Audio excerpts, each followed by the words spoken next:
So, hi everyone. Thank you so much for being here today. We're very excited to be doing this virtual work experience day with KPMG. If you haven't already, please go ahead and scan the QR code on the screen and it'll give you access to the Pathway program, where you'll have access to tons of events like this one-on-one mentoring, insight events with specific companies, and tons of great tools to help you as you're in school and leaving school. So just before we jump in with KPMG, a few housekeeping things, how you can communicate today. So please do utilize the chat box. You're going to get out of this event what you put into it. So ask your questions, say your comments, get engaged. That's going to be really important. In a few minutes here, I'm going to tell you about a couple prizes that we're giving for people who are really interactive during the session. And we'd love to just hear from you, hear any comments or questions that you have. So please do utilize the chat box. And then because this is a meeting, you're also actually able to unmute yourself and ask questions live. So please take advantage of that, specifically when we're in the breakout rooms a little bit later. That would be great. It's great for us to hear from you and really know that you're here and getting engaged. So please do take advantage of that. And same with the Q&A section that's going to come later on in the afternoon. You can always feel free to unmute yourself or raise your hand and we can unmute you for you. So quickly, my name is Rosie. I'm the events manager at Pathway CTM. So I work on events from the back end, setting them up, all that, and then I get to host tons of events like this one. So just to go quickly through today's agenda. So right now we're going to do an introduction to KPMG, learn about the company, learn about some opportunities. We'll go into a break, and then we're going to have a really exciting interview skills session. So we'll hear some tips and tricks about interviews, and then we'll go into breakout rooms where you guys will actually be able to kind of talk through how you would answer certain questions, kind of walk through scenarios, and you'll get feedback for what you think. So that's really exciting. Then we'll go into lunch, and then we'll do an assessment center session. So you'll hear all about assessment centers, and there's going to be some Q&A time in there too. And then we'll wrap up later today with a big general Q&A. So I'm just going to launch a poll here. I'll go ahead and give you about 2 minutes to answer these questions. So what region are you located in? Have you attended a Pathway CTM event before? And how much do you already know about KPMG? So you have 2 minutes. We'll come back at 10:36.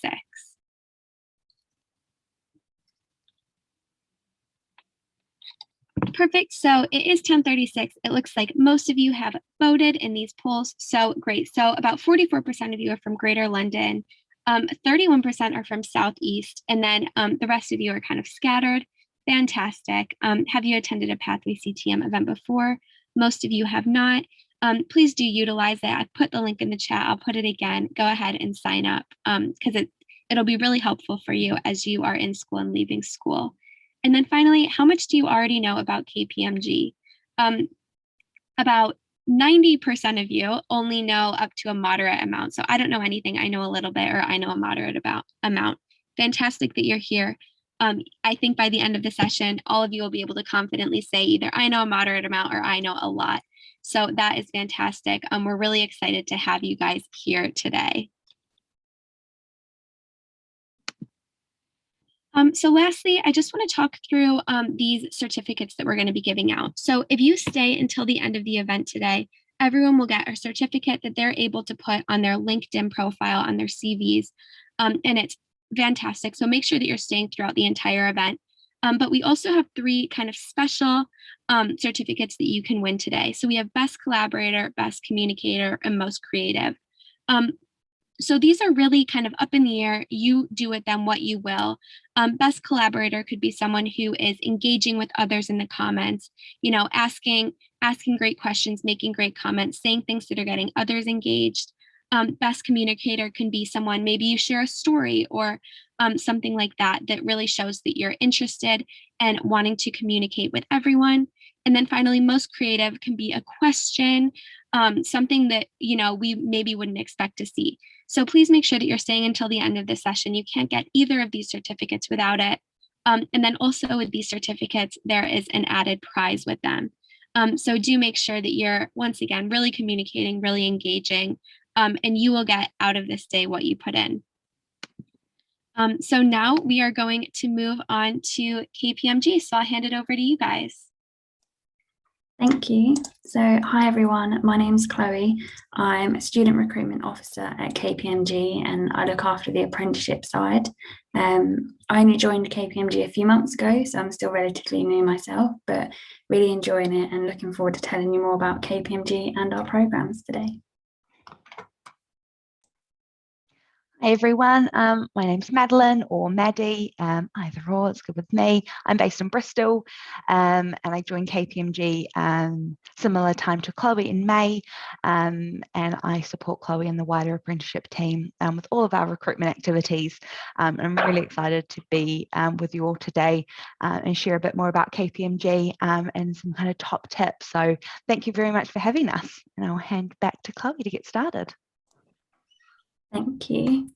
So yeah, to start off, we just wanted to give you a bit of background and history of KPMG and how it all started. So first of all, does anyone know what KPMG stands for? If you think you know, or even if it's just like one of the letters, just pop it in the chat box and then we can go through the answers.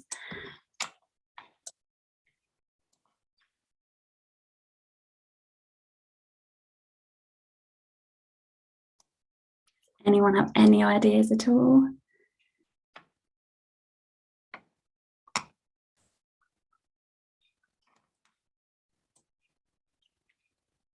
Okay, I can see some good answers.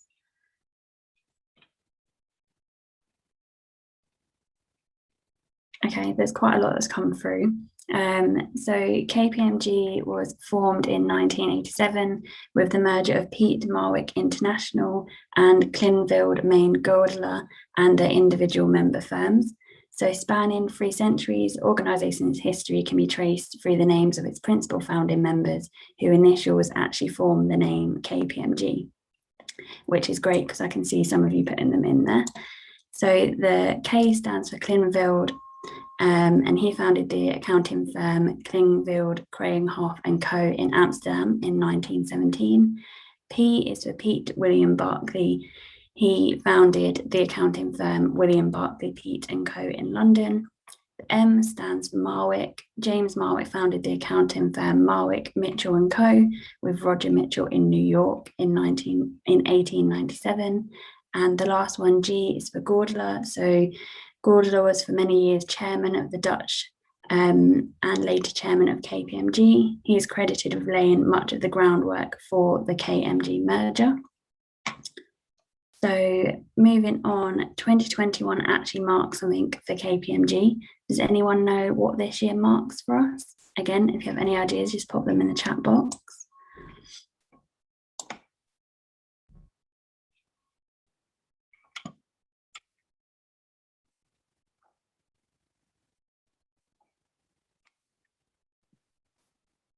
Students, does anyone know what it might mark for them?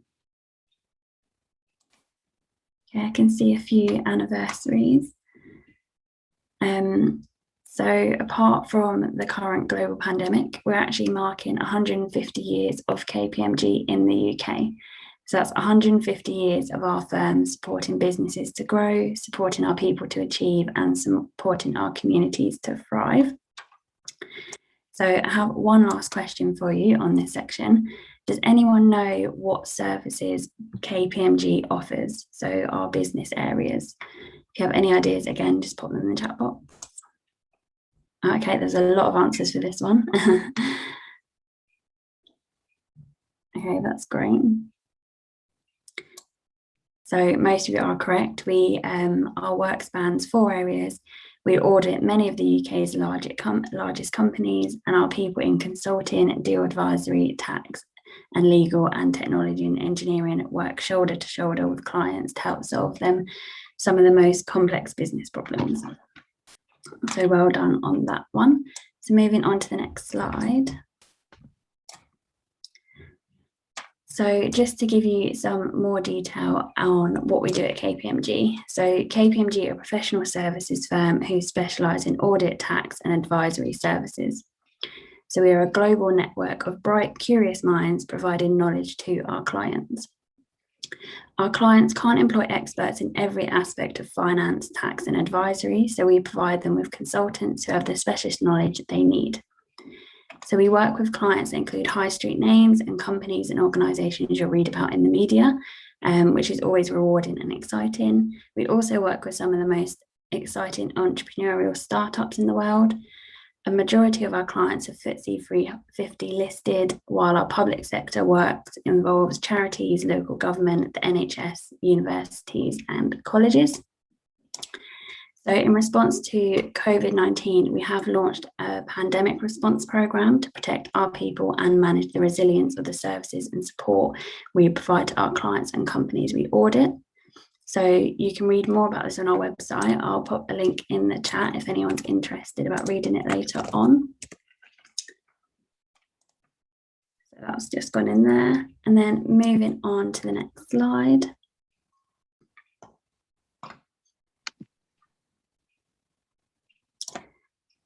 So more of an overview, it is really important that everyone at KPMG get the most out of their work and their life outside of it. So we're proud of the culture we are building, which is an open, inclusive and diverse workplace in which everyone has the opportunity to be their best. It's great that our efforts are being recognised externally. For example, we have the Times Top 50 Employees for Women 2020 for the 10th consecutive year.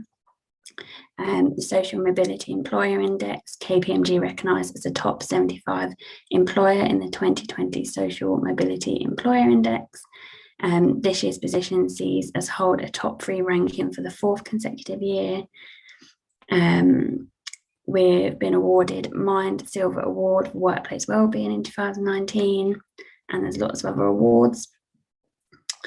So to move on to the next slide with our values. So at KPMG, we want all individuals to bring your very best self to work, live and breathe our values. So you can see our 5 values on screen. These give us a strong sense of identity and they define who we are and how we do things. They are the foundation of our code of conduct, a commitment by all KPMG employees demonstrating our accountability to each other that we behave ethically. Our values are the foundation of everything we do and every action we take. They represent the foundation of our culture and how we show up for each other and how the organisation works. This will give you an idea of what working life is like here at KPMG. Moving on to the next slide. So we have more detail about the roles that we have at KPMG. So now that you know a little bit more about the history about KPMG and what it's like as a company, it'd be good to hear what business area at KPMG interests you most. So if you look at the ones listed on the screen, what kind of one draws your attention? If you just pop it in the chat box again.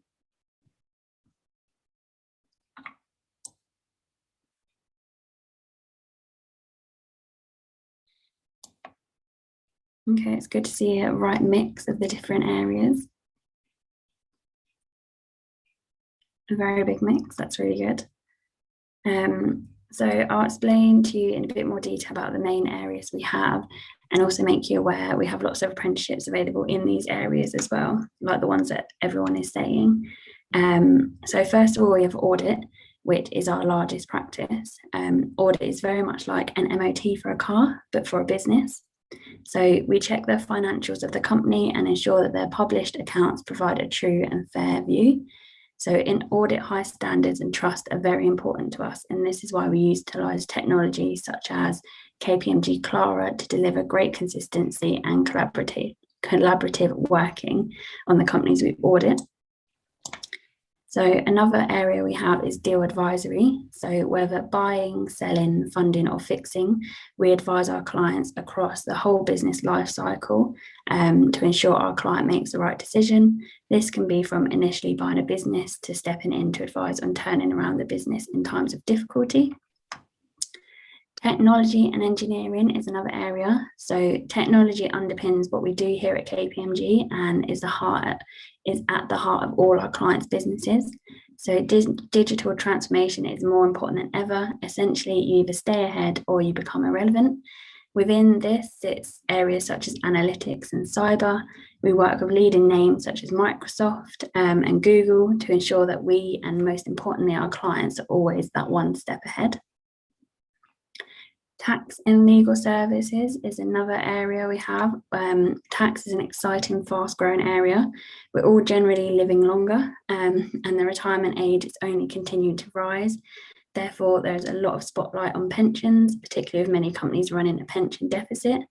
So with tax, we all pay it, companies pay tax, and it's our job to ensure that's all done correctly. Business services is the heart of our firm. It's essentially the engine that keeps the firm going. So KBS supports the firm to effectively be class leading. Within KBS, we have areas such as people, market development, facilities, IT, and corporate affairs. So I'm particularly partial to this area just because it's where we sit within student recruitment. And last but not least, we have consulting. So when our clients face or anticipate issues, we step in and provide the solutions.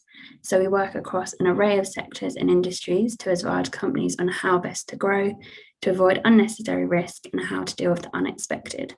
So from management consulting to tech consulting, we give our clients real value and a competitive edge. So moving on, I'll hand over to Maddie to cover this section.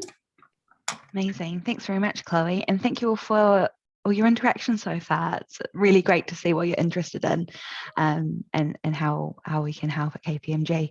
So now we're going to move on to a little bit more about the opportunities KPMG has. I see a few questions about what programs we have and different opportunities. So we'll have a look at those now. Just before we get into that, it would be really great if you could pop in the chat what it is that is important to you in an employer. So when you're looking at different opportunities, what is it that you really value for your employer to give to you? Is it training and development? Is it additional support in various areas? Amazing question. Oh, great. Honesty's come up a couple of times. That's fantastic. Transparency, flexibility, respect, trust. Oh, fantastic. Support, place to be creative. Love that. Oh, really, really interesting. Thank you so much. Security and support, respect, integrity. Brilliant. Creativity. Oh, brilliant. Compassion, work-life balance, definitely. I think post-pandemic, that's what everyone's really looking for. It's super important. Freedom, good balance of work and outside life, appropriate pay, definitely. Some to talk about issues, opportunities, communication. Oh, brilliant. Thank you very much. That's fantastic. So we'll learn a little bit more about KPMG and what we offer to our workforce as well. So we'll move on to the next slide. Thank you so much for your input, guys. It looks amazing. Brilliant. So you can see up on the screen our locations. So these locations are where we offer our graduate and our apprenticeship programs. So we do say it's really important to think about location. So you might want to apply to an office that's close to home, but you might also want to use this as an opportunity to move away, explore a new area, but just bear in mind you will need to stay there for the duration of your program. So that could be up to 5 years if you're looking at an apprenticeship, or 3 years with a graduate program. So amazing locations to choose from, but definitely bear that in mind when you're looking at the different programs and things like that. So in light of COVID-19, we did go into kind of home working like most people did. I'm still working from home, as you might be able to tell. And then for future, we are phasing back, going back into the office, whether that's a business need or for a well-being reason. And then the future plan is a mixture of both home working and working from the office. So our hybrid model will be operating kind of moving forward. Brilliant. Next slide, please. Thank you. So at KPMG, as Chloe mentioned, we really want you to kind of bring your whole self to work. That's super important, that we are living our values by being kind of our authentic selves. And we know that to be successful, we need those unique perspectives that people bring to work. So we need that inclusion, diversity, and social equality for the firm to be successful, as well as for individuals to be successful. So one of our goals is to attract, retain, and develop that diverse talent at all levels of the business. And that does mean recruiting from the widest possible pool of talent, and taking away any barriers that people might face to joining KPMG, and then making sure that we are creating and fostering that really inclusive environment at work, so everyone feels comfortable and safe to be themselves all the time, which is super important to us.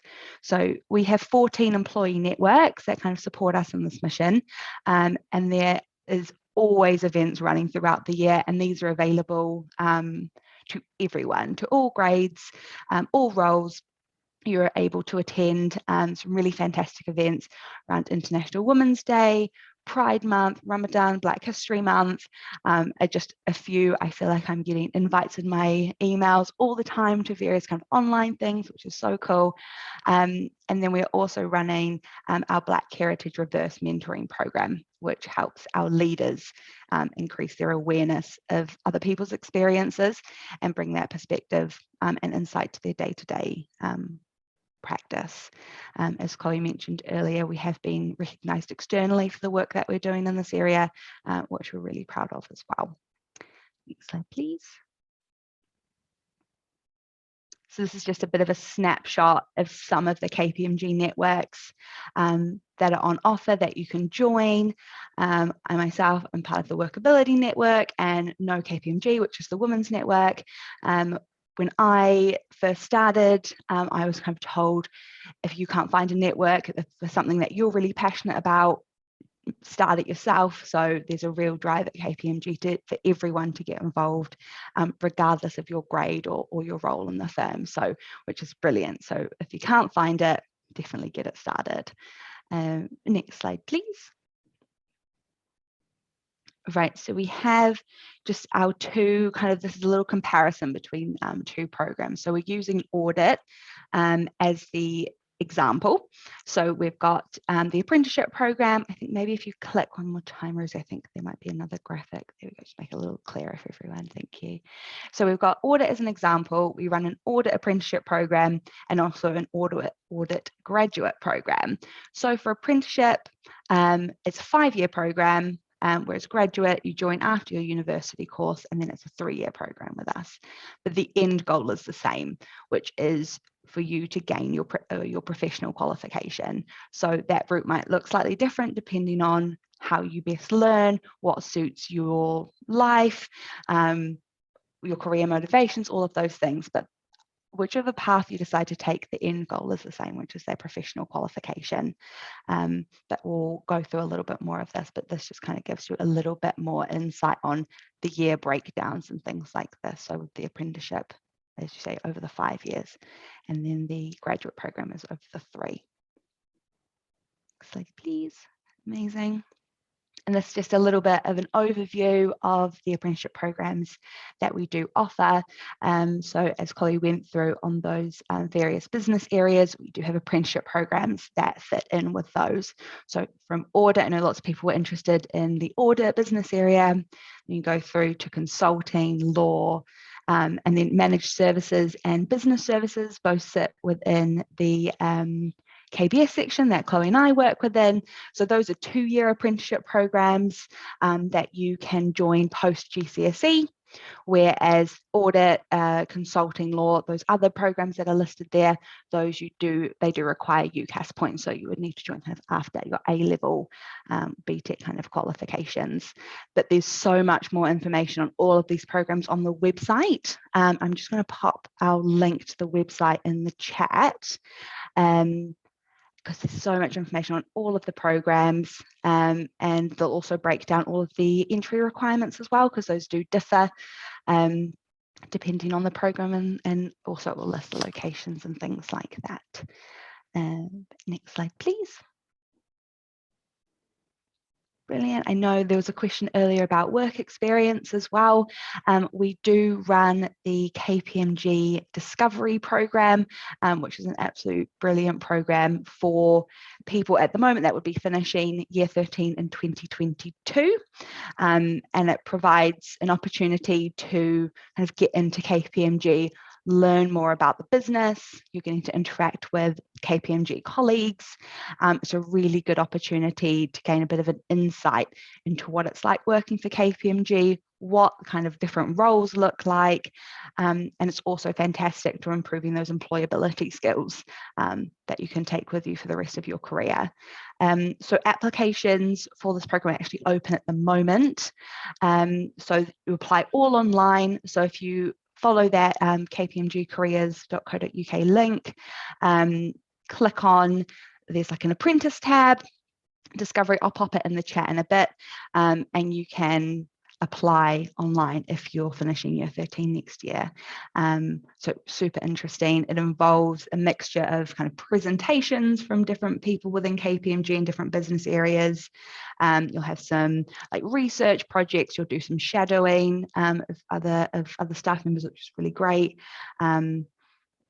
And ask lots of questions and just get a really helpful insight. So yeah, I'll pop the link in for those applications if you're interested in a moment. Next slide, please. Kind of the work experience that you offer for different year groups. Are you touching on that later, or could you maybe answer those now?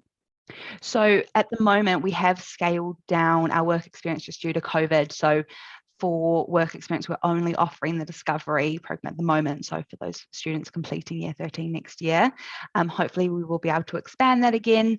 But at the moment, it is only Discovery. Great, thank you. Let me quickly grab that link as well. Some more information on the locations and the dates as well, because those will be in October.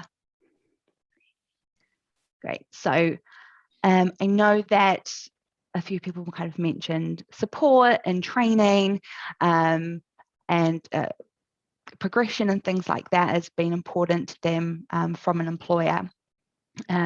Which is super important to me. That was one of my drivers for choosing KPMG, as I wanted a lot of training. I wanted more support to kind of build on my skills. And at KPMG, we do have a team that's dedicated to this.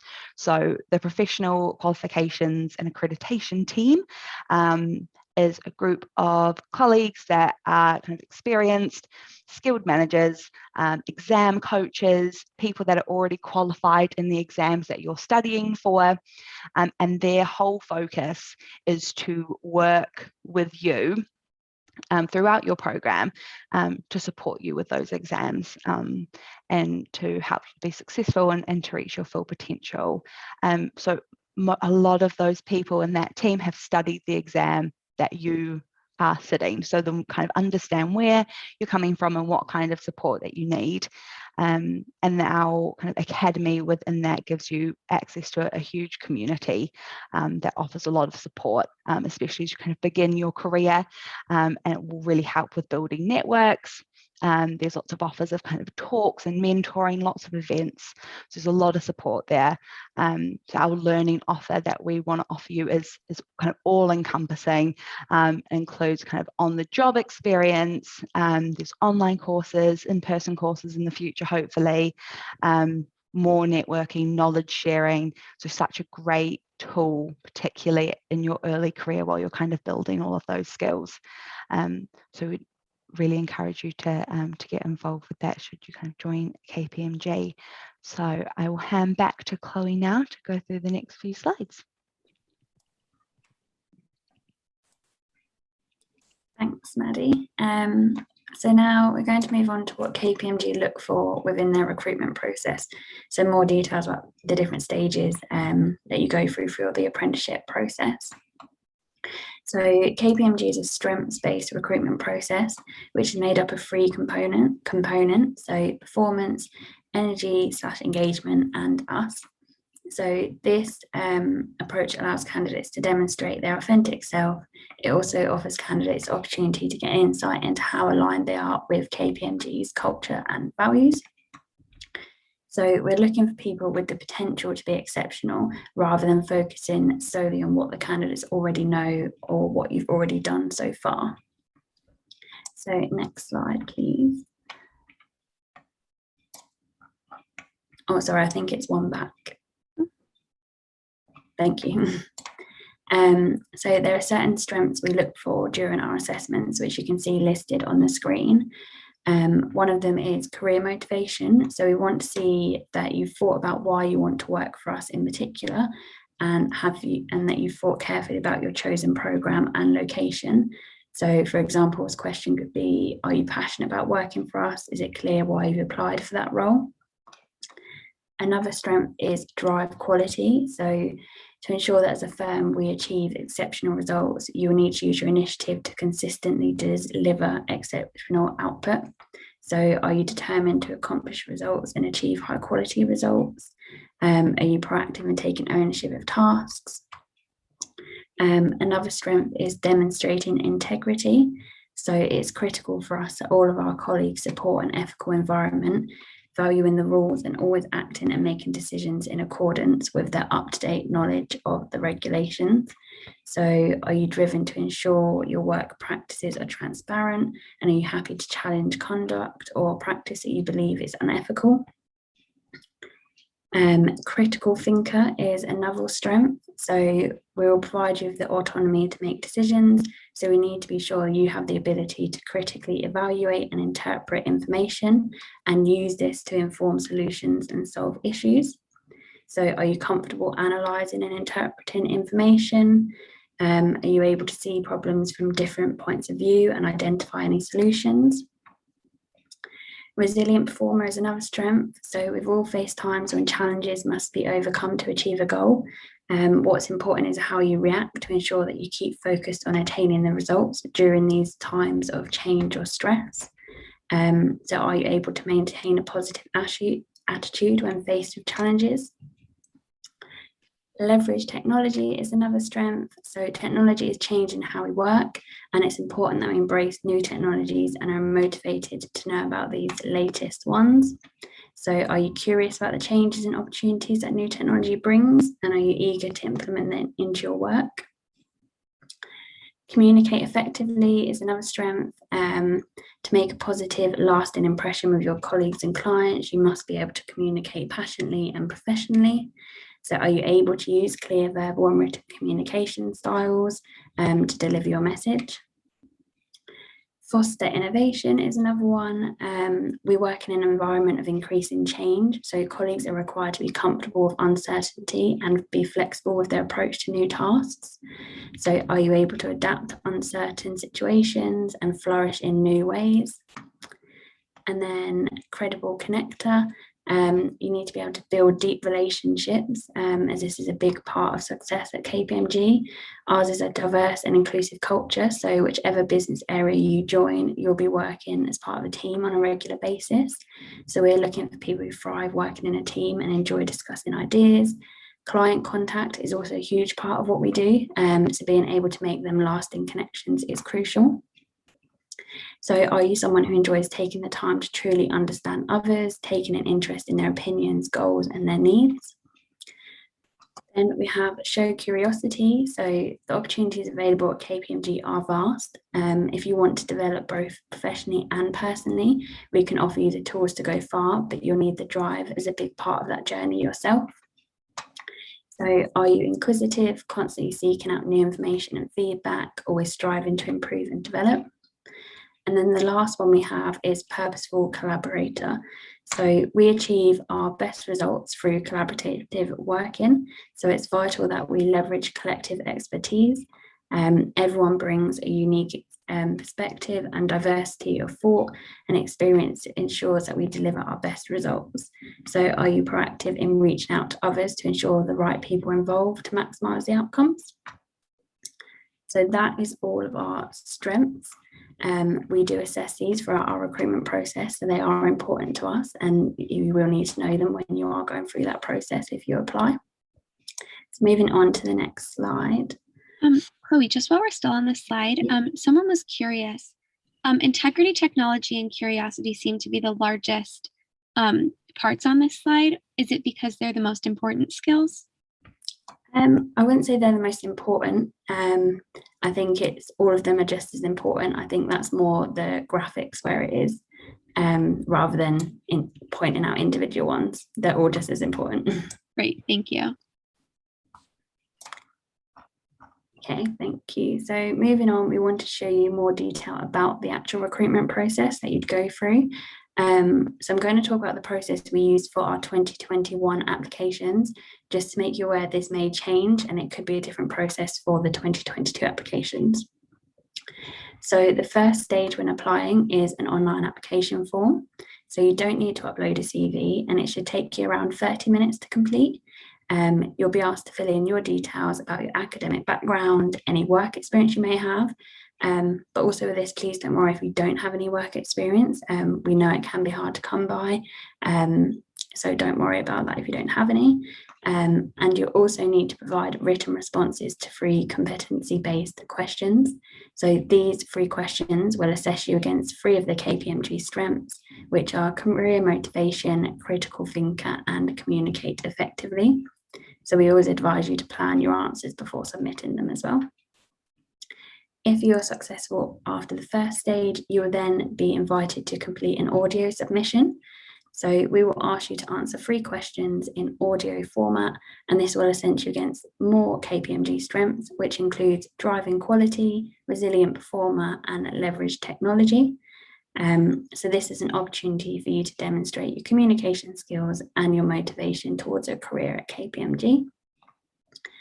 If you're then successful after this stage, you will then be invited to complete an online logical reasoning test. So this will assess critical qualities for job success, including solving problems, communicating effectively, and being innovative and creative. You'll be sent an invite and details on how to complete the test from our supplier, which is called Penna. And then if you're successful after this stage, you'll be invited to one of the final stages of the recruitment process, which is a virtual assessment centre. So during the assessment centre, you will be assessed against all of the KPMG strengths, and the activities will include a competency and case study based interview, as well as a written exercise. So to prepare for the assessment centre, we do recommend that you thoroughly research KPMG and the programme that you have applied to. You should prepare examples of how you've demonstrated our strengths. For example, you could use examples from school or college, work, or any extracurricular activities. And if we just move on to the next slide, please. So just some of our top tips. So KPMG recruits on a rolling basis, and some routes do feel faster than others. So we always encourage you to apply as early as possible, especially if there's one program that you are really interested in. Another tip is to give sufficient time and attention to ensure the information in your online application form is accurate, as we will use this information you provide to decide whether to take your application further. I think one of the main tips is to be yourself. That's the most important thing throughout the whole of the recruitment process. Another tip is we will assess you against the strengths that we know are key to a successful career at KPMG. So we recommend that you spend time learning about each of the strengths and consider how they align to you before submitting your application.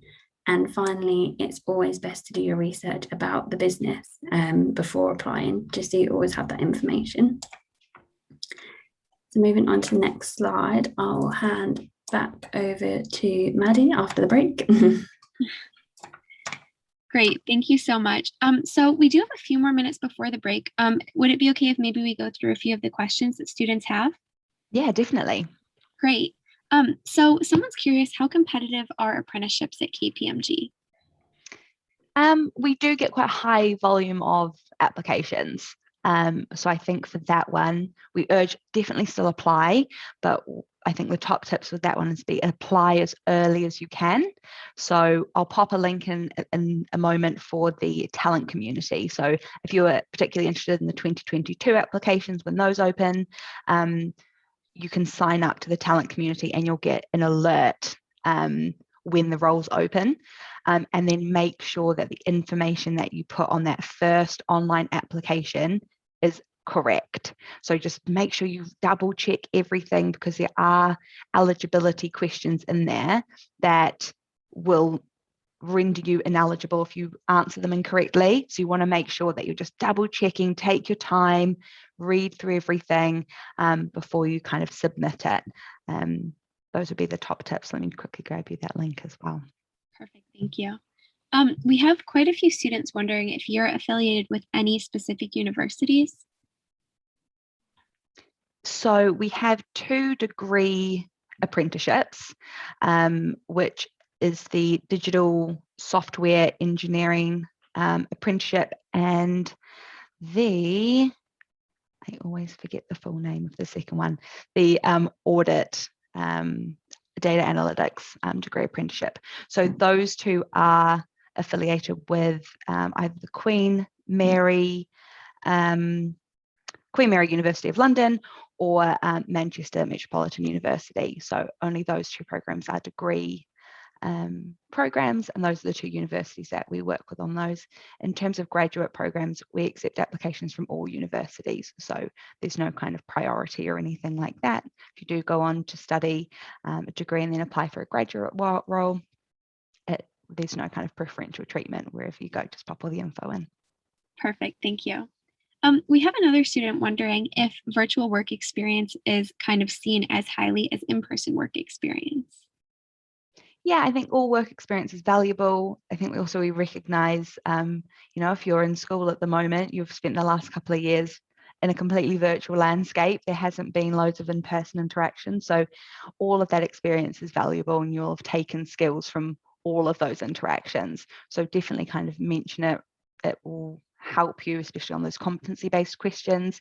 If you have a scenario, even if it was virtual, it's still all great experience. Definitely, thank you. And then last question, just before going into our break here, what do you both enjoy most about working for KPMG? Well, Chloe, do you want to go first? Yeah, so I've only worked here for a few months, so it's all been virtual. But I think the way that KPMG have kind of made collaborative working, I guess, that even though I haven't met any of my colleagues in person, that you still get to communicate daily on camera, and you kind of feel like you do know them even though you actually haven't never met them in person. So I think it's really good that they try and make that as close to being in person as possible.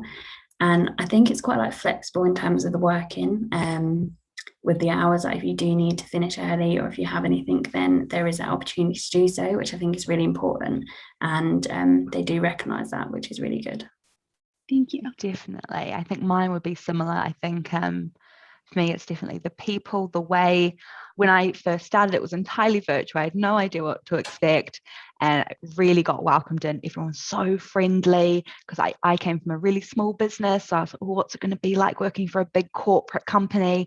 But everyone is really welcoming, really, really friendly. There's so much support on offer. People from across the kind of business will reach out in terms of, it might be a manager, it might be a partner, it might be a senior manager. There's not that really aggressive feeling of like hierarchy, and you can't speak to that person. Everyone is really welcoming, and KPMG is really aware of people's well-being. So we had kind of a company-wide well-being day that we all had the day off, and we could spend it how we wanted to. Like Chloe said, the flexible hours. I had to go early, say for a dentist appointment. It didn't cause any issues, because life still happens around work. So I think those would be kind of my favorite things about working with KPMG. Yeah, those are both great things. And we have students saying that they seem very exciting. So thanks so much for answering those questions. Students, we are taking a quick break now. We're going to be coming back at 11:30. So please don't leave the meeting, stay in the meeting. Feel free to just mute it and keep yourself muted, and do whatever you have to do. And we'll see you back here in 14 minutes.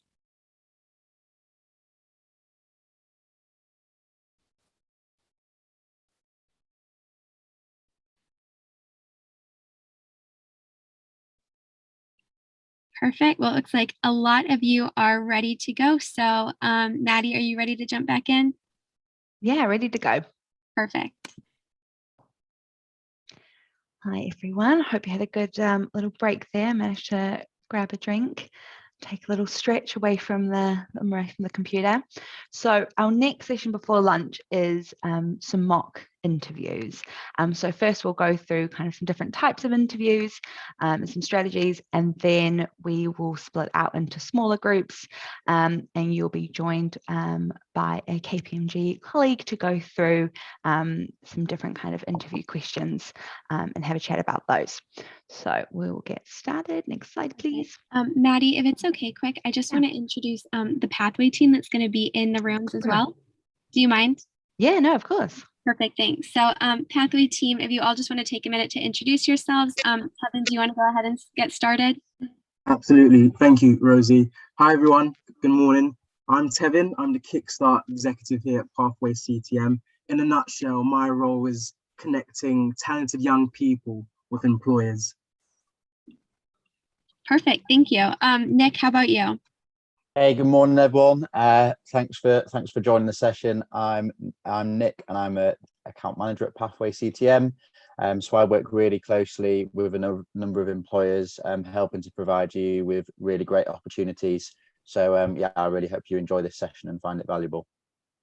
Perfect, thanks, Nick. And then Max. Hi, good afternoon, everyone. Well, good morning, even. My name's Max. I'm the outreach manager here at Pathway CTM. So basically, I spend my time running sessions in schools about this kind of stuff, how to prepare for interviews, how to prepare for assessment centres.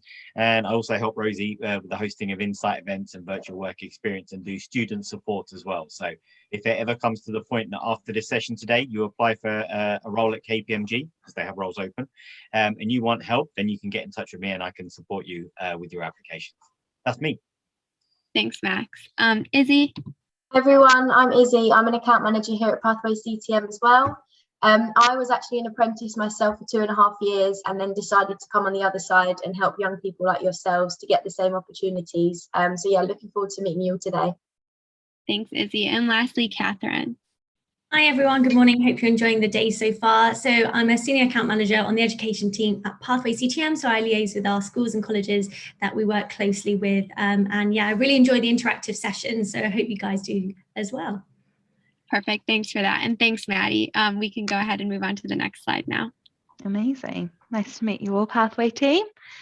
All right, so we'll just kind of briefly go over a few different types of interview questions that you might face going into wherever you're interviewing. So for your reference, KPMG, we use strength-based questions, but there are also competency-based questions, which they're looking for evidence of your kind of personal capabilities and your experience. And then you go through to scenario-based questions, where they're looking at how would you deal with this situation. So you might get posed a fictional scenario and then asked, and how would you react to that? What would you do in this case? And then, as I say, KPMG uses strength-based questions. So we define that. We define having a strength as having 3 elements, which is performance, energy, and then use. So those are kind of the 3 kind of types of interview questions you might come across out there in the world of interviews. Next slide, please. Right, so if you just click a few and we'll just get everything all up at once. Thank you so much. Brilliant. So where the competency-based questions, as I said, they're looking for you to kind of demonstrate a particular capability. And whilst KPMG uses the strength-based, this technique of using STAR, which you may have heard of before, is a really good way of demonstrating a strength. So STAR is acronym for situation, task, action, and then result. So it's a way of structuring your answer to a question. So situation, you're describing the situation that you're in. Then you're describing a task that you needed to accomplish within that situation. Then you're describing the action that you took. And then finally, the result. This is a really key part. I'm really bad for leaving this bit off when I'm answering interview questions. So what was the result of those tasks and those actions that you took? So an example question for this might be, tell me about a time when you demonstrated leadership. And then you need to have a situation that you demonstrated leadership, a task that you needed to accomplish within the actions, and then the end result as well. So a really helpful technique for structuring responses. It will help you get quite concise with your answer, make sure you're hitting all of those key points that your assessor's looking for. Next slide, please. Right, so this is just the KPMG, our strengths definition, which is performance, energy, and use. So I believe from here, we're looking at breaking into our small groups, where we'll go through some more scenarios. We'll get a bit interactive. Really looking forward to hearing everyone's ideas. Great, thanks so much. So just before we jump in, students, this is really going to be your time to engage with KPMG. So make sure that you're engaging, that you're asking the questions you want to ask, that you are interacting. Like we said earlier, feel free to unmute your mic during this time. It's going to be a great opportunity for you to really get involved. And by the way, when we come back into the main room, I will be asking some of the pathway people for highlights from their room. And also I'll be asking them about if there were any standouts for those 3 certificates.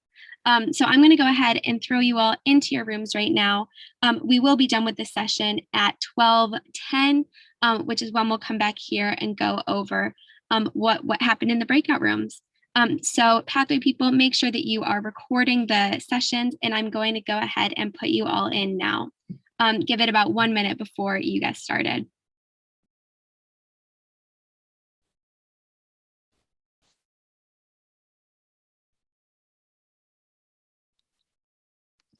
Great. Hi, everyone. Welcome back. I hope you enjoyed those sessions on succeeding in interviews. So we do have lunch here in about 5 minutes, but before we go, I'd love to hear from each of the rooms how your session went. So room 1 was Tevin. How did your room go? Oh, it was absolutely brilliant. A lot of great points, weren't there, Chloe? A lot of great points, a lot of great questions, and I think there was a lot of value in that session. So I'm very, very happy with everyone's answers too. One thing that I suppose was worth mentioning is that everyone highlighted the importance of researching the company, researching the role, and knowing what you're talking about, as well as firstly showing you're interested, putting your best foot forward, and of course, giving a structured, detailed answer to know again what you're talking about. Great, absolutely. Thanks, Tevin. Izzy, how about you? Yeah, ours was amazing as well. We had so much interaction from the students. I think the kind of key points that we took away was prepare and practice as much as you can. And another thing we were talking about is if you don't get through to kind of the final stage, don't be disheartened, keep trying. There's always something. And yeah, if that was your first interview, you got there, you did it, and it's just practice for the next one. So yeah, we had some really great answers and communication from the students. Great. Thanks so much, Izzy. Nick, how did yours go?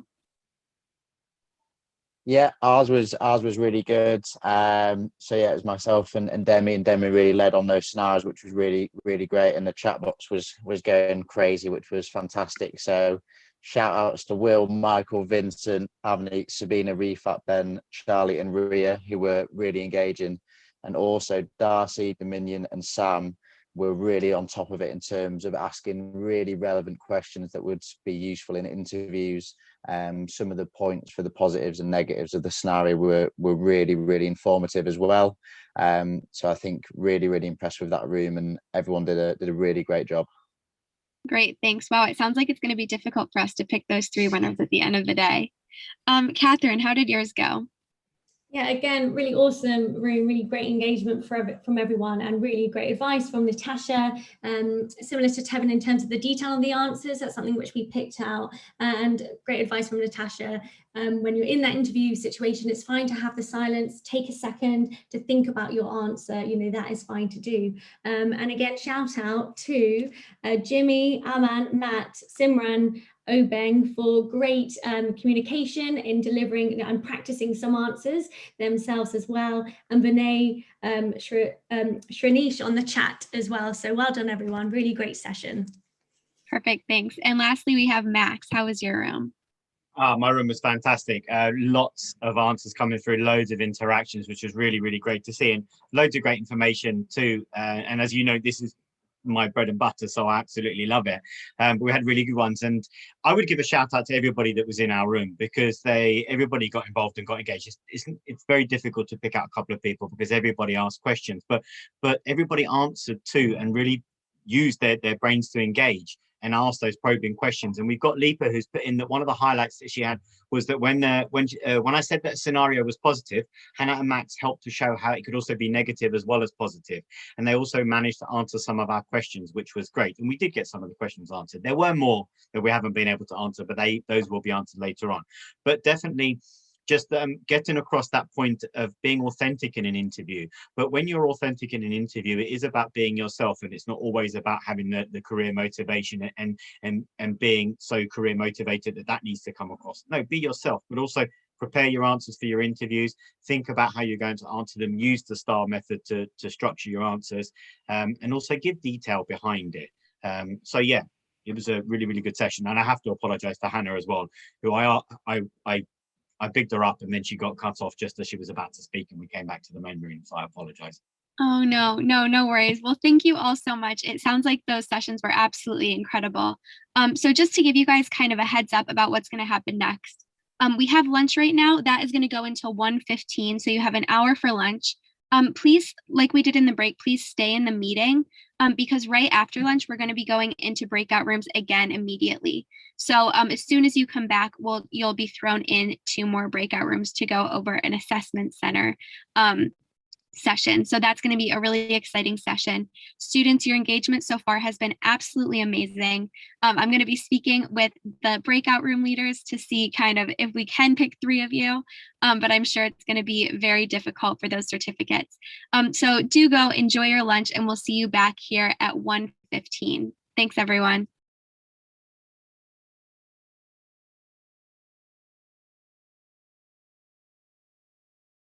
Okay, great. Well, students, it is 1:17. It looks like pretty much all of you have logged back on, so that's absolutely great to see that you're all here again. Like we said before, we're going to jump right into breakout rooms now.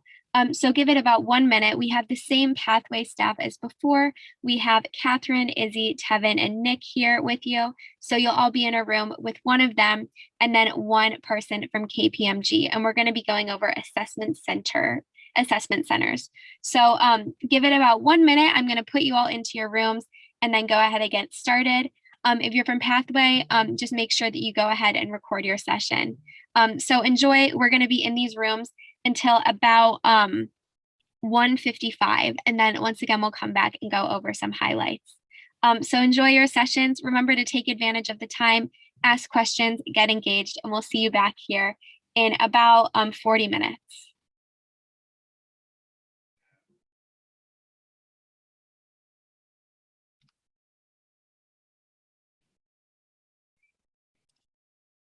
Great. Well, hi, everyone. Welcome back. I hope that you enjoyed your sessions on assessment centers. So same as last time, we're going to go around quickly and speak about highlights from the rooms.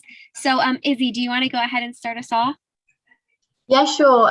So we had a fantastic room, again, just full of great answers, people really getting involved and answering kind of really asking Maddie questions about the interviews, giving really great examples, and a shout out to Arman, who actually unmuted and kind of gave his opinion. So that was great to hear as well. Oh yeah, that's fantastic. Thanks so much, Izzy. How about you, Catherine? Another great session, and well done everyone for your input. And I thought it was really great how everyone was clear in terms of what strengths they had within, working as a team, and they knew exactly what they were, which was awesome to see. So yeah, so great input from everyone. Well done. Great, thanks so much. Nick, how was yours? Yeah, really, really good. Really engaged throughout the session, which was fantastic. We did have about 5 minutes at the end just for a quick Q&A on assessment centre specifically. So yeah, Addy and Matt were great there. Both came off mute to ask questions, and Addy popped in a link for everyone to see from the KPMG site, which was really good as well. Dominion with some really good questions, and shout outs to Iman, Paul, Isabella, and Ashika, who were also really engaged in that session as well. So really, really good to see. But yeah, really busy like the session this morning as well. Yeah, perfect. Thanks so much. And lastly, Tevin, how was your session? Sure, really similar to Nick, actually, very engaging. I could shout at the whole room as well. A big highlight on transferable skills and being yourself, not faking it and being personable. I'd like to give a shout out to Isabel, Tomiwa, Simran, Ibrahim, Toby, Tiago, and Sam. And sorry if I missed anyone else out, but really great points and great questions too. Great. Well, thank you all so much. We really appreciate you being here. And thank you to the KPMG staff who were in those rooms. So students, now we are going to move on to our final session, which is the Q&A session. So we're really excited today. We have 4 people from KPMG here to be on a panel. If you guys want to go ahead and introduce yourselves quickly before we jump into it, that would be great. Janie, do you want to go first?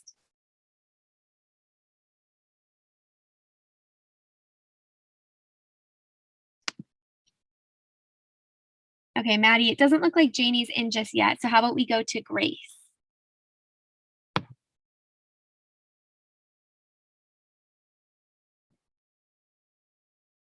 Okay, Will, are you here?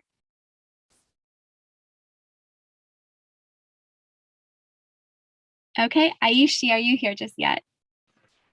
Yes, I'm here. Perfect. Do you want to go ahead and introduce yourself? Yes, my name is Ayushi and I'm a software engineering degree apprentice at KPMG and I joined 2 years ago. So I'm going into my 3rd year now. And in my day job, I mainly program and yeah, that's pretty much me. Perfect. Thanks so much. I think I just saw Will pop up. Will, do you want to go ahead and introduce yourself before jumping into the Q&A?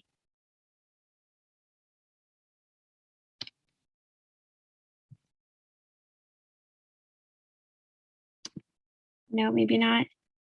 Okay, no worries. Maddie and Chloe, do you have anything that you'd like to say before we go ahead and jump in here? I would just say it's a fantastic opportunity to have some insight into what it's like to be an apprentice at KPMG. Yeah. Sorry, I can't hear a thing here. Sorry. Oh no. Well, I can hear you. Do you want to pop out and come back in and see if that's fixed up? Let me go ahead and message him. Amazing. Thanks, Rosie. So yeah, I'd say any question, no such thing as a silly question. It's such a great opportunity. So get all those questions in as soon as you can. And I'm looking forward to the rest of the apprentices joining us in a moment. Yeah, absolutely. Chloe, how about you? Same as Maddie, really emphasising that there is no such thing as silly questions. Like, it's really important to just ask anything. It'll really help you. Perfect. Thanks so much. I do see that Janie has logged on too. Janie, are you here? Hi, yes, I am. Perfect. Do you want to go ahead and introduce yourself quick? Yeah, sure. My name's Janie. I joined KPMG in October 2019. And I sit in banking audit and have done since I joined. I'm based out of the London office, so obviously we're home at the moment. And yeah, that's me. Perfect, thank you. So students, why don't we go ahead and jump in? I don't know if Grace is here or if Will has managed to get in, but I'm sure they'll go ahead and jump in when they're back. So go ahead, students, ask your questions. I will go ahead and just kind of read them out loud, and then whoever feels appropriate to answer, you can go ahead and answer. Does that sound okay? Yeah, Rosie, sorry, I'm here now. I can hear you as well. Oh, great. Do you want to go ahead and introduce yourself quickly too then? Yeah, definitely. So I'm Will Smith, working the KPMG 360 apprenticeship and mostly in consulting in RJHOT, so that's sort of infrastructure, government and healthcare, working on projects that kind of take operations from a low level of maturity to a high level of maturity and kind of take them through that transition of improving their operations. Perfect. Thank you so much. And then, yeah, not sure if Grace is here yet. Grace, if you want to speak up, if you are. Great. Okay, we'll just go ahead and jump into questions though. So if all of you could actually go ahead and speak on this, what does a day in the life look like for you? I can go first if Yeah. So I'm in banking audit. You usually tend to be on kind of one major client at a time in audit, so you kind of work with the same team for kind of a few months at a time, sometimes a year. So a day might start particularly while we're working from home with a quick call, having coffee with people, kind of having a chat, see what we need to do for the day, if anyone's got any issues. Then you tend to sort of be left to get on with the work. So you can kind of ring up some friends maybe to talk to them while you're working. For example, it's quite nice, like a virtual audit room. Take a break for lunch, tend to have sort of meetings in the afternoon, quite a lot of client contact, which is really nice. and yeah, then tend to often have sort of a tea break or like catch up in the afternoon just to see how anyone's getting on. And obviously if you have like issues, you can call your manager during the day. So yeah, for me it's a lot of talking to different people, like both in the firm and clients. Yeah, absolutely. Ayushi, how about you? Yeah, so it's quite similar to Janie. So in the morning, the team would get together and have a stand up and discuss what they're going to do for the day and what they've done the day before. And then you just get on with the ticket that's assigned to you. So if you have any tasks, you just do them. And then there's usually meetings to catch up with the team or plan some other things. So afternoons can be quite busy with that. And throughout the week, there's sometimes socials. So at the end of the day, the team would get together, do an online social. So for example, play games, have virtual drinks and so on. And every day is different depending on what tasks you've got. Definitely, thank you. And Will, how about you?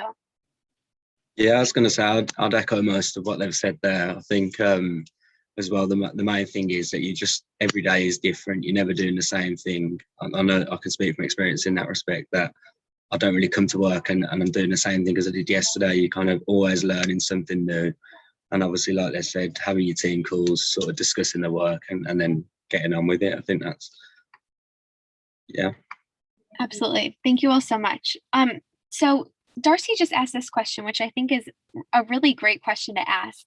What is the most important lesson, both in work and life, that you've learned from work? And how can we adopt this into working towards our future selves? I know that might be kind of a difficult one just to be thrown at, but do any of you kind of have answers for that? And Maddie and Chloe, feel free to answer this one too. I could go first if it's easy. I'd say just honestly be yourself. I think that's the most important thing is going into work and showing everyone who you are, and you're obviously there for a reason. I think, yeah, that'd be my advice, is just literally be yourself and you'll go as far as you put the effort in, you'll be fine, I think. Yeah, absolutely. Does anyone else kind of have an answer for that one? Yeah, I think I definitely echo what Will's saying. I think when you're kind of fully yourself at work, you get so much more out of it.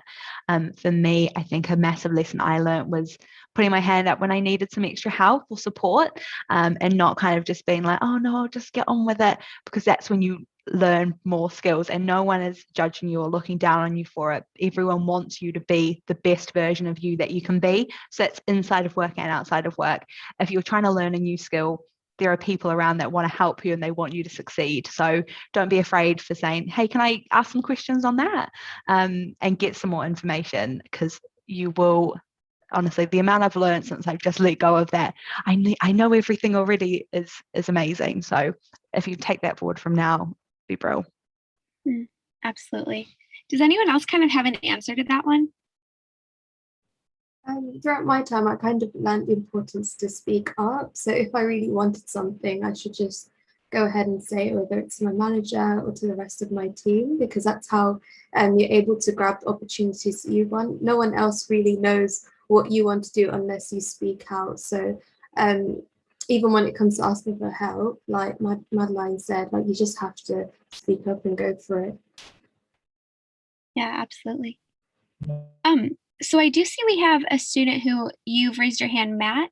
Would you like to go ahead and unmute yourself and ask your question out loud? Yeah, I thought that'd be easier. This is a question for sort of everyone. What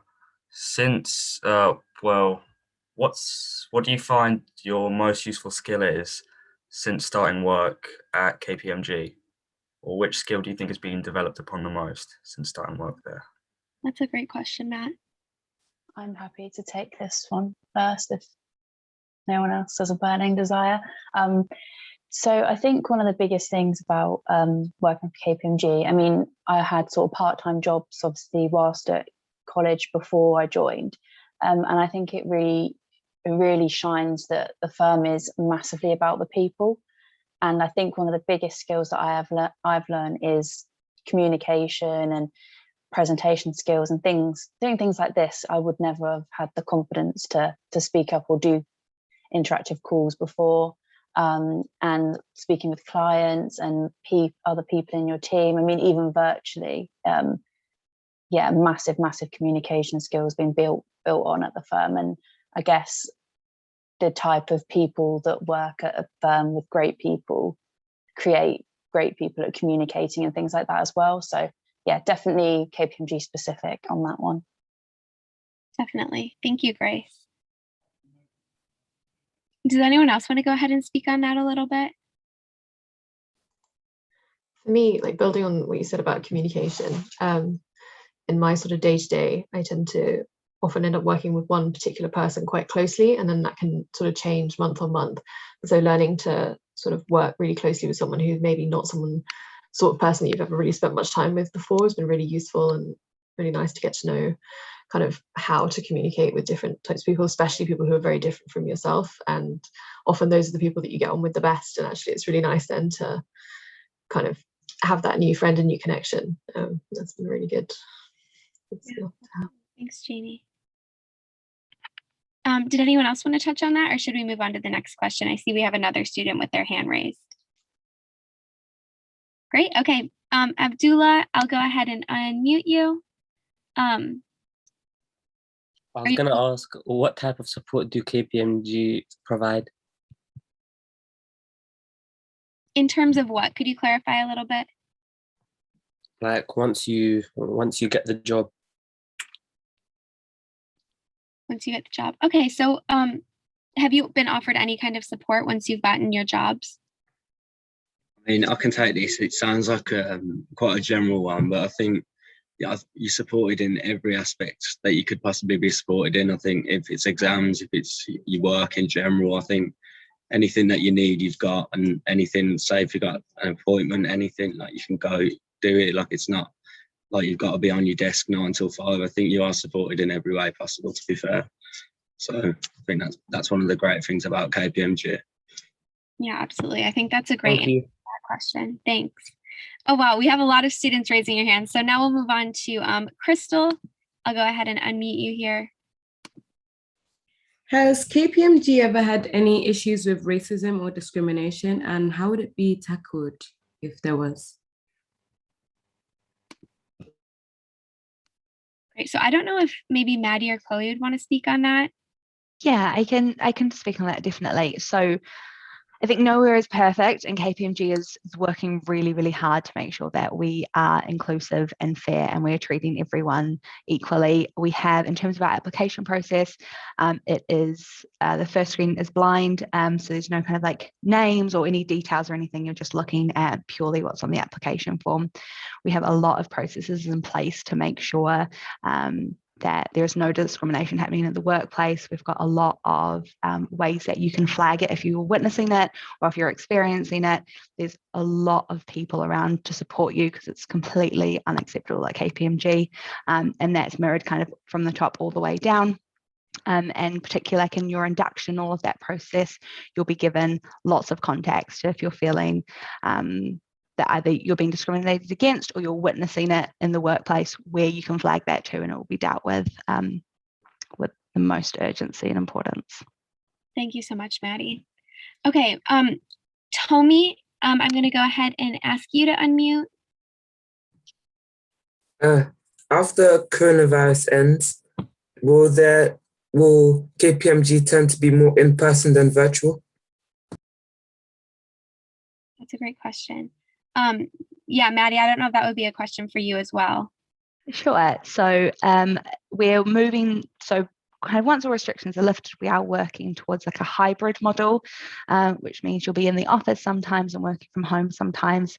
This will vary quite a lot depending on your role, business needs. If you have kind of any client projects that requires you to work on the client side, but all of those conversations will be had kind of with your performance manager to make sure you feel comfortable with, you know, the amount of time you're in the office and you have enough support and things like that. So it will be, by the sounds of it at the moment, kind of a mix of both home working and in the office.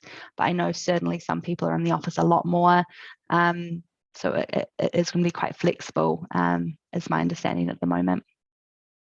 Perfect. Yeah, thank you so much. I do see that there's still quite a few hands raised. If you do get to unmute, do please put your hand down after, just so we can keep track of who's already asked. I'm going to quickly go back to a question in the chat box here from Isabella. Isabella is wondering, what advice would you give to teenagers who are struggling to find out what they want to do in the future? So maybe if our apprentices could speak on that. I'm happy to just jump in with this one. From personal experience, just speaking, I mean, completely out of a KPMG perspective, I finished my A-levels and kind of didn't have much of a plan as to what I wanted to do. I did apply for university and did have a place. And I kind of thought, if I go to university, I have to know exactly where I see my path going, and I wasn't sure I did. And so I deferred it a year and applied for multiple different apprenticeships in different fields, and then decided on, after receiving a few offers, decided on KPMG because I thought it was the best fit for me. And you do get a feel for the place when you do assessment centres, and I just love the people I was around already. But like my best bit of advice is to really like do your research into the paths to get to where you want to be, and almost cast the net wide. I don't know if that's the right phrase to use, but if you see that there's different routes and different options into your chosen career goal, explore them, ask people about them, reach out to people on LinkedIn that do the job. How did you get there? What are your experiences? Because not every path for everyone is going to be the best. And I know now, having pretty much completed my first 3 years as an apprentice, that I would not have been a good uni student, but I absolutely loved doing an apprenticeship. So definitely research both. Don't close off any doors to either, but yeah, massively research it, see which way you can get to where you want to go, because the end goal is the same, but the routes can differ so much. Thank you so much, Grace. Yeah, that's amazing advice, students. Does anyone else want to speak a little bit on that? Any advice to students who don't know what they want to do? I'd say you don't necessarily have to know straight away. And I would also say try and keep like an open mind. So when I finished my A-levels, if someone had said to me in sort of 5-10 years, you're going to be an accountant, I said, no, I'm not. And would not have believed them. I had no idea this is what I wanted to do, really. For a few years when I sort of tried a few things, and then even kind of as I was applying to apprenticeships, I wasn't completely sure. And then I think, say, when I came to an assessment centre at KPMG, I thought, actually, yes, this is the sort of place I want to be, and these are the people I want to be with. But yeah, I'd say try everything and don't just assume that something is not what you want to do, because there's really no way to know until you've tried it. So keep an open mind when looking. Yeah, that's so true. Keeping an open mind is so important if you're kind of unsure about where you want to go. So one more question in the chat box before we go ahead and have a few more raised hands, people. We have quite a few people asking about the work-life balance at KPMG. Can anyone kind of speak on that and what your experience is? Ayushi, I think it would be really interesting to hear from you as you're a degree apprentice, so you're doing work in school. Yeah, I think it was quite difficult initially to kind of juggle like university, work and social life as well, but there's so much support available and all of those three kind of interlink too. So there's a lot of apprentices on my cohort, and we socialize quite a lot. Like we used to go out after uni or after work to meet up. But then I think the studying part is what was a bit more difficult, but then I kind of found that I do have to sacrifice time on the weekends to study, and I think that's common for a lot of other programs as well when you're doing other exams.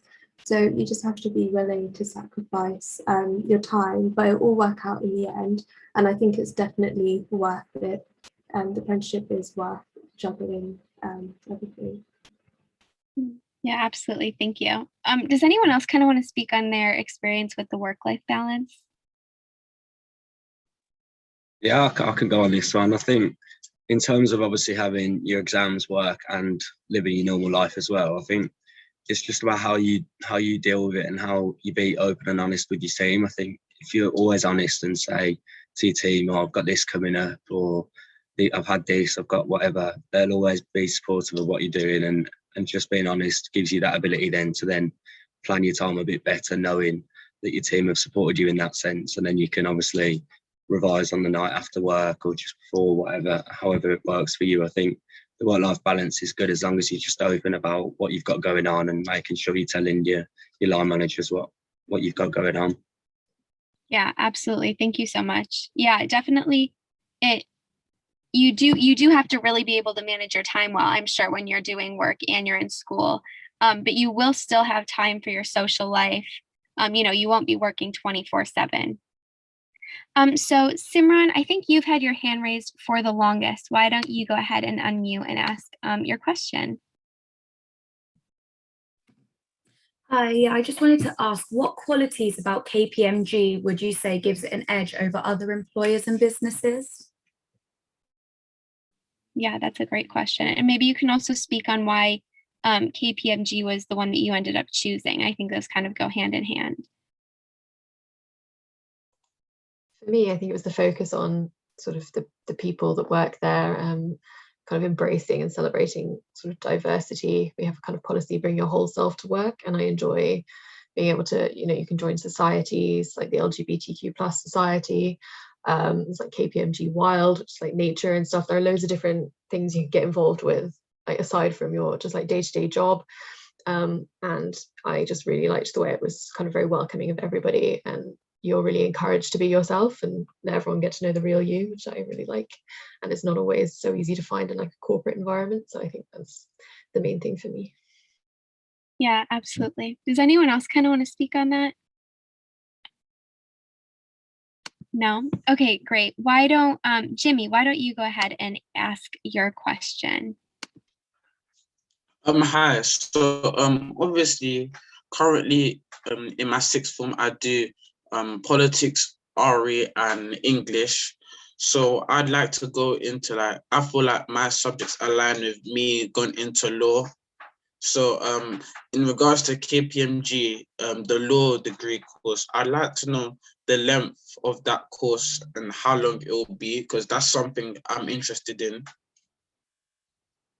Yeah, I can just jump on that one quickly. So the KPMG Law Apprenticeship, it's not a degree apprenticeship, it's just something to bear in mind. The qualification you're looking forward to is, working towards is a level 7 solicitor apprenticeship qualification, and it's over 6 years. So is a fairly long commitment, so definitely worth having a look at. And always, you're more than welcome to give us a call as well. I'll pop our number in if you want to discuss it, kind of the more nitty-gritty details as well. Okay, thank you, that's fine. So just going back to a couple of the questions in the chat, I've seen a few times that someone has asked, is KPMG wheelchair friendly?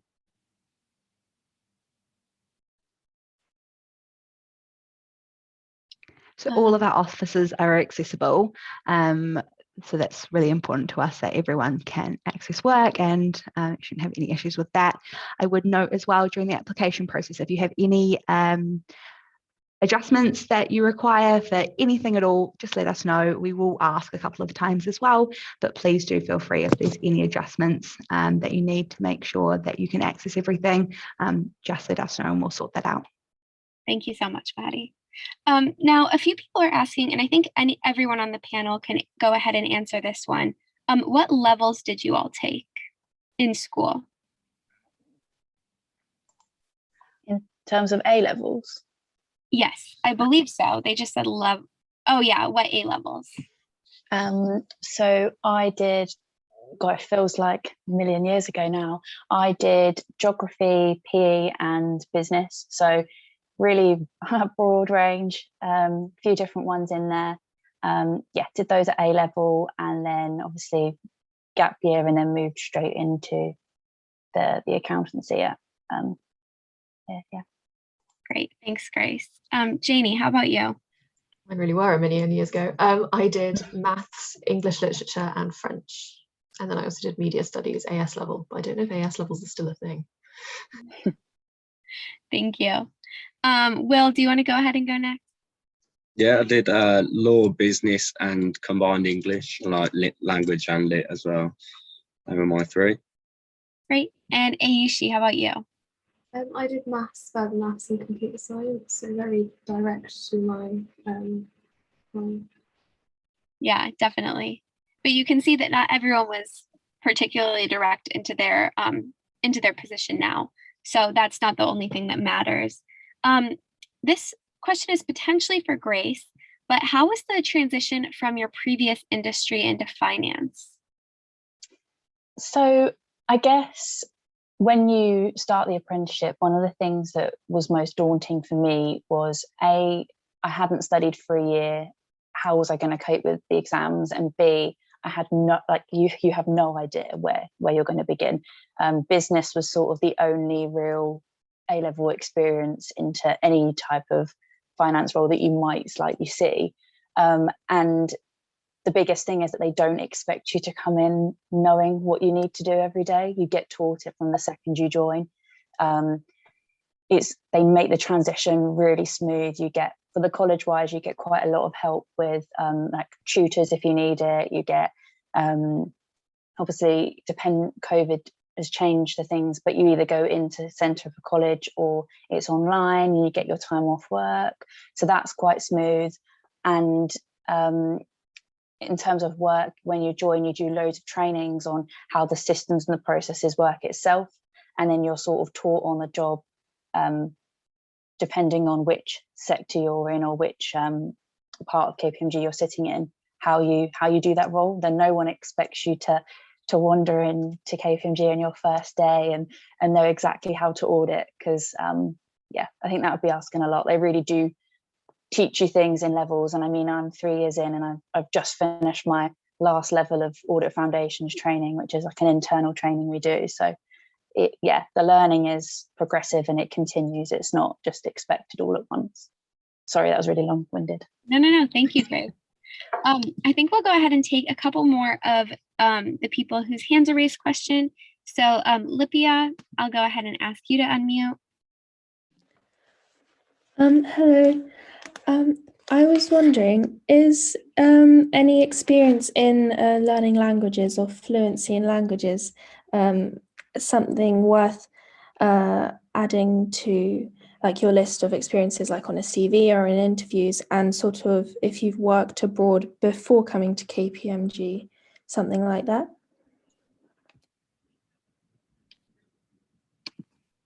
No.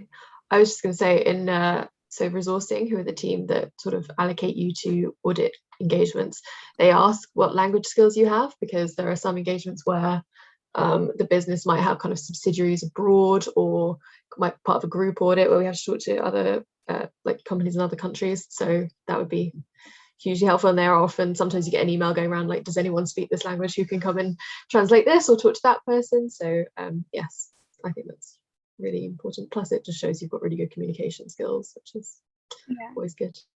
No, thank you. I would agree. If you have a language skill, 100% put it on your CV. That's a really important thing to know if that's something you have, because not many people can speak multiple languages. So students, just a heads up, we only have about 5 minutes left.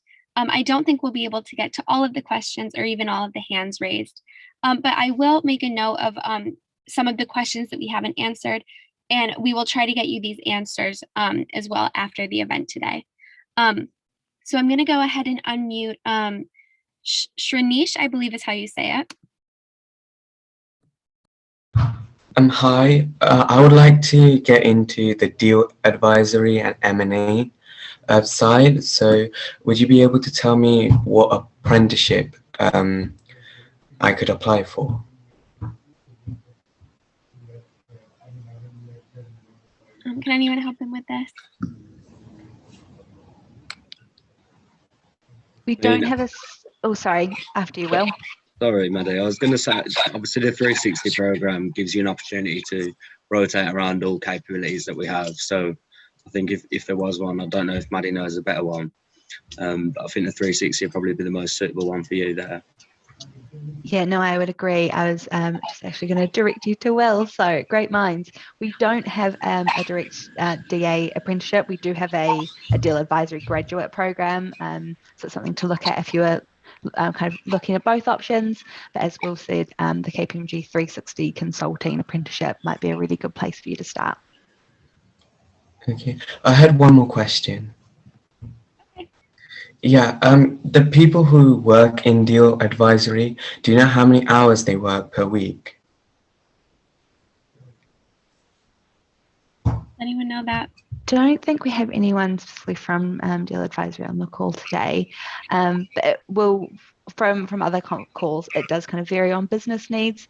I think kind of the standard, 35 to 40 hour week is kind of what's contracted. So that will kind of be discussed as the business needs fluctuate. But all those conversations are definitely to be had with your kind of your manager to make sure that you're not kind of taking on too much, and all of that is managed with your well-being as well. Okay, thank you. Thanks, Maddie. Okay, so we only have about 2 minutes left. So we're going to go ahead and wrap up this Q&A session now, just because I do want to see Maddie, Chloe, or any of our panel. Is there any kind of final words that you'd like to say about the day or kind of to the students? Any top tips from our fantastic apprentices? And then Chloe and I will jump in at the end. I'd say definitely be yourself, obviously, throughout your application. Just make sure that it's not, you don't have to decide definitely it's what you want to do, but make sure that you've got an idea of what you sort of want to go into, and just be yourself doing that. I think you'll have the best chance of succeeding. Yeah, absolutely. Thank you. Keep an open mind and try anything, and don't go into something thinking, oh, this isn't what I'm interested in, because you never know, you might be surprised. Definitely. Yeah, I kind of echo that. I mean, I went into the 360 program quite sure of where I would end up and what I would or wouldn't like. Very different to the area that I've actually ended up specialising in, which is audit. And I think until you've done the role and met the people and you get to see every aspect of what it is you're doing, you can't make that decision. So yeah, keep an open mind, and as I said earlier, like cast the net wide, try as many things as you can. Yeah, absolutely. Thanks.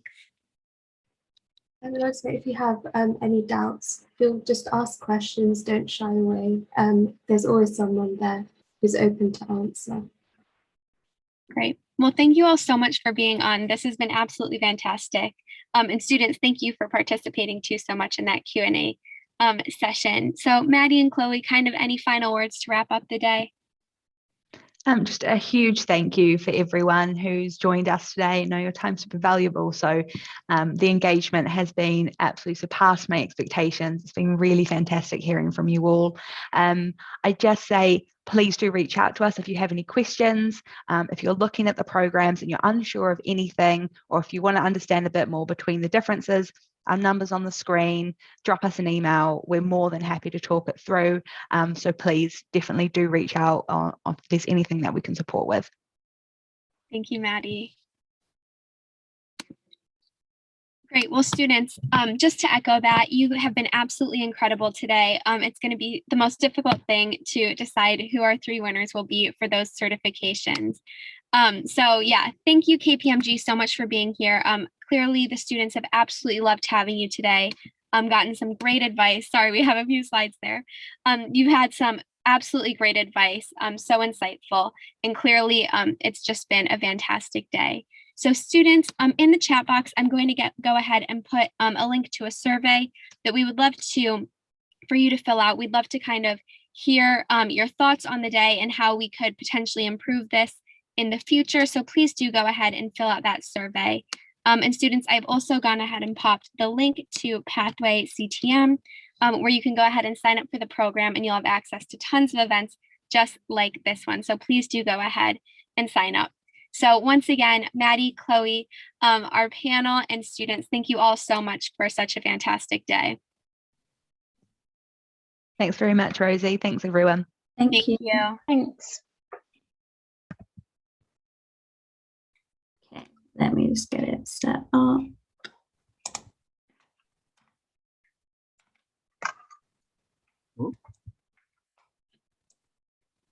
Yeah, go ahead. Okay, so hi everyone. I think everyone should be in the breakout room now.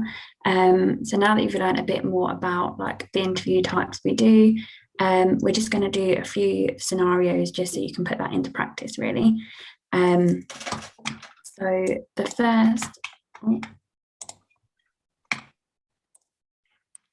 first scenario we have got, the question is, why would you like a career with KPMG? And the example answer that a candidate is given is, I'd like a career at KPMG because it's a Big Four global firm. I will have lots of opportunities to advance in my career quickly and work on challenging but fulfilling projects. KPMG is a well-respected firm that will look good on my CV, and following the programme will allow me to gain positions in other prestigious firms. KPMG have prestigious clients that I can work with, and I would like to build my communication and negotiation skills. I would like to become a director within 10 years, and the training at KPMG will help me to achieve this goal. So that's the answer that they've given. So if you can use the chat function, have a think and put in there what you think was positive about the answer, and also what you think can be improved. I'll give you a few minutes to do that, and then we can go through the answers.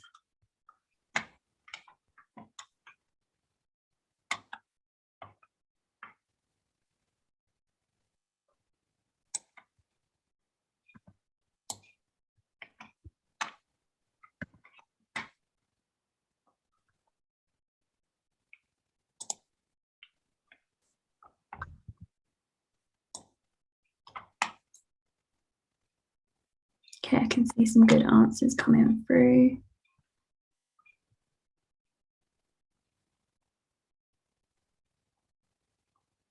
Okay,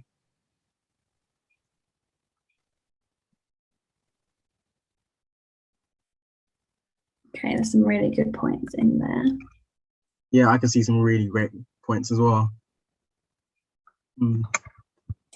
Okay, so I'll go through some of the feedback points for this. So you've done really well, but just more things to think about is kind of discussing career motivation. So this is that strength that we mentioned earlier on, that's really important to get across your point why you want to work for KPMG. So you shouldn't really be generic. You should really need to show that you've done your research and give unique examples. It's important to differentiate KPMG from other companies and show that you've researched our apprenticeships, show why you really want that role instead of others. So in the answer they mentioned about working for other prestigious firms, it's probably not the best thing to say when you want to show that you are passionate about KPMG. You can talk about engagement with the organisation. So if you've attended programmes or events such as this event today, it's a really good thing to mention to show that you've done your research and you've engaged with them prior to applying. That's a really good thing to show.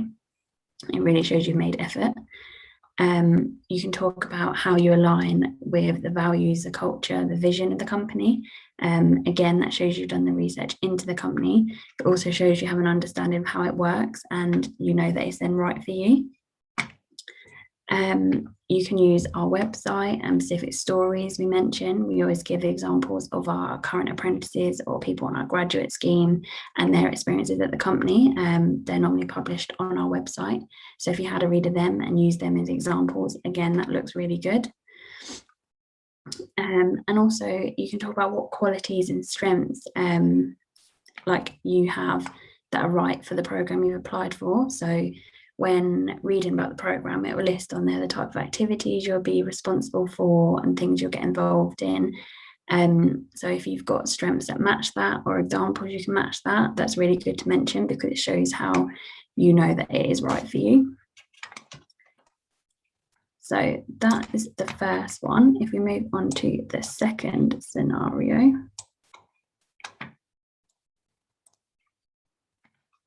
So scenario 2 focuses on our strength delivers quality. So the question is, how do you like to go about planning a detailed piece of work? And the example answer, the candidate has said, I would first think about the end results and then plan backwards from that point. I'm naturally an organised person, so I find it easy to be detail orientated. I like planning and make a lot of notes so I can remember them. So using the chat function again, have a think and put what you think is positive about that answer and also what can be improved.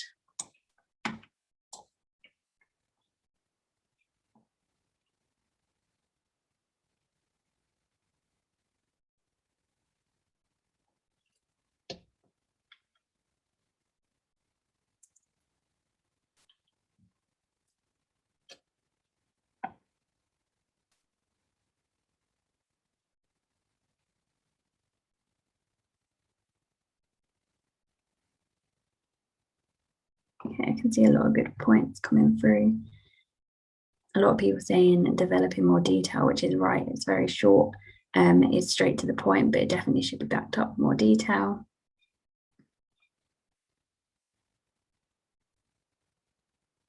Another point that someone's made that it's good that they've mentioned their strengths about organisation and planning, which is true.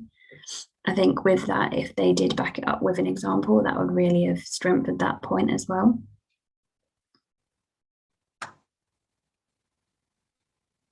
A lot of people saying give examples, which is definitely right.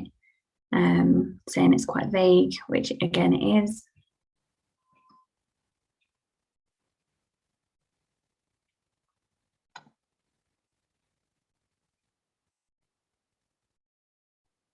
It's a good point.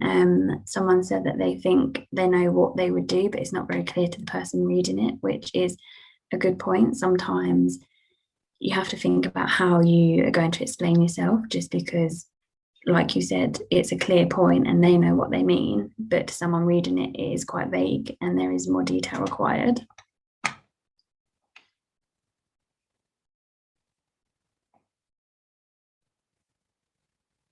Someone else has said they're not setting themselves apart from other applicants, which is a really good point, because mentioned earlier in the presentation about giving unique examples.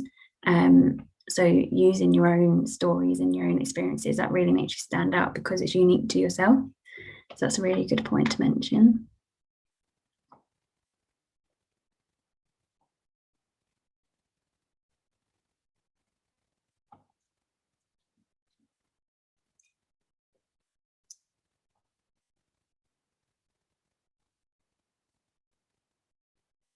Yeah, so there's a lot of really good points in there and they're all correct.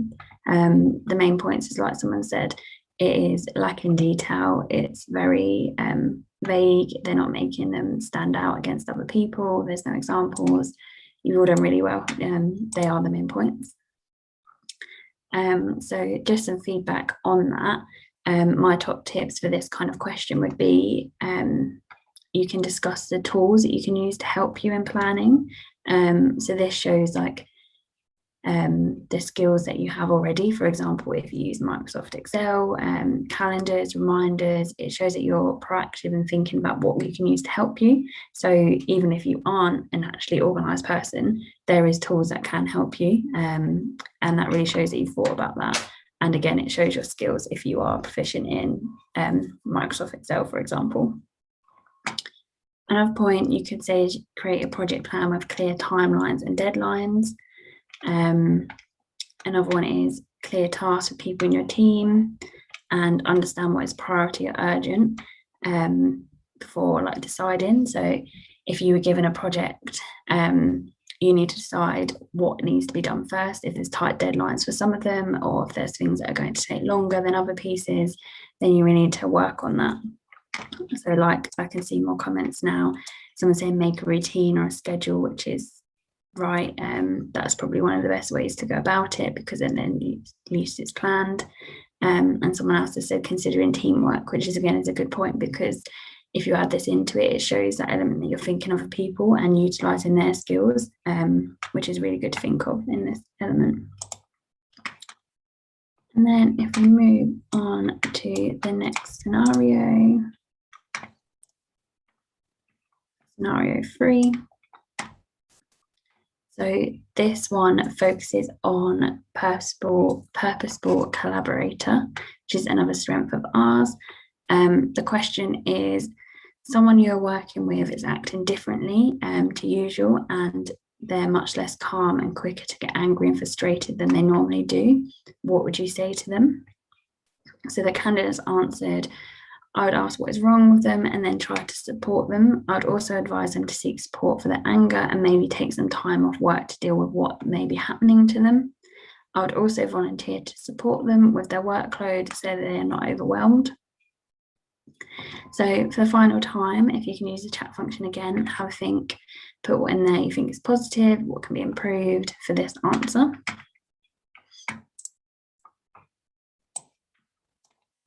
I have a question, Chloe. I'm wondering, how important is structure in giving a good answer? Quite important, yeah.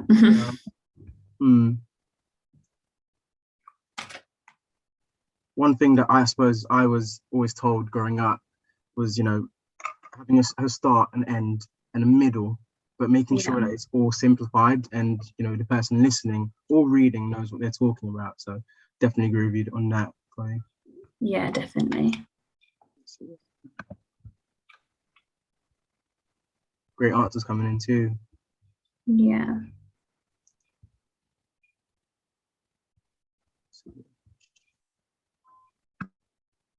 So yeah, there's some good points. Being understanding and open. Quite a good point someone's made is saying don't ask what is wrong with them exactly. It's probably not the best point to go straight in and just be like, what's wrong? Some things can be like sensitive, so you may want to just kind of go around it a slightly different way. But there is good points. Positive things are they are being very supportive and caring, empathetic.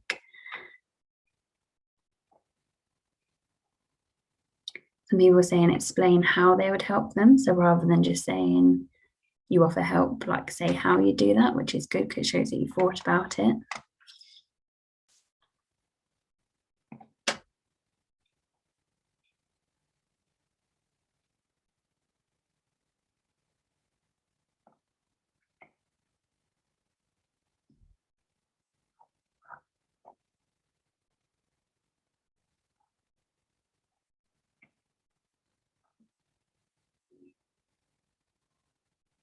Again, someone saying use examples, which is right. It's definitely better to show how you would support them. And you could also link it if you've dealt with this sort of situation before or something similar. You could give examples of what you've done previously to back yourself up.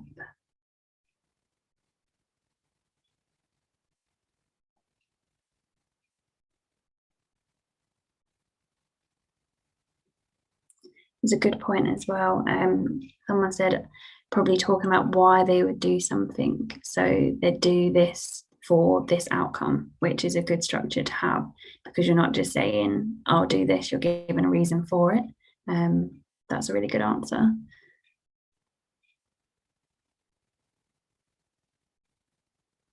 Someone else has said to offer your support as a friend, not just a co-worker, to create a safe environment. That's really nice, especially after you've learned about like the culture at KPMG. Everyone is here to like support each other, so that's definitely something that would be praised in KPMG.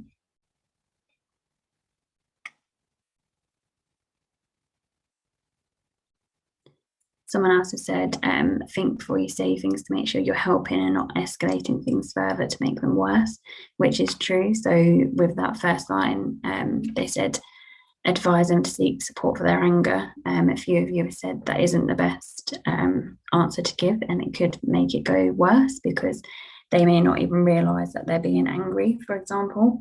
So yeah, wording around it is definitely important. You shouldn't really go straight in with that point. Again, a lot of people are saying back up with examples, which is good. Someone else has said that they could show the person where to get help if they can't help themselves, which is true.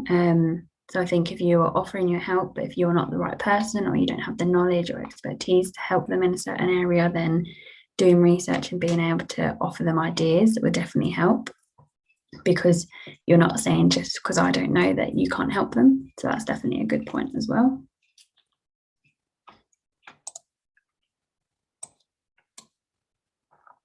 So some of my top tips for this would be engaging with the colleague to see if they're okay. Like you said, that can be a more relaxed, like friendly approach to it, just a general conversation.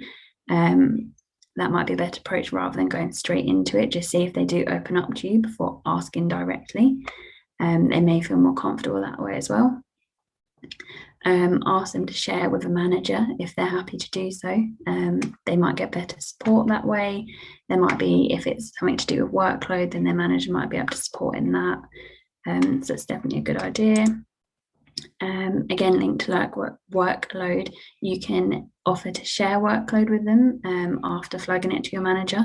So if they need the extra help and you do have the capacity, then you could support them in that way.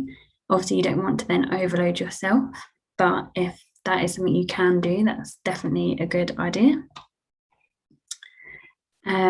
You can also encourage them to escalate any issues to the right people. So as you mentioned, if you can't help them yourself, like directly with your knowledge, then encouraging them to escalate any issues to the right people who have that expertise is definitely a good idea. I think that was the last scenario. Let me just check.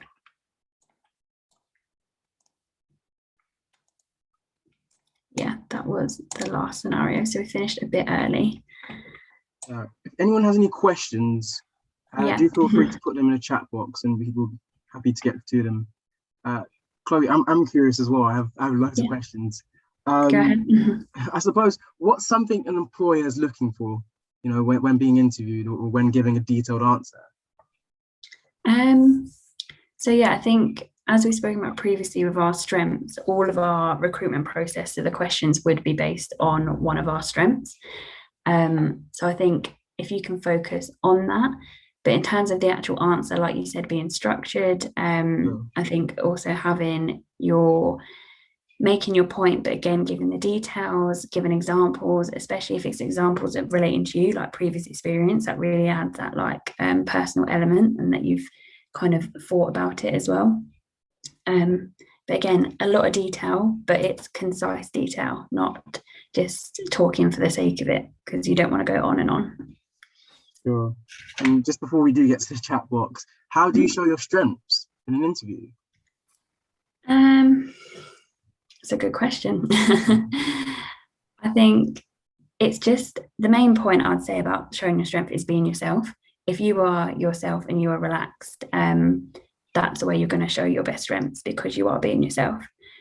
I know that sounds a bit cliche, but I think that's the best way to do it, really, because if you're putting on a front, then you're not showing your strengths. Like, everyone's unique, so it's definitely better to be yourself. Absolutely, I definitely agree with that, Chloe. We've got some questions coming in. I suppose let's start with this one. When do apprenticeship applications open for September 2022? So they will be towards the end of this year. We haven't got exact dates yet, but I'm pretty sure it'll be around October time. Sure. Let's see. I mean, Chloe, if you see any questions that you'd like to answer as well, do feel free to point them out. Let's see. Is dress code really important in the interviews? I would say yes and no. I feel like it's kind of like an old-fashioned view where you had to be like, for men example, suit, ties, like suited and booted, whereas I don't think that is the case anymore, really. I think it's important to be presentable, to show that you have made an effort, and for example, you don't want to just roll out of bed and still be in like pajamas or trackies. But I think just as long as you're presentable, I'd say like smart casual, then it shows that you've made that effort and you're willing to. Obviously, in terms of actually at work, dress code being virtual, it's kind of changed the whole like view on that, really, because you wear what you're comfortable. So in terms of virtual assessment centres, you're most likely going to be at home. So you don't want to be sat there all dressed up. It's more understanding now, I think. Absolutely. Can you give some more insight on what a business service apprentice would do on a daily basis? In terms of it, like really detailed, I can't really offer that because I don't really know myself. But in terms of the business services, you'd be moving around the different areas within the business services. So like we said, people, like communications, like that sort of thing. So yeah, unfortunately, I can't offer you a lot of detail on that. But we do have our Q&A later, which is with our current apprentices. So they'd be able to give you a real insight into that because they do it themselves at the moment. Sure. And in an interview, and this is actually a really great question, in an interview, is it better to give long, detailed answers or simplified but concise replies? That's a good question. Yeah. I guess it's a balance of both because you want that detail, but you do want it to be simple and concise to make your point. Like I said, you don't just want to speak for the sake of speaking, like there's no point in that. So yeah, it's kind of a balance. It's getting that balance right. So you're giving your exact answer with enough detail and keeping it concise without going on too long.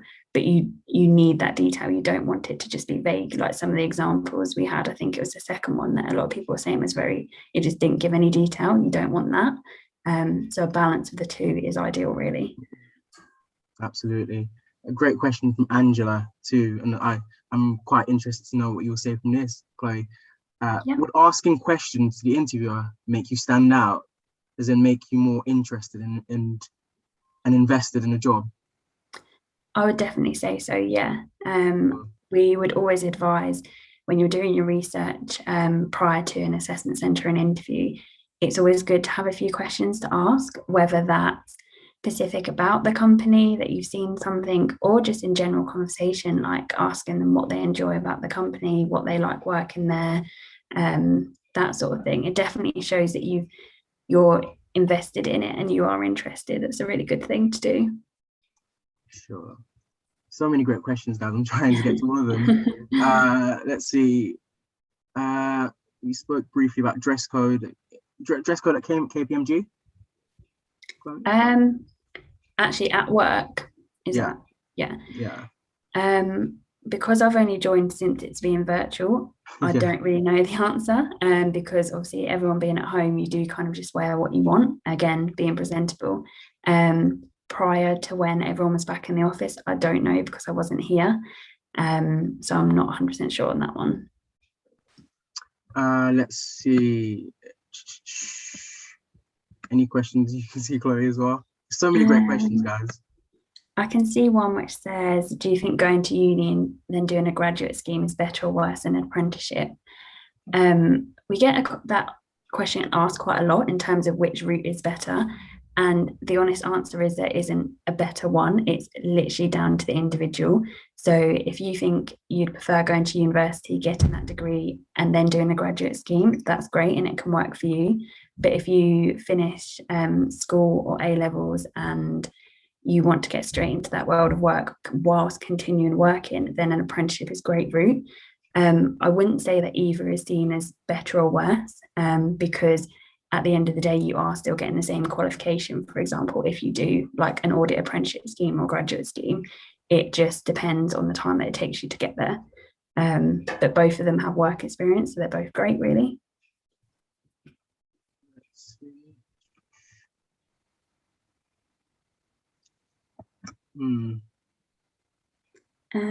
There's one which says, what does a timetable look like? Hours of work in a week and studying. Yeah. There isn't really, you're not really given a timetable as such. Depending on which apprenticeship you do or a graduate scheme you do, you are employed to basically work full time. So you will be working a normal working week, but you will get additional days leave for study leave, for example, or you'll have days booked where you're being taught, like in classrooms. Again, it depends on the route you take as well, because some of the apprenticeships are intensive, where you do the majority of your exams within the first year, whereas the other ones, they're spread over time. So again, that would depend on that. But yeah, you don't really get a set timetable. I think the degree apprenticeships are slightly different because you do actually attend university. So I remember an apprentice saying that they had like Fridays off because they were actually in university that day, and then the rest of the days they were working normally. So I think in terms of studying, a lot of it is in your own time as well. So evenings, weekends. But again, if you're doing that qualification, you're going to put in as much as you can to get out of it. So it does kind of, it's work and into your evenings as well. Let's see. We have a couple more minutes for questions and we'll have to go back to the main room, of course, but let's see if any more questions. Oh, a question just came in. How important is researching before going into an interview? Very important, I'd say. I think if you went into an interview and you hadn't done any research and they asked you questions, for example, like why you want to work here or what do you know about the company, and you don't know anything, then that really doesn't look great at all. It's always best to kind of research it, make some notes. But I don't think it's just, you don't want to just research like the generic kind of history of the company. Like that's great to know and you can definitely use that. But it is more like what they do now, like their values, like any awards they've won, like their culture, more that element of it, because I think then you can bring that more into your interview questions to show how you align with it. So doing the research on the company is definitely important.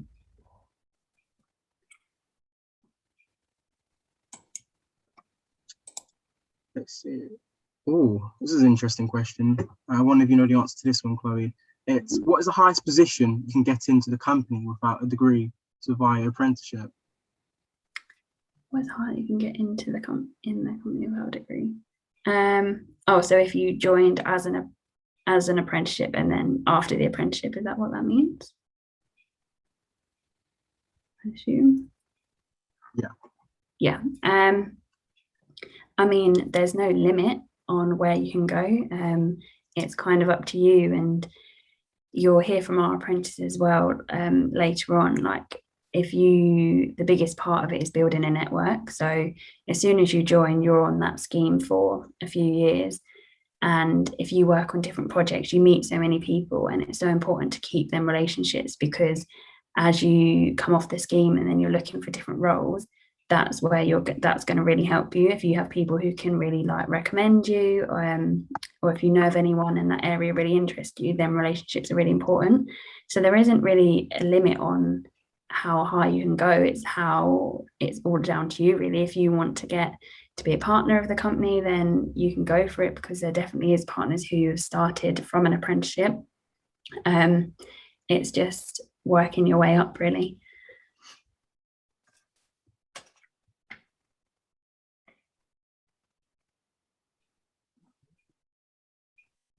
There's another question which says, does the attitude you give during your interview affect your chances? In terms of, I guess it depends on what you kind of mean by attitude, but if you're in an interview and you don't come across interested, like for example, one of our strengths that we assess is the career motivation. If you didn't show that you had really strong career motivation to work for KPMG, then it's not going to look great and you probably wouldn't be scored highly. And again, if you didn't come across interested, then that's not going to look great on you either. So I think as long as you show that you're interested and you're open to talking and everything like that, then it would be well for you. Really quickly, Chloe, Rosie's going to ask when we get back to the main room if anyone would like to share what they've learned in the breakout room. Would anyone like to volunteer themselves to do so? You'd have to unmute yourself though.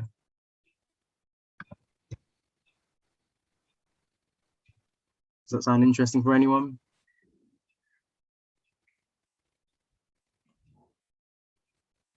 Otherwise, I'm happy to do it.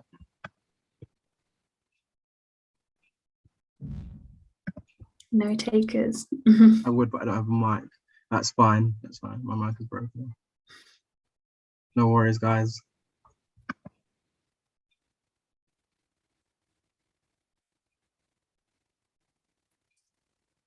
Okay, cool. That's fine. I'm happy to do it. If there's one thing you've learned on this breakout room so far, what is it, guys? Do feel free to put in the chat box. For me, it was the importance of structure when giving a detailed answer. how to answer interview questions effectively.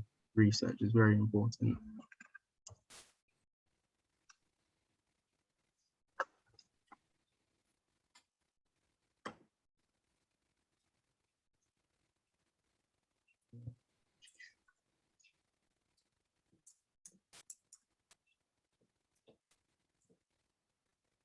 How to present yourself to the interviewer, absolutely.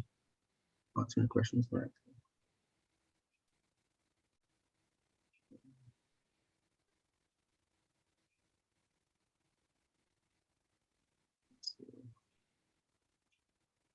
Lots of good points. Yeah.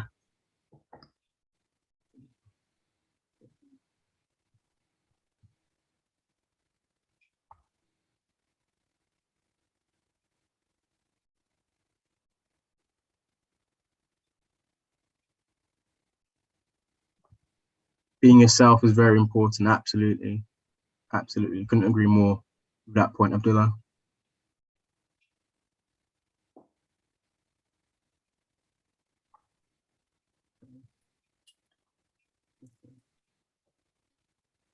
We're going to be going back into the main room in just a second, guys.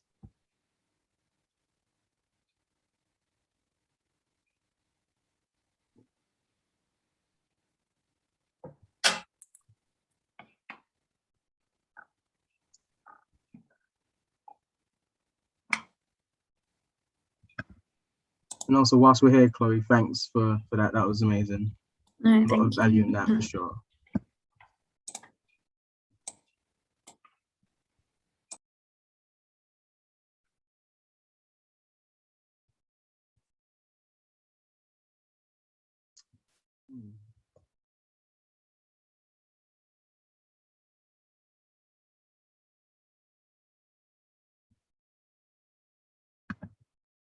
Problem. There we go. Yeah, it's all okay. Can you all see my screen all right?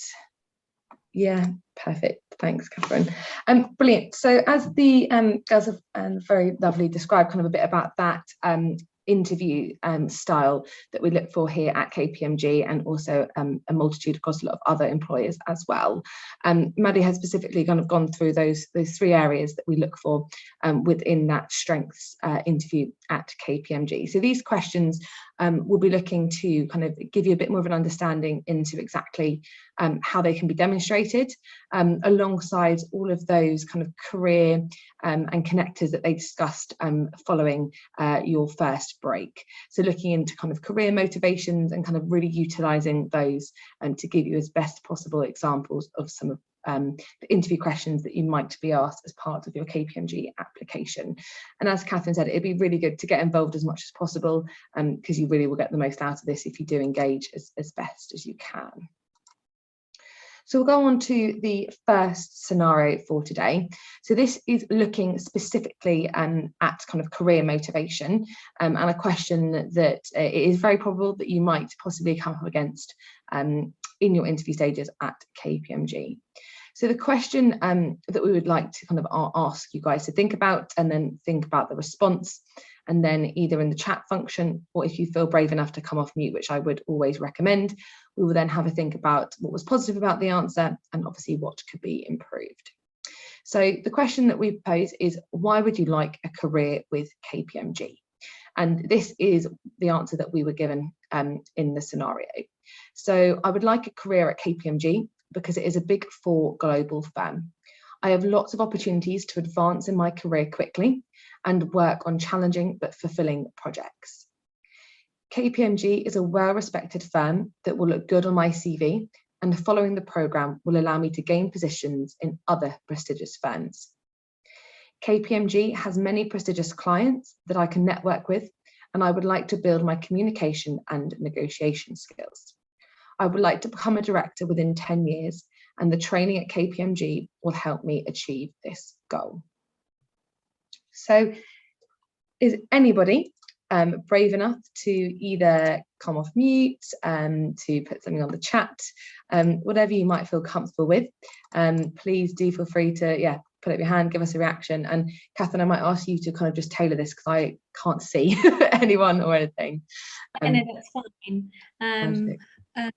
And as Natasha said, do have a go. Some of you are already putting in the chat box what you think, which is great. But if you want to have a practice, and remember, in that real life situation, you will be speaking out loud, whether that's in an assessment centre, of course, in the interview.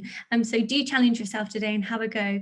But let's have a look in the chat box. So Matt has said the person is saying they'll be able to gain higher positions elsewhere, which is negative, as it shows that they aren't interested in staying at KPMG. Brilliant.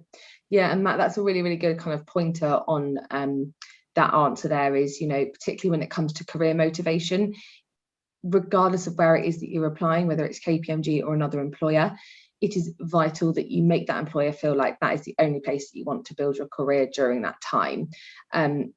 Particularly like kind of mentioning about going on to other prestigious firms after completing the program.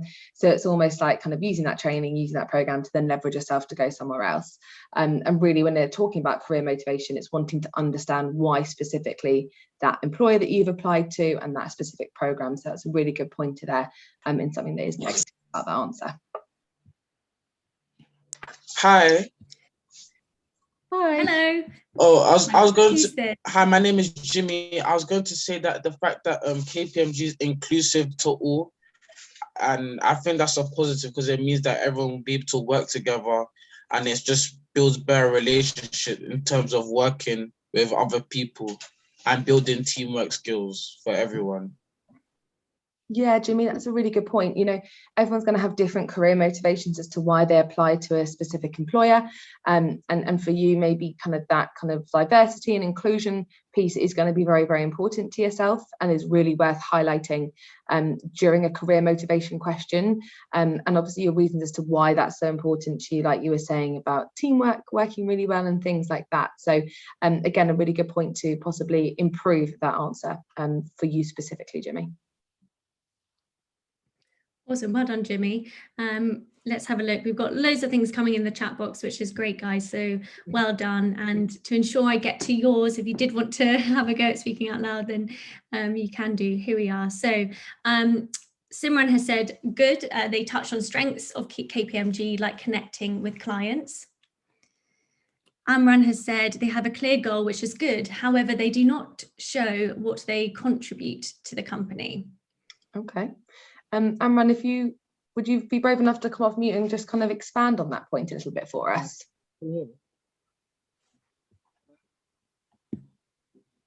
Oh, I think we got a little bit of you, Amran, but I can't hear you anymore.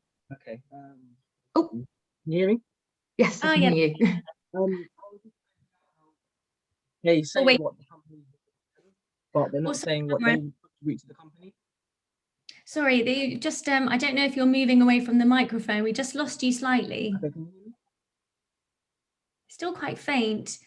Can you hear me? No, it's a little bit faint, Amran. So maybe have a quick read to give your microphone, whatever it is that you're using, and we will come back to you in a moment. Catherine, if you could just read out a couple of more and we'll come back to you, Amran, in a second. Yeah, sure. Here we are. Tanya has says, it seems like they are only using KPMG for their own benefit. Yeah, very good point there. Tanya, agreed, but also remember that, you do want to demonstrate that you want a career at KPMG as well. So that will naturally give you skill sets, but again, maybe think about not using them as much detail to kind of leverage upon your career after KPMG. Focus it specifically for that employer, definitely. And I guess following on from that, Aisha has says clear on their goals and interests, I guess, in terms of what they want. Juhai says what's positive is that it answers the question straight away and avoids any waffling. Yeah, definitely. Very concise and to the point. I would definitely agree with that point there as well, Aisha. Can you hear me now? Oh, yes, Aman, thank you. Okay, I was just saying how in this answer, it shows what the company can offer to them. However, it's not showing what they offer to the company, like the skills that they would bring, which I feel like they should put in their answer. Yeah, okay. So yeah, obviously within the career motivation, it's going to be a little bit more specific to that employer that you are wanting to apply to, because that is in that kind of question, demonstrating, you know, why that employer over somebody else. That is the most important thing you demonstrate within career motivation. As you kind of mentioned about possibly what you could bring, a great kind of additional point, I wouldn't focus too much on it within career motivation, because it is the employer that is obviously needs to stand out within that specifically, and obviously the program that you're applying to. But in terms of your skill set, you know, it could be leveraging upon something that you've already studied towards, and therefore it's just giving you a little bit in-depth knowledge. It could be kind of something that you're really passionate about and you're wanting to develop your career line in it. So definitely worth mentioning kind of your own, what you can bring to it, to the role, I guess, as well in the program. But specifically in career motivation, we really need to focus on the motivation for that specific career choice and employer that you're going towards as well. We will kind of move on, as we do have 3 scenarios, but before we do so, I just wanted to highlight the one thing about this that is something that is positive about this answer, and I would really recommend all of you to really consider, is they give a really good understanding into their own motivation. And where that is within this question is the fact that I would like to become a director within 10 years' time. And giving a time frame in something like a career motivation question just really naturally highlights, oh wow, this person really is motivated. And clearly, you know, saying that they want to be director within 10 years, it is also a reasonable timescale for that as well. So again, just have a think about kind of how motivated you are, where you want that end goal to be, and how that specific career employer that you're going into can help you to achieve that. And that's a really good way to demonstrate how motivated you are to kind of want to get involved within that career path. Brilliant. So kind of moving on to scenario 2 then, we're going to look at the competency delivers quality. So the question is, how do you like to go about planning a detailed piece of work? And again, the answer that we've been given is I would first think about the end results and then plan backwards from that point. I am naturally an organised person, so find it easy to be detail orientated. I like planning and making a lot of notes so I can remember them. So again, can everyone please write in the chat function, or if you are feeling a little bit more brave, like Jimmy and Aman, please do feel free to come off mute and to give us your thoughts on what was positive about this answer and what can be improved. Definitely, and perhaps you're sat there thinking, oh, I don't know how, you know, how I would personally answer this. So remember, if you've got any questions or anything about any of these scenarios, you know, Natasha is here, so do ask away, but have a think then. Anything that could be improved, or any positives that stand out to you? Here we are. So Matt says, I think it's positive as it shows they enjoy detailed tasks, which others may find tedious. Yeah, definitely. You know, we're asking for kind of quality of work. And again, it's going to be about you as the person, how you would approach planning this detailed piece of work. So definitely making sure that you recognize you're organized, you're detail orientated, you love to plan. All those things automatically show how you would go about it, and going about it in the right way to make sure that you deliver the quality that would be required. So yeah, definitely agree on that point there. Vinay says he could use an example to support his answer. Yeah, that's a really, really good one, Vinay. That would be my biggest thing to improve that. I think beforehand they've mentioned about kind of using the STAR or the CAR technique, whichever one that you guys are more familiar with. So situation, task, action and result. So again, using an example to demonstrate, you know, saying all of that, and they say, you know, also an example of this would be during my time at university or at college, where I've had to plan all of my revision timetables, things like that. A really good kind of examples to show how you would go about it, and a real life example of that as well. So definitely a really good point there. Yeah, and just as you were saying that, Natasha, Shiranish said exactly that. I feel the answer requires more detail in how they can plan a detailed piece of work. So well done. Yeah, brilliant. Simran has said, good, concise and straight to the point about their own strength. Doesn't beat around the bush. Yeah, definitely. That's a really important point, actually, is, you know, when you are doing these kind of strengths-based questions, you can get quite caught up in really giving too much detail and kind of waffling along. and particularly if you're trying to integrate examples into them, which I would strongly suggest you doing. So that's why we always say to, beforehand, all of these capabilities are all on the KPMG website specifically for us. So what I would do if I was in your shoes before going to an interview is I would go through all of them, make a list of all the examples I would use for it, so that when it comes to the interview, you know exactly what example you're going to use. There's no kind of having to really think about it, or starting one and then going, oh, actually, no, I want to do another one, or anything like that. It can be really clear and concise, as that is also really important during kind of interview questions. Great. And did anyone want to, I don't know if I heard some noise, if anyone wants to have a go at sharing their thoughts out loud.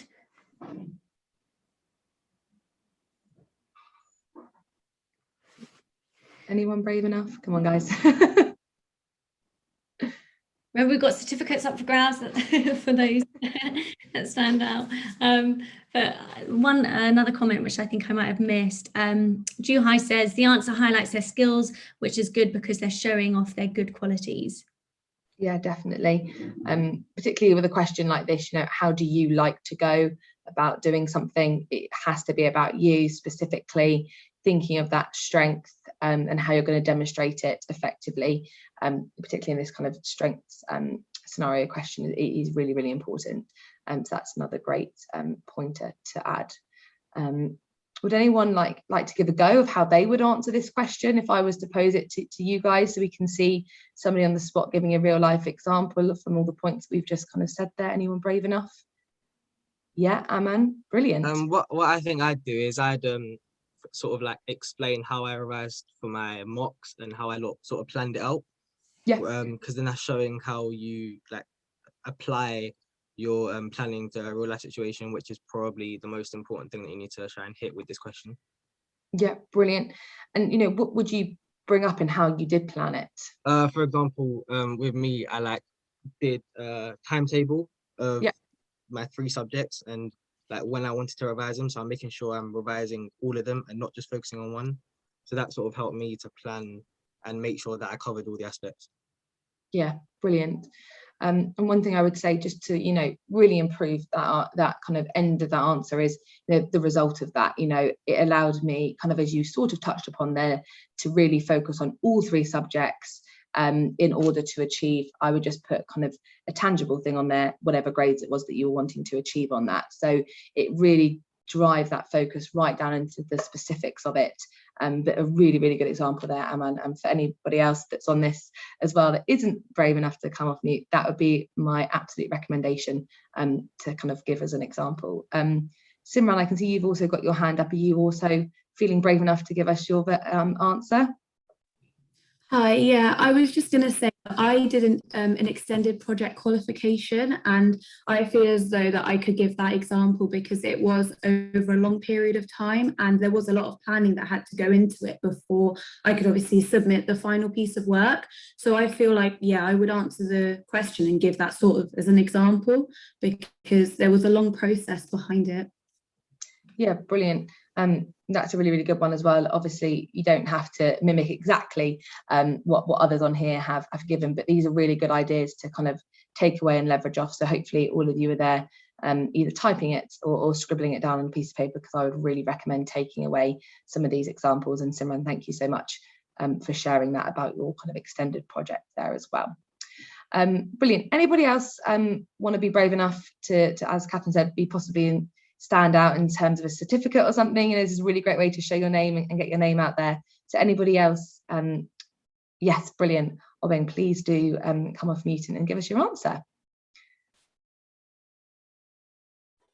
Hello. So I was gonna just say that with me, I'm an art student, and we had to plan out our personal portfolios, which took like a few months, and we had to really search within for something that relates to us, and we could really, do things like get primary evidence, taking pictures, so really visiting places and stuff like that. So I feel like I can really talk about that if I was to answer this type of question.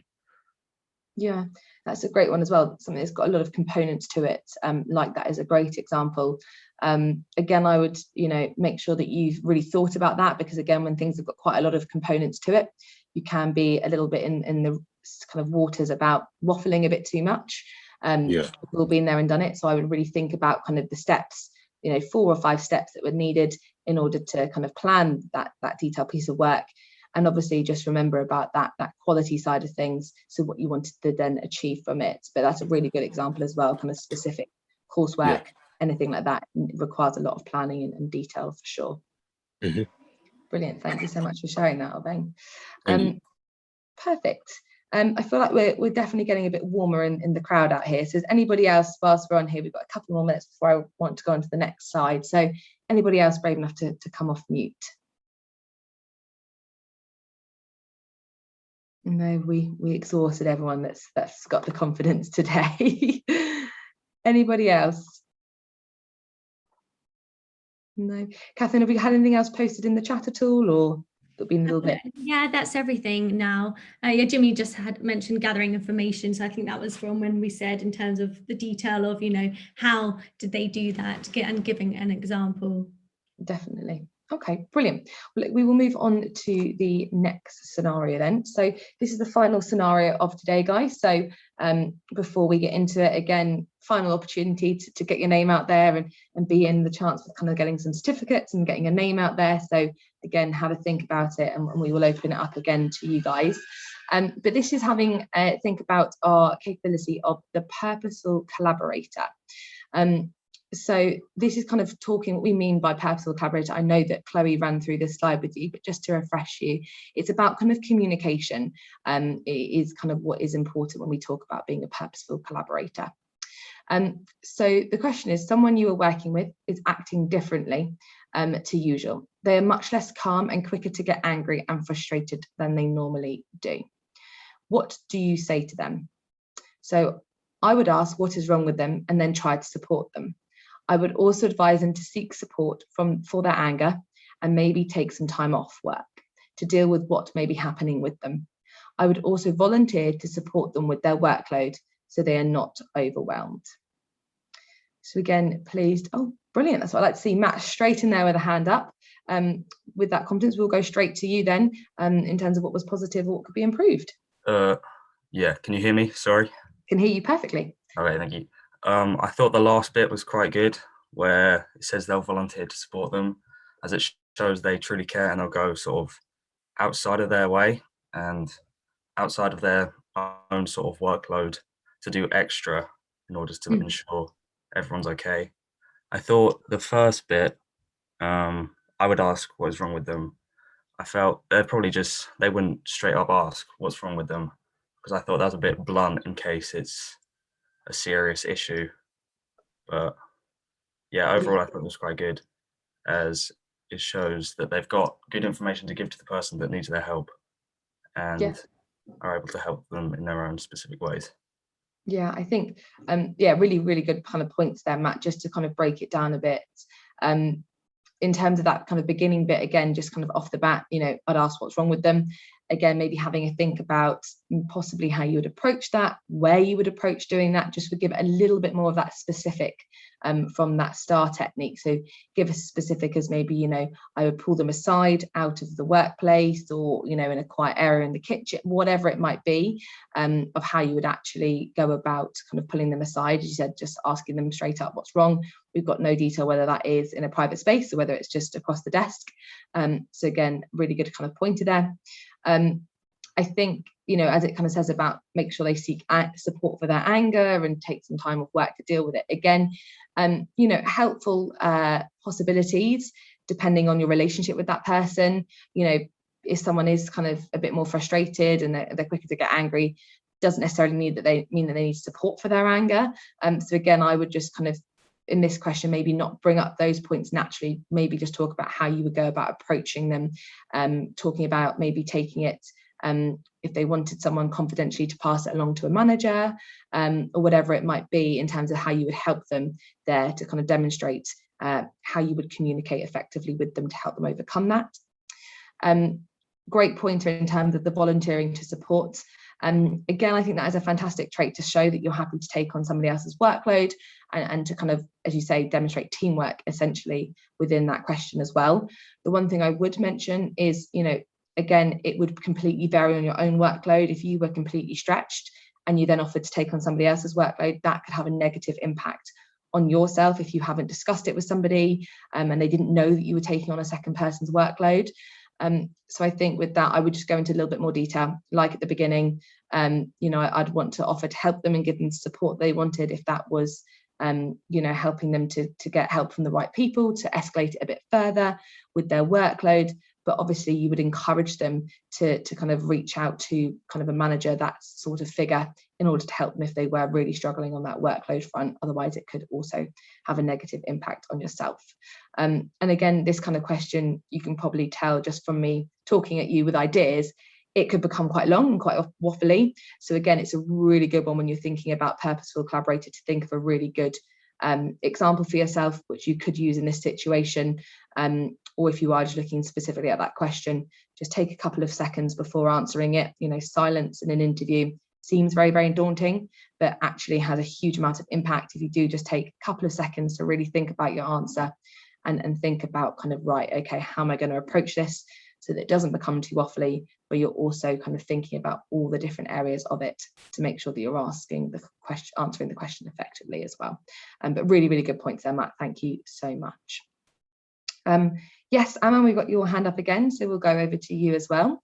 I think Matt said that the first bit may be a negative because it would seem too blunt, but I think that that's necessary because it could just be a short-term issue, and then asking them to advise for support for their anger would seem quite patronizing. So I feel like you have to ask them what's like, or try and work out what's wrong, because then you can sort of like decide what you're going to do after that. So I think the last bit is very good because it shows that you'll go like above and beyond and out your way to help. But I feel like the first bit is also very essential because you need to work out like how you can help their issue, and if you even need to help their issue, because it might just be like a one-day thing that you can they'll get over. So you need to like try and make sure that you know what you can do. Yeah, and I mean, that's a really good kind of extension point to what I was saying there is, we need a bit more specifics really around the whole thing. And again, a great pointer to add onto this question to make it just that little bit more kind of accurate and kind of really strong would be, I would think about kind of volunteering to support them. If this was to be a short-term issue, to make sure that they don't fall behind and demonstrate that teamwork element. But then you could say, if it was to be more of a long-term issue, this is how I would approach it as well. So you give two different scenarios to that kind of answer to that question to make that a really, really strong one. So definitely fantastic contribution there. Thank you so much. Hi, sorry about that. I don't know how to put my hand up. I wanted to say something in regards to this question. Brilliant. I was gonna say initially I'll go up to them to talk to them just to see how they're feeling, because as an individual, I think it's nice to know that your peers can come up to talk to you about an issue, especially if they're not usually angry. It will be nice for someone to talk to you about your issues, just to see how you're feeling, so that you can carry on with like your work. And if it's clearly getting too stressful for them, you can help them with their workload, speak to the manager, just so they can feel better about themselves, because obviously there's stuff that can go on in their personal life which could be affecting them on that day, or they might have had a bad morning, etc. So I feel like it would be good to just talk to them initially, see what's going on, and if it becomes more of a long-term issue that could be actually harmful, then that's when I think it's appropriate to go to the manager and like see where you can take it further from there.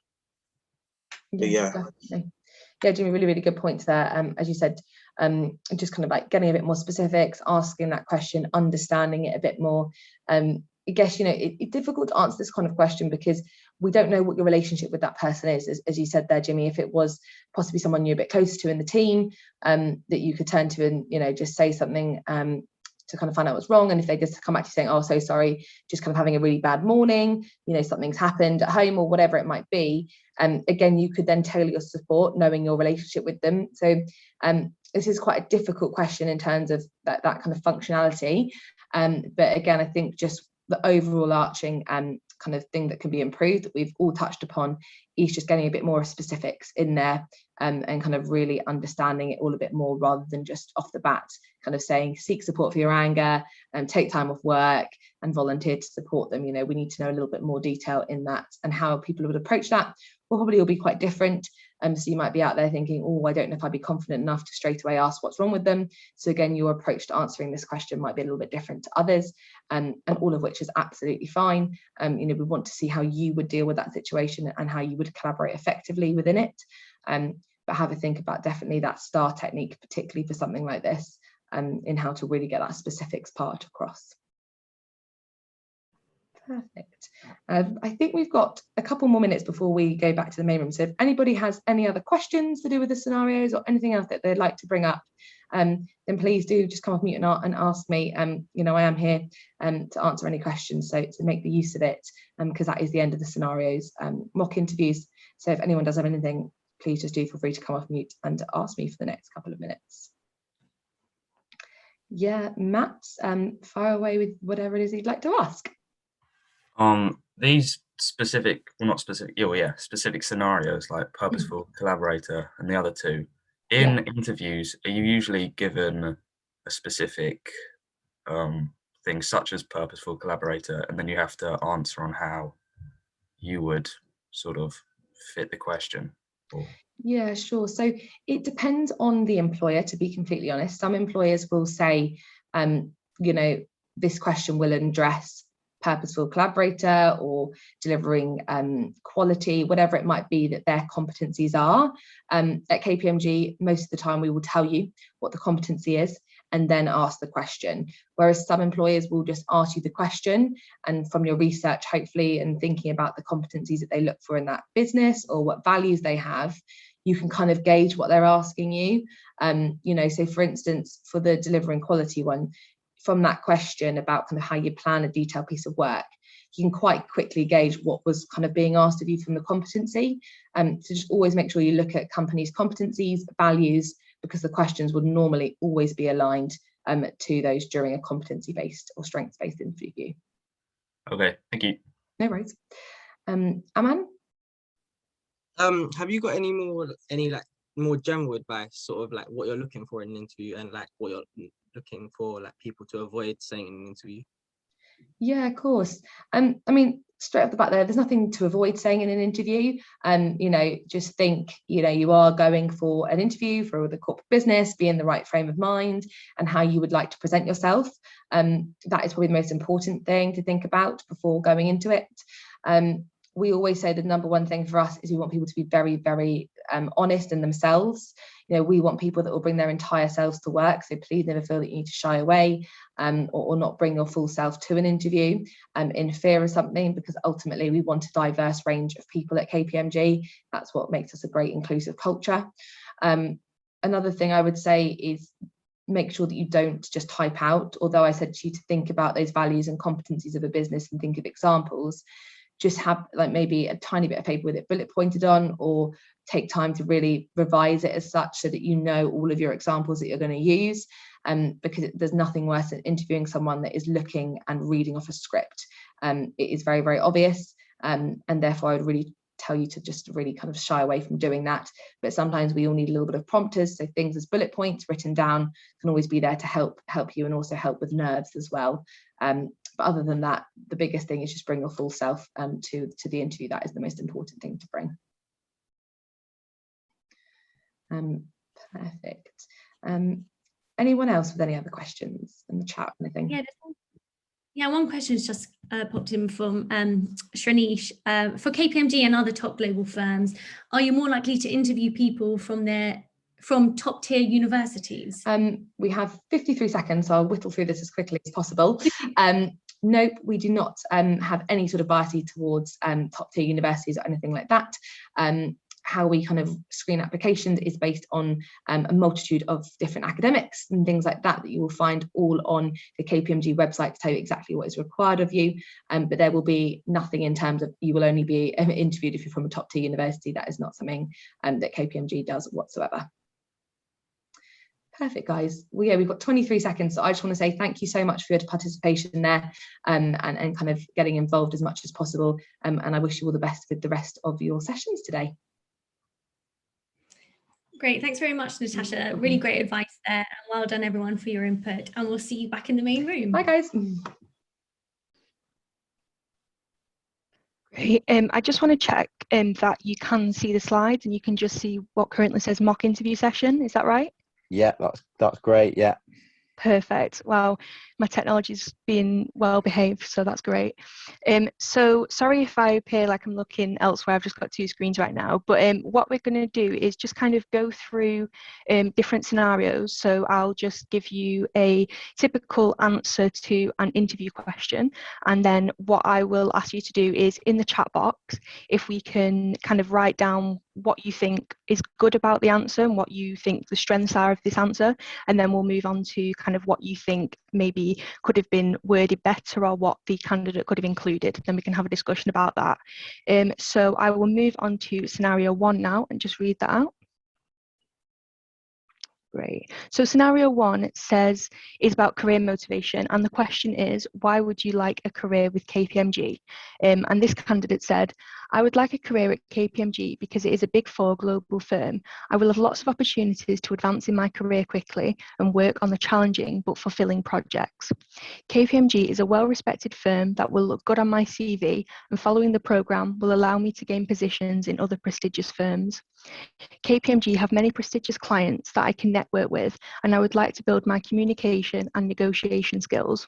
I would like to become a director within 10 years, and the training at KPMG will help me achieve this goal. So that is just the overview of the career motivation. If you want a couple of minutes or a couple of seconds to have a read over that. So what we're going to do next is, if you can write in the chat, what do you think is good about that answer? So what did the candidate do well when sharing that answer in their interview?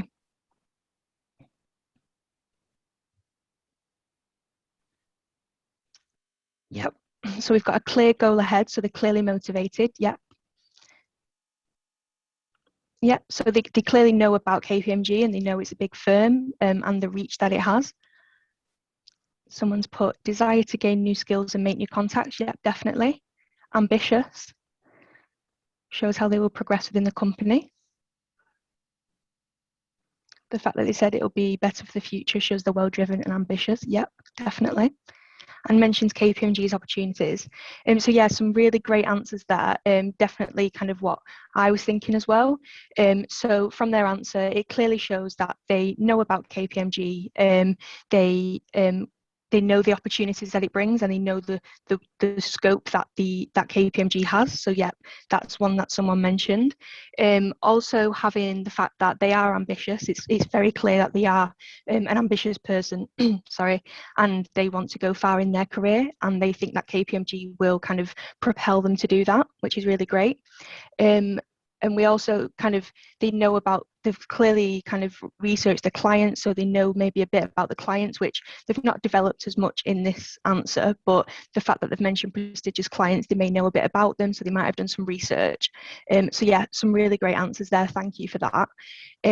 Now moving on, does anyone have any ideas about kind of what the candidate could have done a little bit better, or what they could have included, or kind of any sort of negatives about the answer that they've given? Yep, so too ambitious shows that they're only joining the company because of what it can offer to them, not what they can offer to the company. Yep.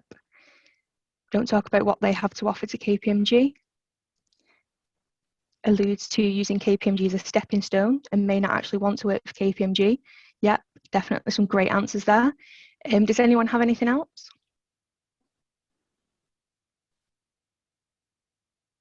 No, okay, we'll move on then. So yeah, some really great answers there. Definitely, I completely agree with what you've said. So kind of moving about how the candidate is ambitious, they're definitely ambitious, and that is a really great strength and quality to have. However, some parts of this may be kind of disillusioned. especially kind of they would like to become a director within 10 years. This is a big one, and it's really fantastic to have that ambition that you want to be a director. But I think the candidate hasn't really researched this very well, because to become a director within 10 years, that is quite quick, and that a lot of hard work needs to go into that.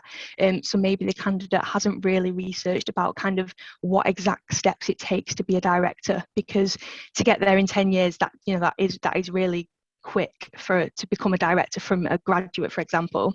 Another thing as well is it's quite vague. I think someone mentioned this before, but when you're talking about your career motivation, it's really important to not be too generic. So we really want to see that you've researched the company that you're being interviewed by, and you have specific reasons as to why you want to work here and why you want to work in the area that you've applied for. So although KPMG is a Big Four firm, and they've mentioned that, it's kind of people who maybe aren't applying for KPMG would also know that as well. So it's about having something more specific that really made you want to work at KPMG. A big thing at KPMG in particular is our values and our culture. So for example, if you were being interviewed about your career motivation, a better answer might have been the values and kind of our values aligned to the candidate's own, rather than just going straight to they're a Big Four kind of global firm. It's more personal and kind of shows that you've researched more if you can mention something a bit more specific. Also, another thing that the candidate could have done is kind of when they mention about it will look good on your CV, when you're asking someone why they want to work there, that's not the first thing you would say. Usually you want it to look good on your CV. We want to see kind of more specifically, like I was mentioning before, how you think this will kind of develop you, and also, as some of you did say, which was great, what the candidate can offer to KPMG as well. So we want to see, when you're in an interview, it's not just whether you're a good fit for the company, it's also for you to see if the company is a good fit for you as well, because you want to know that you want to work there as well. So it's really important that you can tell the company kind of what you can offer them as well, to kind of get that relationship and both ends can see if it's right for each other. So yeah, some really great answers there. And just to kind of overall, it is completely fine to be ambitious. That's what we want from a candidate. It's a great strength to be able to demonstrate being ambitious, but there's just a way to frame that in an interview and try and show your ambition whilst also being realistic and understanding kind of what goes into the position and what goes into the role. And that's where the candidate kind of fell down a little bit. They could have just kind of offered a little bit more in terms of their research and kind of been a bit more realistic whilst also keeping that ambition. Yeah, that's great. Yeah, what I would say is, just to echo that, is yeah, in terms of the detail there that Demi's spoken about, fantastic. And then yeah, it's all about that balance, isn't it, of what do you want to get out of it, but what a KPMG going to get out of you being there as well. So that's sort of worth thinking about, I think, is looking at both sides of the picture, which Demi sort of outlined there as well. So yeah, hopefully that's really useful, that scenario for you. And yeah, really good answers. We've had a question from Darcy now. Is it bad to be too ambitious with highly and typical unattainable goals? What would you say to that, Demi? It's a very good question, that. Yeah. Great question. And it's not bad to be ambitious. I think it's just really important that you have kind of researched and you know exactly what goes into the role. So for example, this candidate is clearly ambitious, but he's said about being a director within 10 years. And if they'd kind of researched the role and researched kind of the stepping stones within KPMG, they would understand that to become a director within 10 years is it could happen, but it's not a common thing to happen. So I think that kind of is a bit of a red flag, as if to say, have you actually researched the role? So I think it's just really important that you do have that ambition, but also be careful that you're not kind of making bold statements that might not necessarily be realistic, because that can be a bit of a red flag to an interviewer. Great. Does anyone else have any other questions about that scenario before we move on? Just give it a couple of seconds. do you recommend writing about or talking about? So when it comes to kind of how much you should include in a scenario, in a question such as career motivation, it's not necessarily how much you say. You've just got to kind of make sure you're getting your point across.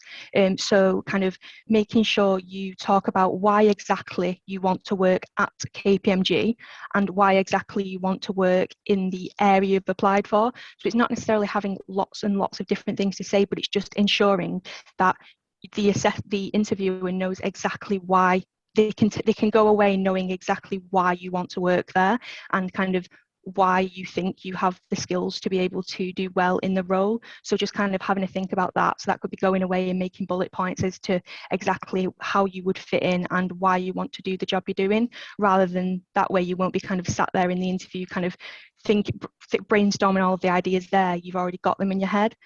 So yeah, just kind of going away and trying to structure your answer. It's hard to tell how much exactly you should say. It just completely depends on kind of the points you've got and the quality of your answer. So yeah, that's a bit of a difficult one, but I hope that's kind of helped a little bit. So we're going to move on to the second scenario now. Let me just click that. So our second scenario is about delivering quality, and this is one of the strengths that is measured at KPMG in an assessment centre or an interview. So the question is, how do you like to go about planning a detailed piece of work? And the candidate has said, I would first think about the end results and then plan backwards from that point. I am naturally an organised person, so find it easy to be detail oriented. I like planning and make a lot of notes so I can remember them. So looking at that answer that the candidate's given, what would you say is kind of good about what they've answered? What's good about the answer that they've given?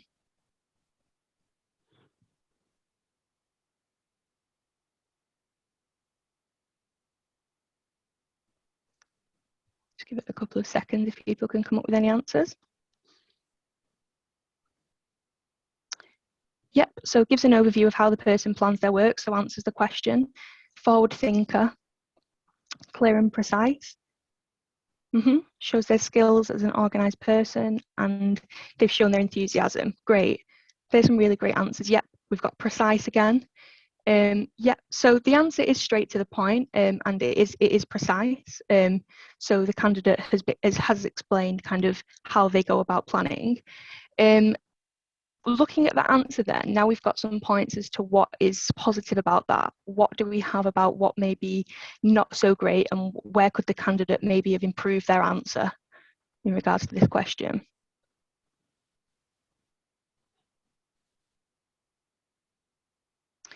Lacks description, short and lacks detail. Yeah. Very minimal. Doesn't show how they apply these qualities in everyday life. Yeah, that's a great one. Include an example, and they could use more depth. Yep.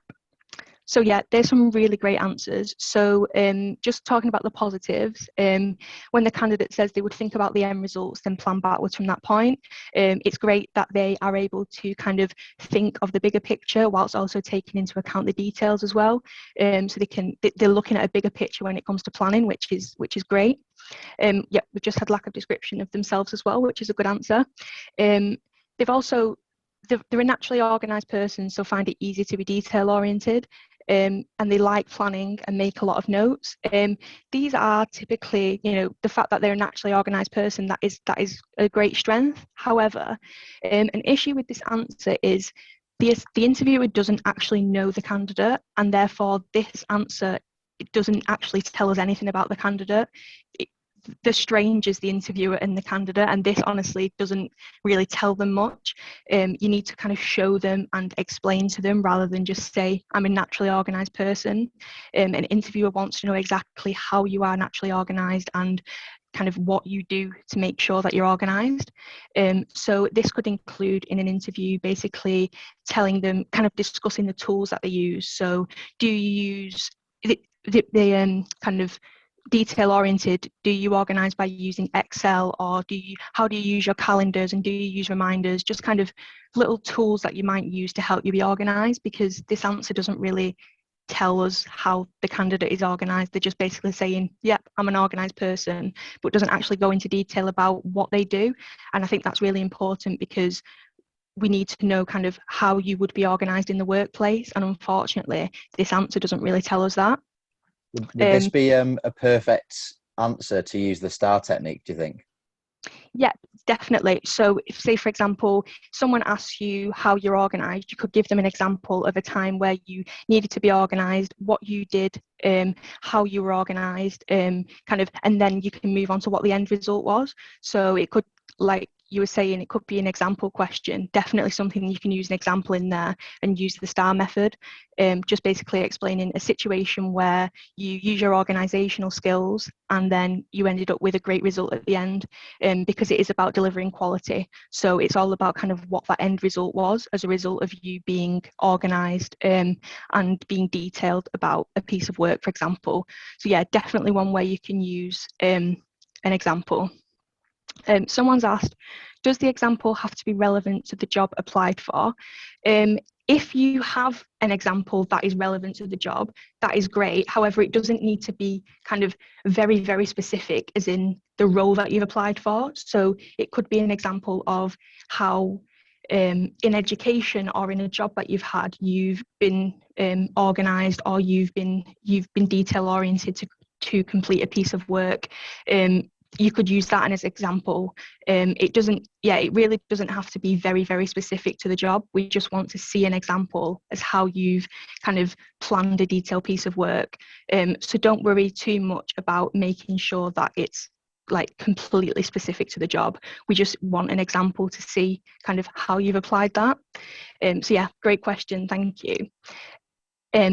Also, I think what's important about this scenario as well, and the answer that you give in terms of going about a detailed piece of work, talking about kind of priorities, for example. So say you had an example where you did need to be detail oriented to complete a piece of work, talk about how you had to prioritize tasks and you had to prioritize things to get the job done, because that is something that's really important in a workplace, especially at KPMG. So if you can bring that into your answer, or you have an example of a time where you've had to prioritize to get a piece of work done or get a job done, that is really, really important, and that shows that you are kind of detailed and you are organised, and you've factored in lots of different things to ensure that you can deliver quality. So yeah, that's just kind of the top tips. Everyone had great answers to that. It was very short and it didn't really go into a lot of detail, and when asking about kind of how you deliver quality, we really do need those examples. And like I said, it doesn't have to be too specific, but we just do need an example, because the interviewer doesn't know the candidate, and that's what we want to gain from this interview, just to see how you would fit into the role. So I hope that's kind of clarified what to include in that answer. Does anyone else have any questions about that before we move on?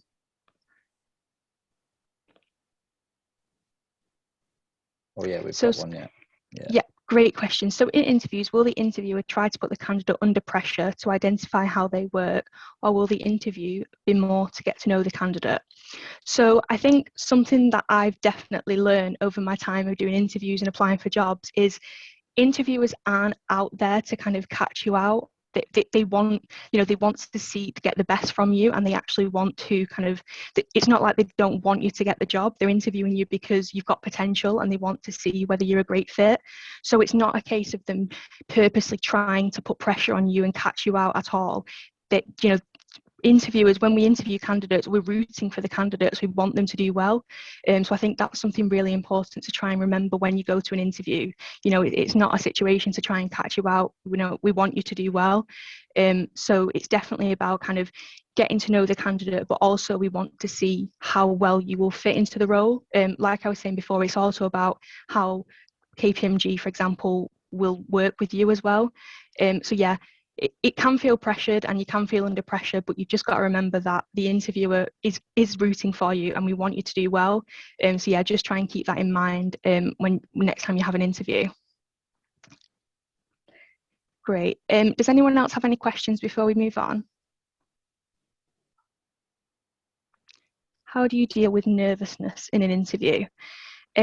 So in terms of dealing with nervousness, I think it kind of links to what I've just said about kind of trying to remember that the interviewer isn't, they're human, and all of our interviewers at KPMG have been in this exact situation. They've been in an interview situation, being interviewed by someone who seems a lot more senior than them, and everyone's human as well. I think that's something that I know I've done it personally. Sometimes interviewers seem really, really scary, but you've just got to remember that they're human and they've been nervous in interviews before. And I think it's just really important to kind of remember that. It can feel really scary at the time, but I think that's something that's definitely helped me to kind of relieve the nerves sometimes. Just remembering that they are human and they are rooting for you. So yeah, that's one way. I don't know if got any other ways, but yeah, that's mine. I was gonna say, I think as well, Vincent, with what Demi said there is, the interviewers are rooting for you, and at times, we've all been in interviews where potentially it's been a question and you think, right, I don't know the answer off the top of my head, or is that answer the right one that I want to actually get across? There's no harm in saying, do you mind if I just take sort of 15-20 seconds to think about my answer here?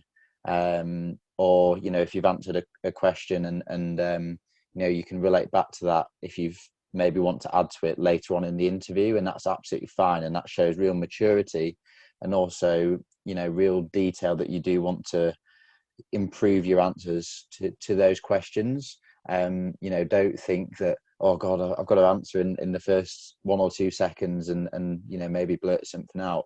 And that also helps with dealing with nervousness, because it calms you down. You go at your own pace. You don't rush those answers. So you're well within your right to do that as well. So hopefully that sort of helps a bit with the nerves. Great, thank you. So we're going to move on to our third and final scenario, I believe. So just going to move on to that one now. And this scenario is about being a purposeful collaborator. So the question that the candidate was asked is, someone you are working with is acting differently to usual. They are much less calm and quicker to get angry and frustrated than they normally would. What do you say to them? So the candidate has said, I would ask what's wrong with them and then try to support them. I would also advise them to seek support for their anger and maybe take some time off work to deal with what may be happening to them. I would also volunteer to support them with their workload so they are not overwhelmed.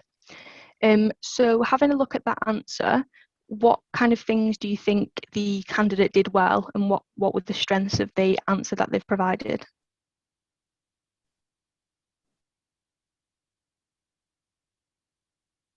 Quite difficult on this one. Yeah, it is a difficult one. So if you've got any ideas at all, yeah. Good support for the struggling individual, good team player, yeah, definitely great one. Positive, candidate has offered their opinion on how to react. Selflessness, being able to support people. Yep, selflessness again, great, some great suggestions. Yeah, so yeah, kind of echoing what you've all said, really great answers there. It does show that the candidate is kind of willing to put themselves forward to support the person who's struggling, kind of advise them to seek support, so that they're kind of signposting and advising them to get some help, which is, it's really important. Advising them, also volunteer to support them with their workload. That is a really great example of a team player, and that's something that a team really needs, someone who's there to support you, someone who's there to kind of try and help you with your workload if needed. So yes, some really great answers there. Moving on then, what do we think is kind of more negative about this answer, and what could the candidate maybe have improved or added to this answer to make it even better?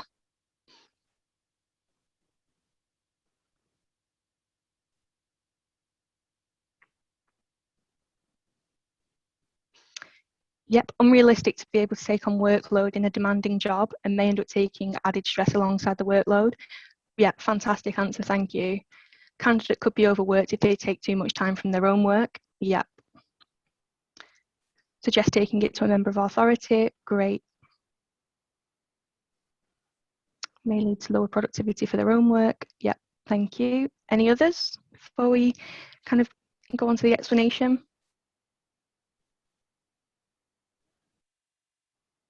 Okay. Oh, it seems to be quite interrogative instead of letting the other person sort of lead. Okay, great. Thank you for that. So yeah, once again, I agree with all of the comments that were suggested.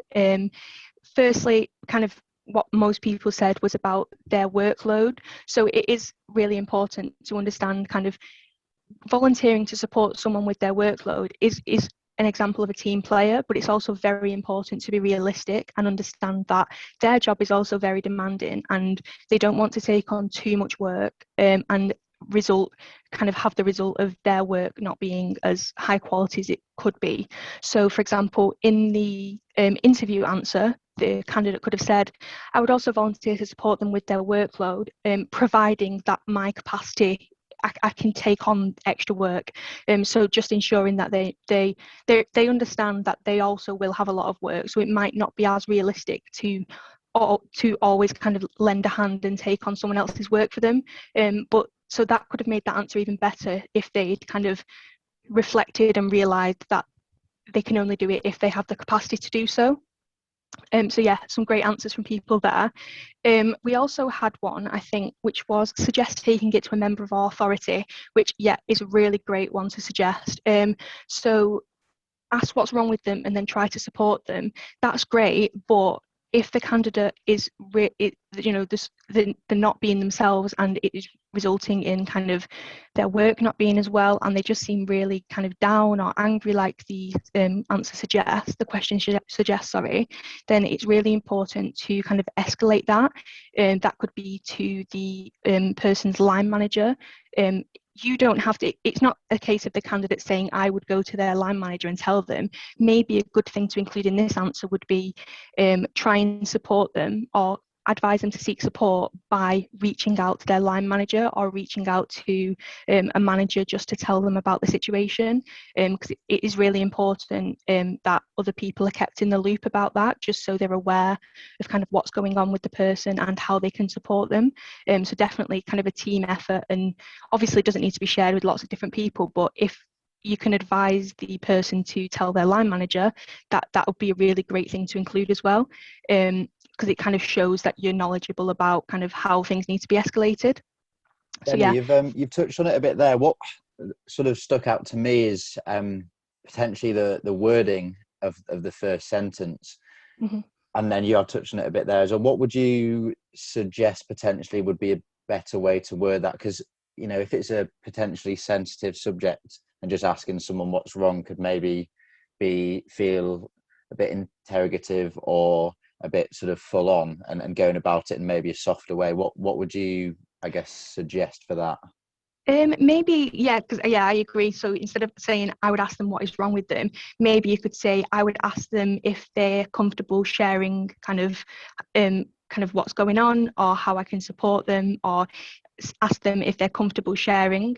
It might be the case where they might not be, and that's completely fine. But yeah, I think rather than saying ask them what's wrong with them, maybe say I would ask them if they'd like to share anything with me, and then also kind of tell them how I could support them. So you could, if a candidate, for example, has done a bit of research at KPMG, they will have seen that we our values. So we kind of have a big network which kind of align with our values and with our well-being, for example, our well-being network. So you could say, I would ask if they wish to share their issues with me and then signpost them to our wellbeing network, for example. It's nothing too detailed, but that just shows then that you've researched and you know exactly what to do. And like someone was saying before, it did seem quite interrogative, and I think wording it in that way means that you're not seeming like that, and you're not kind of demanding to know what the issue is. So yeah, I think that'd definitely be a better way of wording it.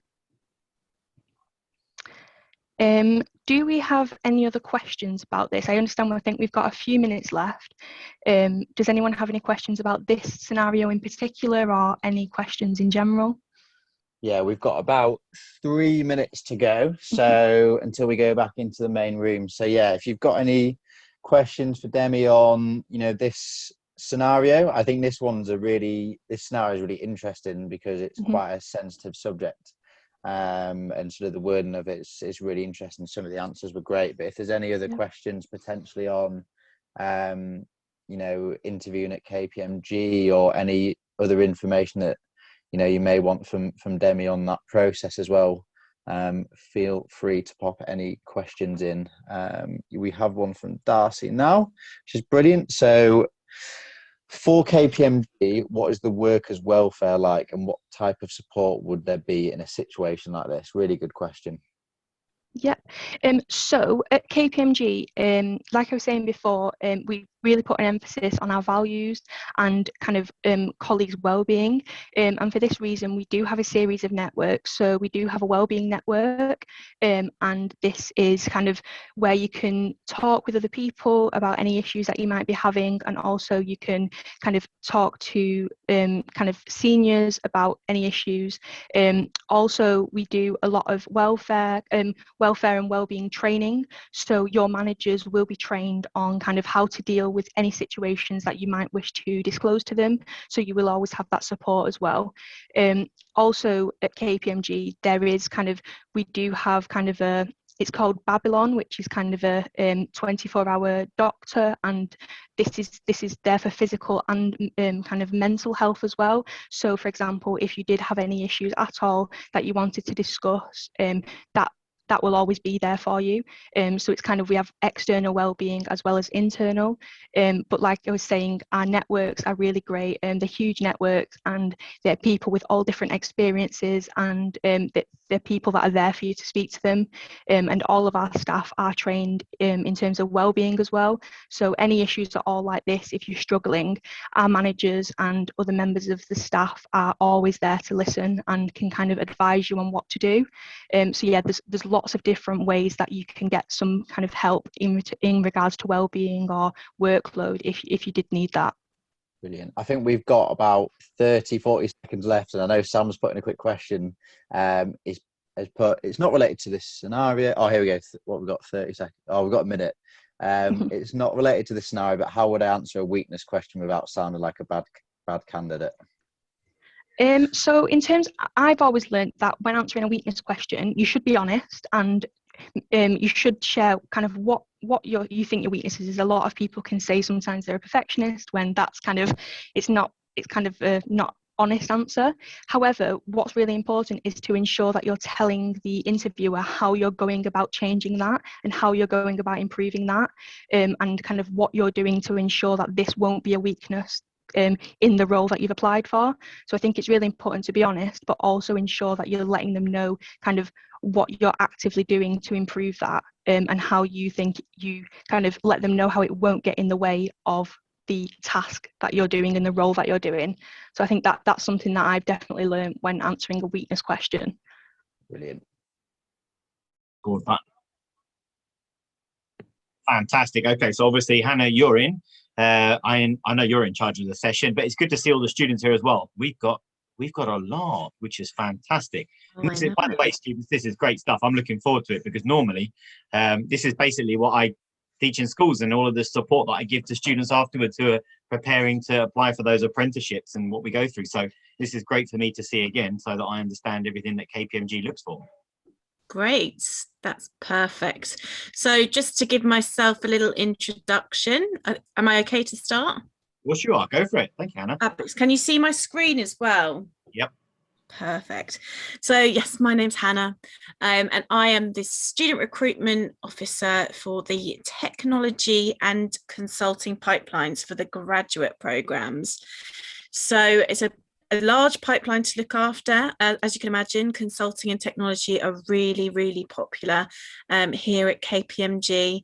And I'm not sure if you've seen on our website, but we have multiple different avenues within consulting that we can recruit for. So you've got things like people consulting, strategy, financial transformation, and then technology, you've got things such as, you know, digital consulting, Microsoft Business Solutions, technology risk, and the list is endless with the amount of programs that we can have to offer for the graduate side of things.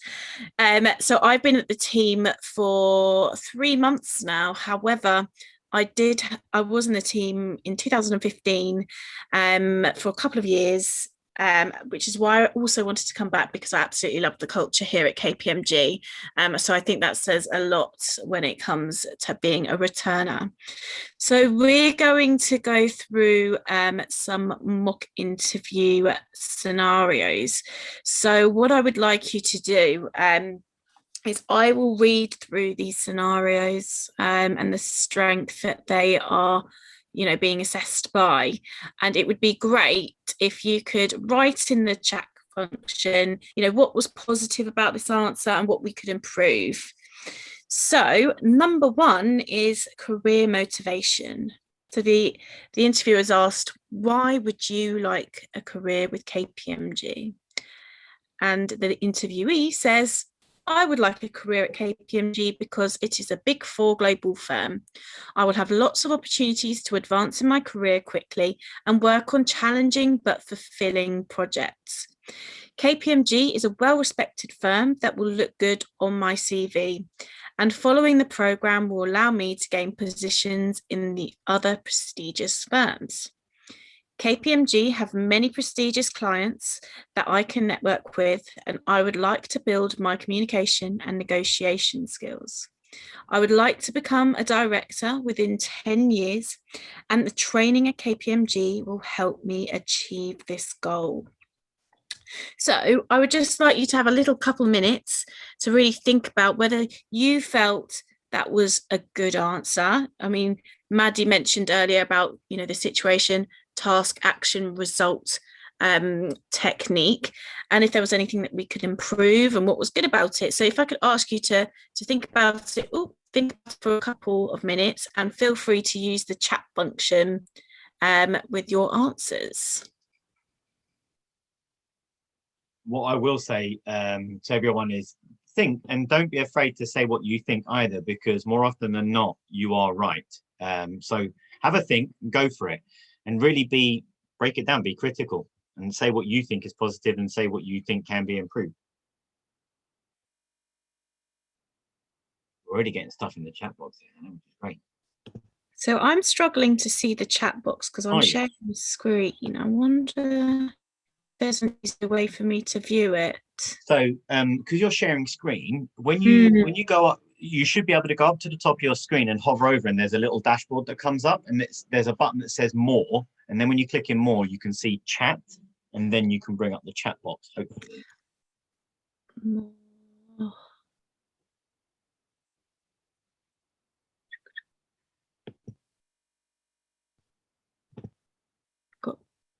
Otherwise, if it is more comfortable for you, I do have the slides, and I can share my screen.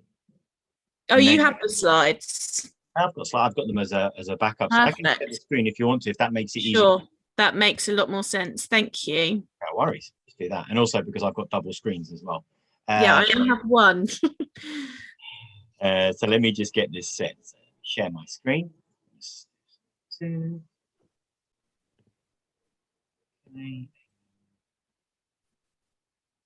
Okay, you guys can see the scenario, right? Yep, I can. Perfect. And can you now see your chat box? So let me just make the chat box a bit bigger. I can see the chat box. There you go. Great business. Which is good. Yeah, you're going to need to make it bigger because there's a lot of information. Yeah, there's a lot. There's a lot of you great. answering, which is really, really good. So we've got Lucas here. He says it's very generalized and the response is not targeted specifically at KPMG.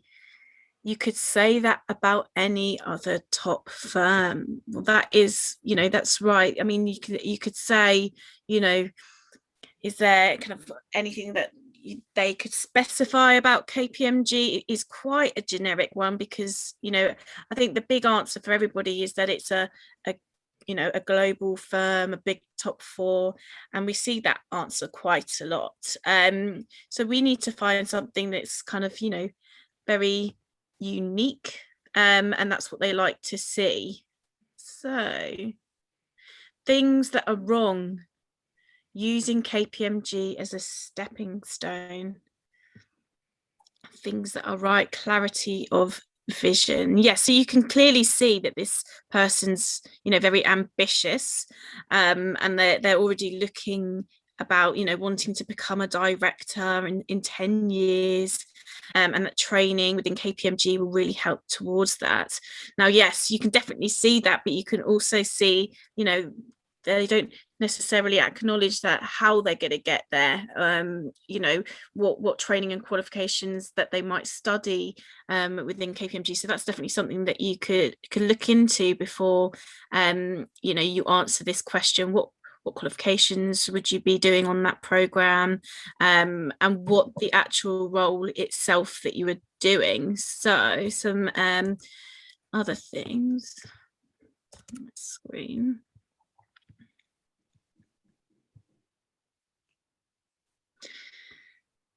So I guess, yeah, go ahead. I was going to say, if you have a look at Amria's answer, and she said that it's put on there that they mentioned that it will look good on their CV, and that's not a good motivation, and that's not really a positive thing to put on in an answer. Exactly, that's right. You know, that just sounds like, as someone mentioned before, a stepping stone into your career, whereas they'd like to see the longevity of how they feel that you could really influence people and the company at KPMG, and how you'd be a great asset to the team. Let's see, this just trying to get this up.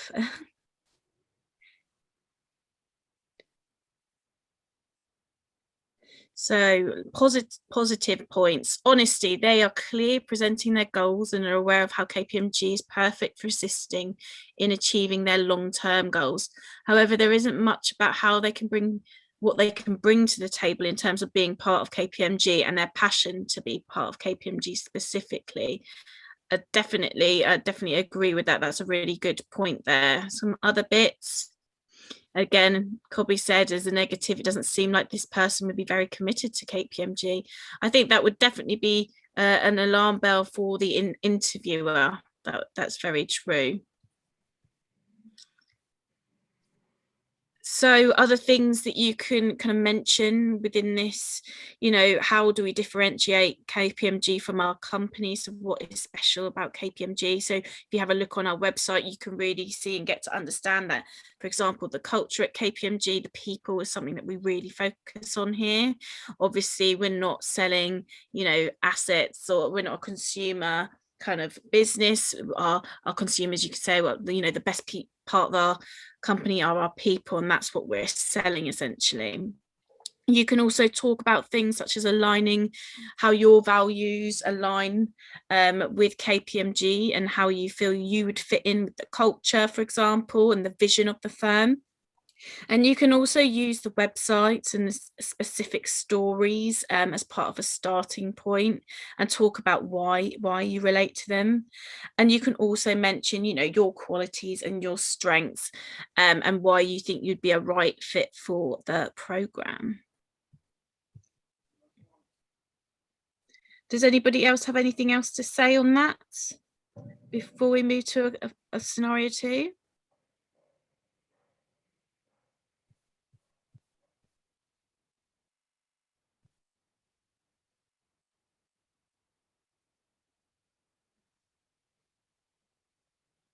Anything else you'd like to add, Max?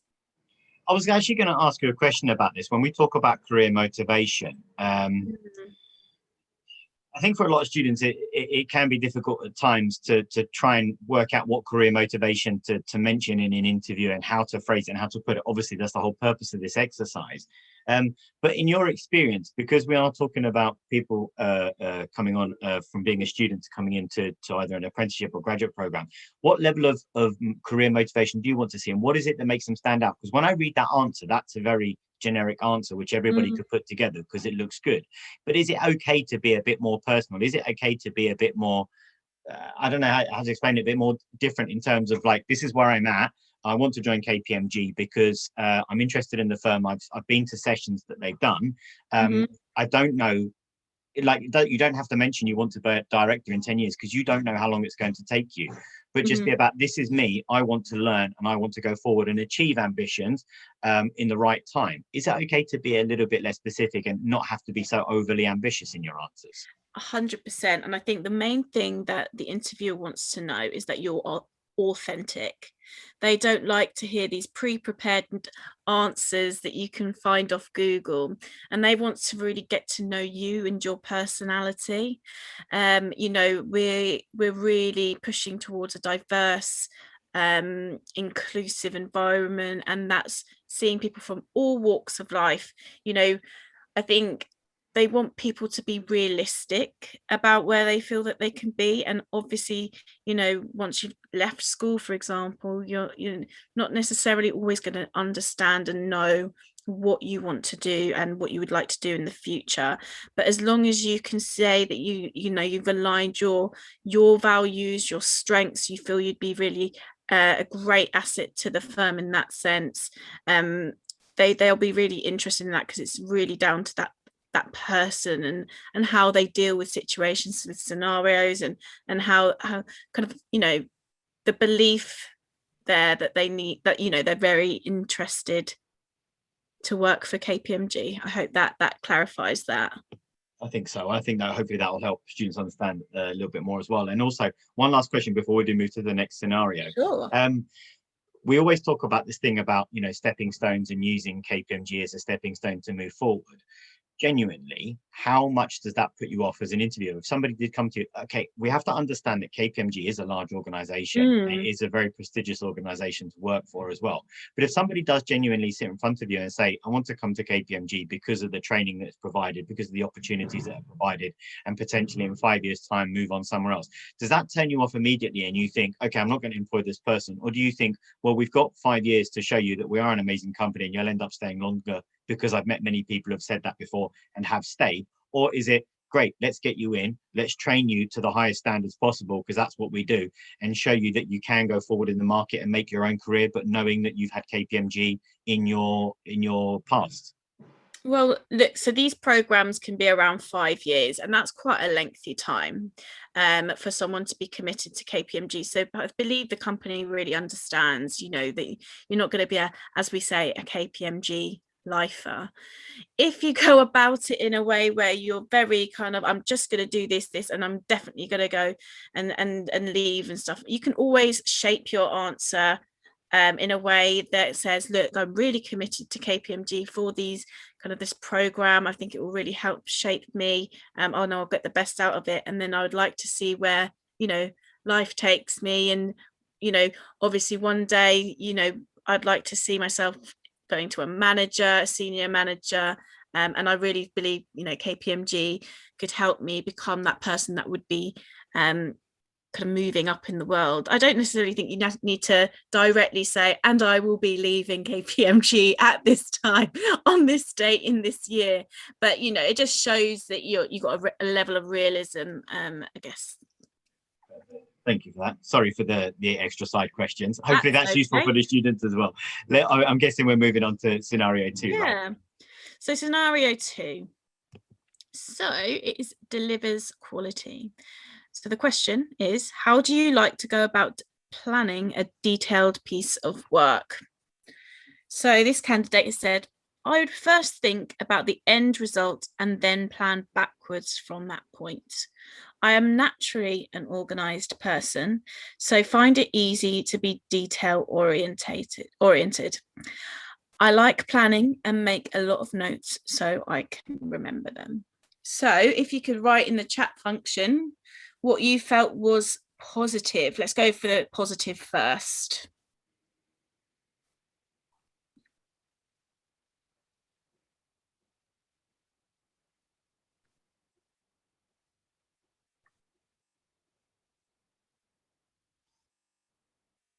Yep, direct, clear, very concise, I'd say.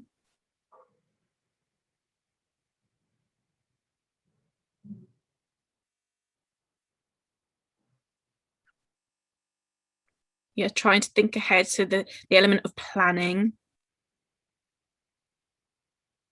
mentions their own positives, so their strengths, is that right?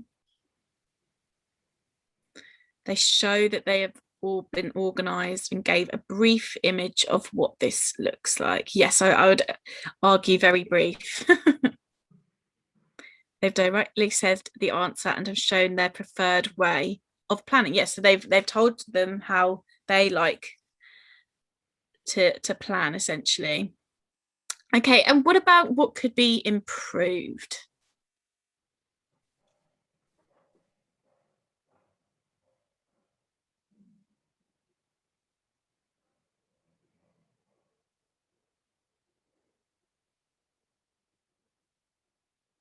Yeah, exactly. Improvement. Could you give a situation and use the STAR technique? Yes, 100%. As you can see here, he hasn't necessarily given, an example to show, what he likes to do about planning detailed work and give that interviewer kind of an idea of how he works and what he's done in the past.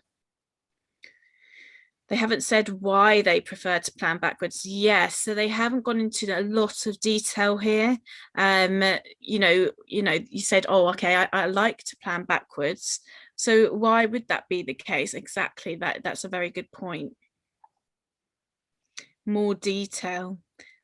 Yeah, and it's too brief.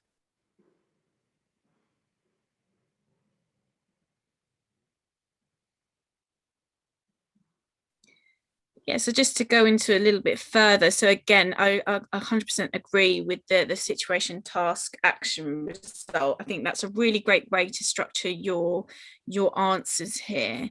In terms of giving an example, I think that really helps. It would really help to bulk out your answer here, so that the interviewer is really clear and understanding of, that could be your why. In a way, because why do I like to plan backwards? Well, for example, in this situation, I planned backwards and it helped me get to my deadline quicker by doing X, Y, and Z. So really detailing why.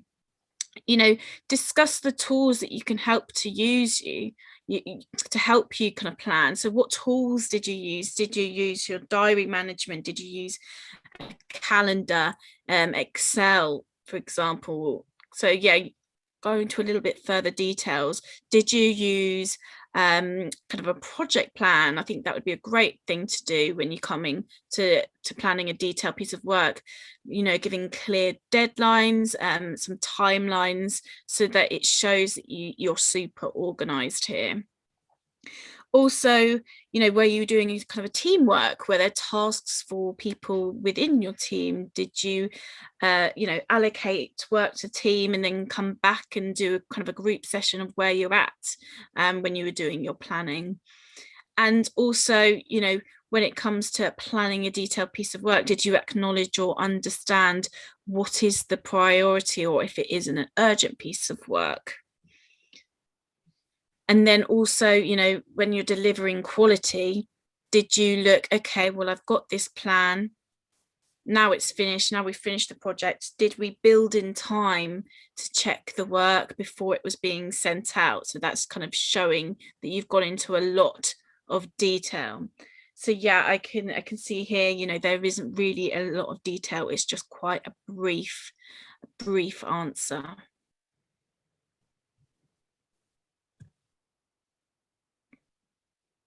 Is there anything anybody else would like to add? Max, would you like to say anything? I'm glad you asked me. I was itching to say something. Yeah, sure.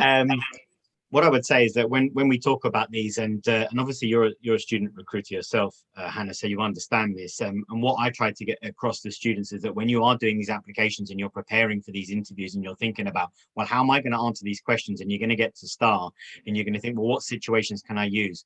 Don't overthink that everything that you have to say has to be directly relatable to the exact role that you're going to do at KPMG or the direct function that KPMG is.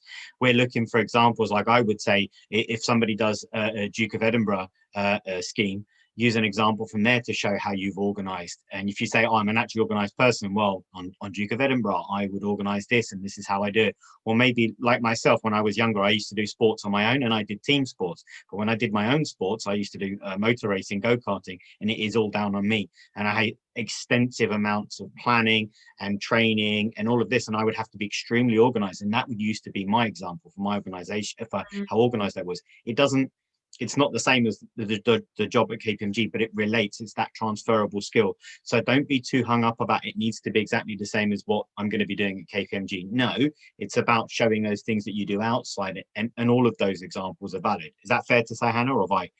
100%. So obviously, when I first joined KPMG, which was back in 2015, KPMG was my first ever job out of being a student. So this question did actually come up for me when I was joining the student recruitment team, or very similar, and it was around delivering quality. And I remember my example was around how I structured an essay, how I planned an essay and ensured that it was completed within the deadline. So, you know, there's elements of things such as schoolwork and things as well that you can apply this kind of question to. And Anastasia's asked a really good question. I know I've moved on to scenario 3 on the slides, but Shas, do you recommend preparing your answers to these types of questions before the interview? I would say absolutely yes. Anna, what would you say? 100% yes. And I think, you know, you don't necessarily have to read off them. It's just really to get that kind of feel and kind of, you know, get your brain thinking about kind of examples that you could provide as well. And doing sessions like this with KPMG, you now see what they're asking for, and they're showing you how they ask for it and the examples that you can use. When you have an interview, the preparation work is the most important thing. It's like your GCSE or your A-level. You don't turn up to your A-level exam and go, well, I've done 2 years of study. Let's hope they ask me some questions I know the answers to. No, you go and find out and you say, I'm doing the Oxford exam board. Let's have a look at the most popular questions they've asked over the last 10 years. Well, these questions always come up. So let me go and revise those so I know it. You go and get your job description, you go and have a look at the job you're applying for, what strengths are they looking for, what scenarios do they normally have in that job. Then I think about, these are the strengths I have, this is the scenarios I've used them in, let me star format them so that I can bring them to the interview, and then we go in. You do your preparation beforehand. So when Hannah then asks you a question, you're not there thinking about, have I got a scenario, have I got an example? You've prepared it, you've done as much as you can. And then there's always things that you have to think of in the moment. Exactly, agreed, 100%. So if we move to the next scenario, so purposeful collaborator. So the question is, someone you are working with is acting a bit differently to usual. They're much less calm and quicker to get angry and frustrated than they normally do. What do you say to them? So the answer here that they provided was, I would ask what is wrong with them and then try to support them.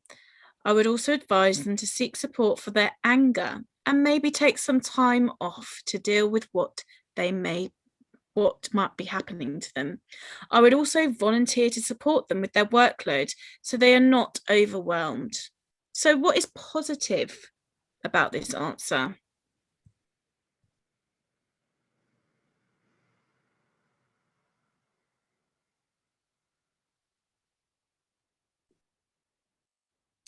Yeah, offering to help someone. I think that's clearly kind of what stood out to me. The fact that they've given multiple ways to support them and volunteering to help them reduce their workload and showing support and demonstrating that they are compassionate. They're dedicating their time out for them, and it's a collaborative kind of value. They're taking matters into their own hands instead of passing the situation to another person to deal with. With that one, you know, sometimes I would say that can be a positive, but potentially in this situation, you might want to kind of look to ask them to share with a manager when it comes to something that could affect the team and the workload there. And what do you feel could be improved?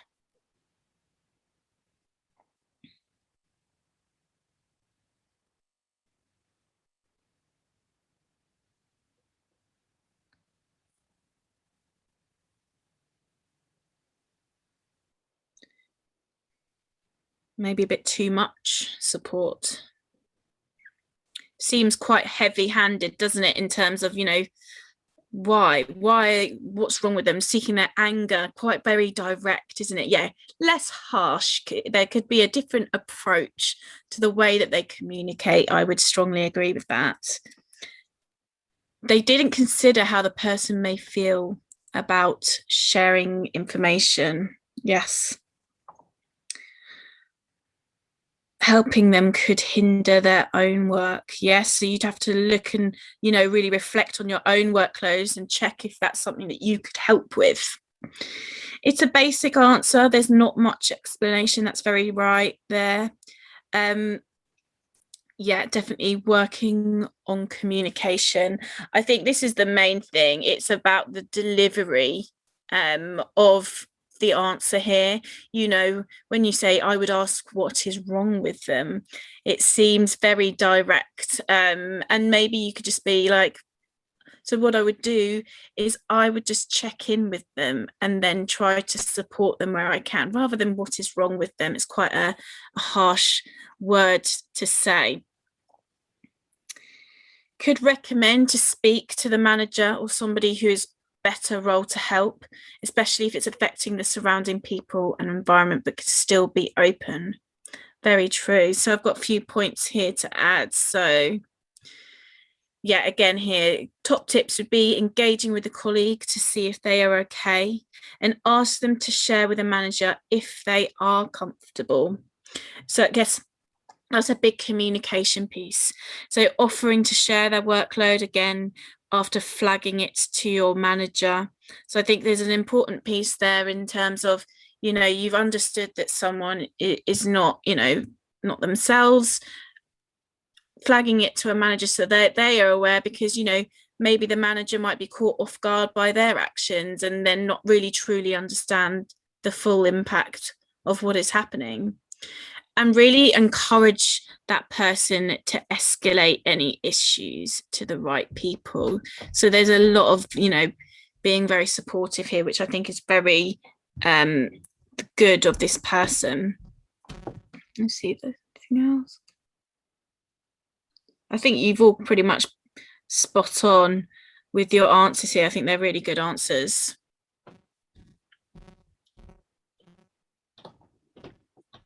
Is there anything you'd like to add to that, Max? Or any questions at all? Does anybody have any questions? I mean, the first thing I would add is that we've got 4 minutes left and the interactions have been amazing. There's so many answers coming through from so many students. So many. Really, really, really good to see. It shows that you guys are engaged. It's really important. The other thing I would say about this is, you know, Hannah's covered it all already, and it is about being less direct. And one thing I would always recommend is that get to know the people that you work with. You don't have to be best friends with them because that's the way the workplace works, but get to know them and see, just try to understand a little bit of what goes on in people's lives. So those days that when you see that somebody is acting a little bit unusual, maybe you know what's going on. Maybe you know that somebody in their family is ill and not doing too well, and maybe it's that, and it allows you to be able to tailor your approach and just be soft. And sometimes it just takes sometimes, isn't it, Hannah, just walk to the coffee machine when we used to be in an office and just say, hey, how's everything going? And it's that simple question where somebody just says everything, and then that's all they needed, somebody to ask and somebody to speak. And maybe you don't need to put a lot of support through it, but you gave the first step.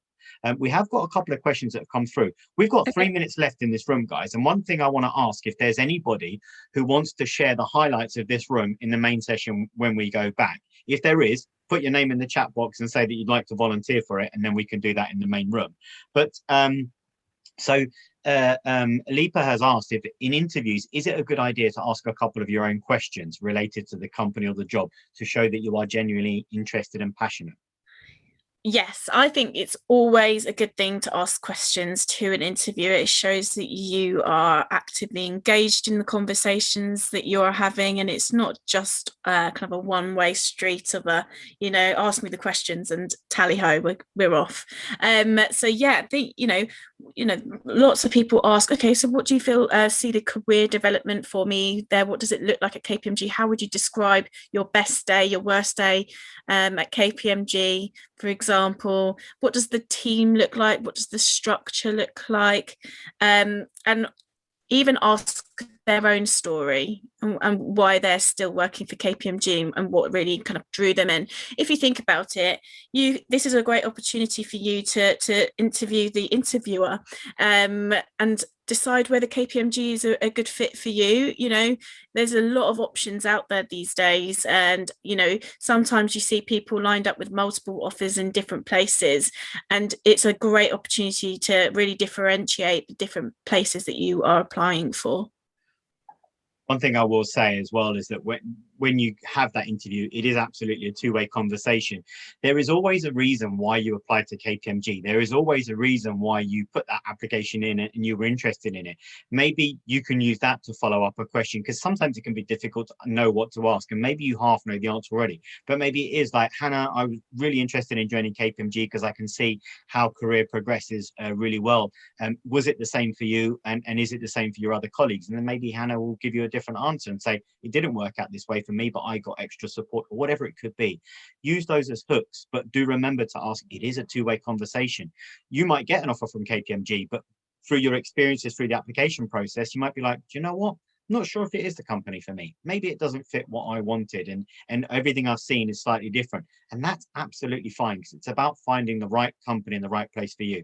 That's what KPMG is going to do. And the other thing I will say to you guys too is appreciate the fact that today's session we've got Hannah on, because Hannah, you are, I don't want to say you're one of the big bosses, but you are one of the bigger bosses, right? So you're quite an important person at KPMG and in your team. So to have access to Hannah and do this session today has been fantastic for you guys. And that's why you mention it and you draw on this experience when you go to your interviews. Thank you. Right, hi everyone, welcome to the mock interview session.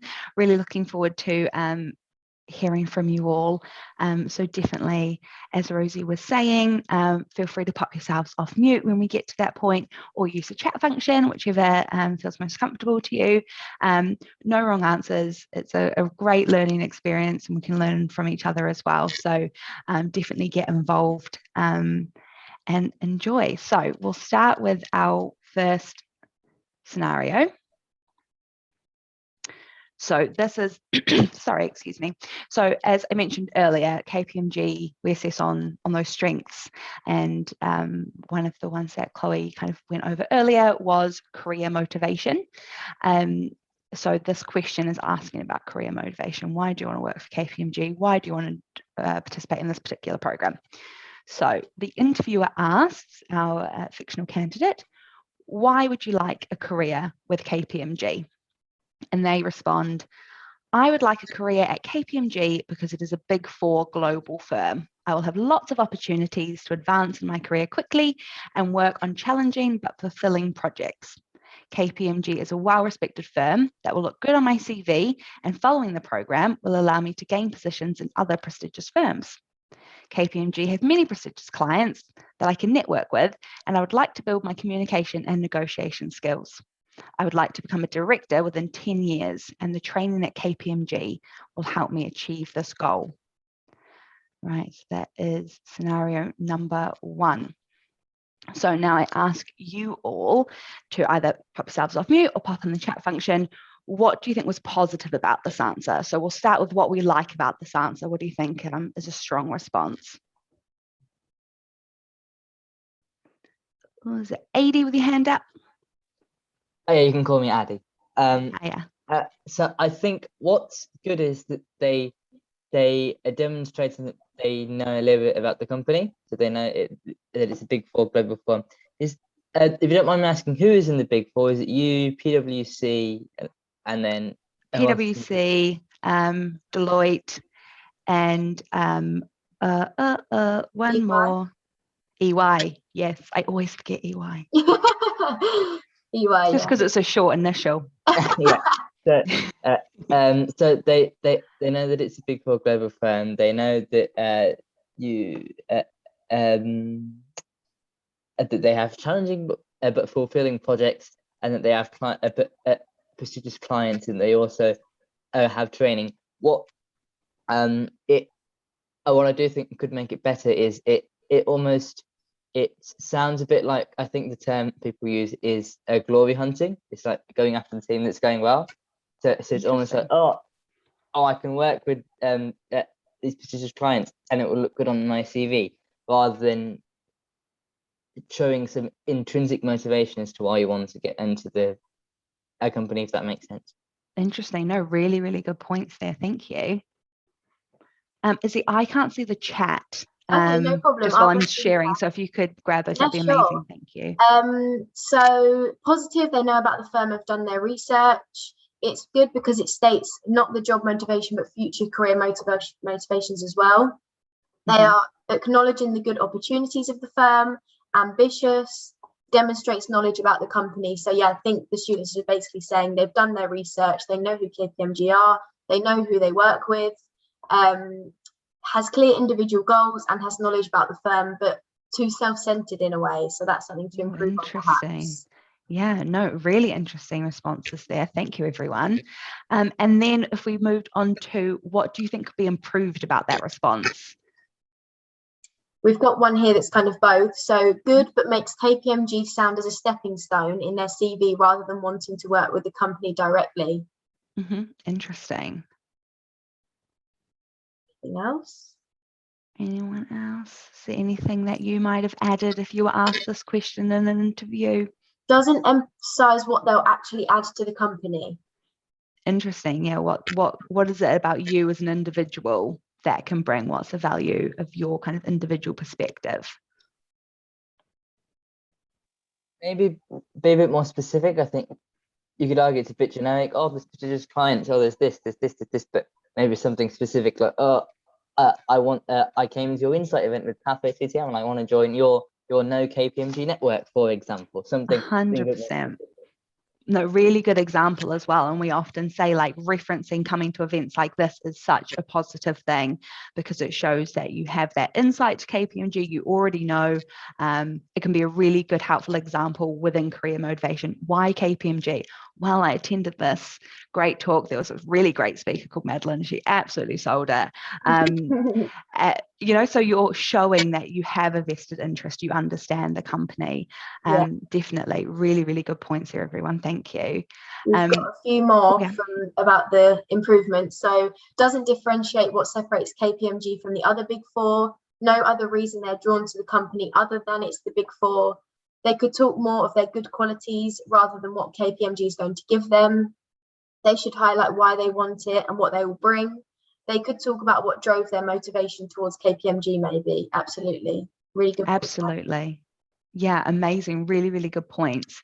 So when we talk about career motivation and how to structure a really good response for that particular strength, we're looking for, as you say, not being so generic. Why KPMG? What's a specific example? Is it that they're have been recognized by this external provider for the work they're doing? Is it this particular client that you've read something about? The more unique and specific example shows that you've looked at KPMG specifically, not just all the big four, all accounting firms, all consulting firms. And it's about differentiating KPMG from, even if it's something specific about the program, I'm really keen on this particular qualification that you offer. I've been really wanting to study towards my ACA, and I know that's a qualification I can obtain through this program. Again, talking about any interaction you've had with KPMG, if you do a discovery program, referencing that, anything like events that today, or if you come to your college or your school, and then particularly, how do you align with KPMG's values? How is it important to you that together value that really speaks to me, because I really value collaboration in the workplace? What is it about KPMG specifically that aligns with your values as a person, not just as a professional? And that will be across all firms. There'll be a vision or strengths or values that are available for you to look at. So really look at those and have a think as well for yourself, because you may be there for 3 years or 5 years, and you want to make sure that not only KPMG would like to have you on team, but you want to work for KPMG as well. That's super important. I think sometimes when you're interviewing, remember you're also interviewing this particular firm. Is that somewhere I want to be and invest my valuable skills and time? Also, the website's a massive resource for you for KPMG. There's loads of stories on there from different people, different programs. Is there a particular story you heard that you really that really resonated with you and that you really connected with? You can reference those in your interviews. All of these are opportunities for you to demonstrate who you are, and all of those can be tools for you, which is brilliant.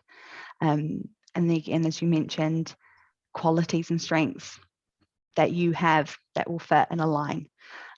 It's definitely okay and great to be ambitious. They mention they want to be a director within 10 years. That's fantastic, but have a really good think about what training, what support do you need to get you to that big goal. Absolutely. I think Addie's made a really good point here, saying that this answer could be used with all of the big four. I think if you just replace the KPMG, it's not specific. So yeah, I think that's a really good point. Definitely. And when you replace that with a specific value, then that really comes across to your interviewer that, oh no, they've not said this in 4 interviews. This is about KPMG and why they're keen to work with us specifically. Definitely. Right, so we'll go on to our second, there we go, our second scenario. So this scenario is looking at delivers quality. So another one of the strengths that we look at. So the question is, how do you like to go about planning a detailed piece of work? And the respondent has said, I would first think about the end results and then plan backwards from that point. I'm naturally an organized person, so I find it easy to be detail orientated. I like planning and make a lot of notes so that I can remember them. So again, watch, either pop yourself off mute or pop in the chat. What do you think is positive about this response? What do you think demonstrated well? I think You guys. I think they've highlighted their skills. So they said they are detail orientated and like being organized, and that they referred to notes. Yeah, definitely. Good examples there. I'm looking at notes, really good. Thank you. In the chat box, they've listed their strengths, shown their skills, explained how they organize. Positive, they show they like being organized. Short and concise. Let's see. Have any more? Anything else that you think was kind of positive about this answer?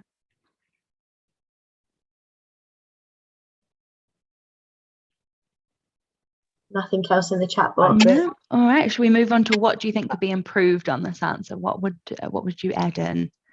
I was just going to quickly say, you could say a positive is that it directly answers the question, because that might sound a little bit patronizing, but actually in some cases it's like we answer the question that we want to be asked. But I think what would improve it is, yes, it's short and concise, but maybe it's a bit too short. And I think with interview questions, yes, you're not gonna read out War and Peace every time, but you can go into a bit more detail about, so specifically what and then plan backwards from that point. I will do this to make sure that we do everything that's needed to plan a detailed piece of work.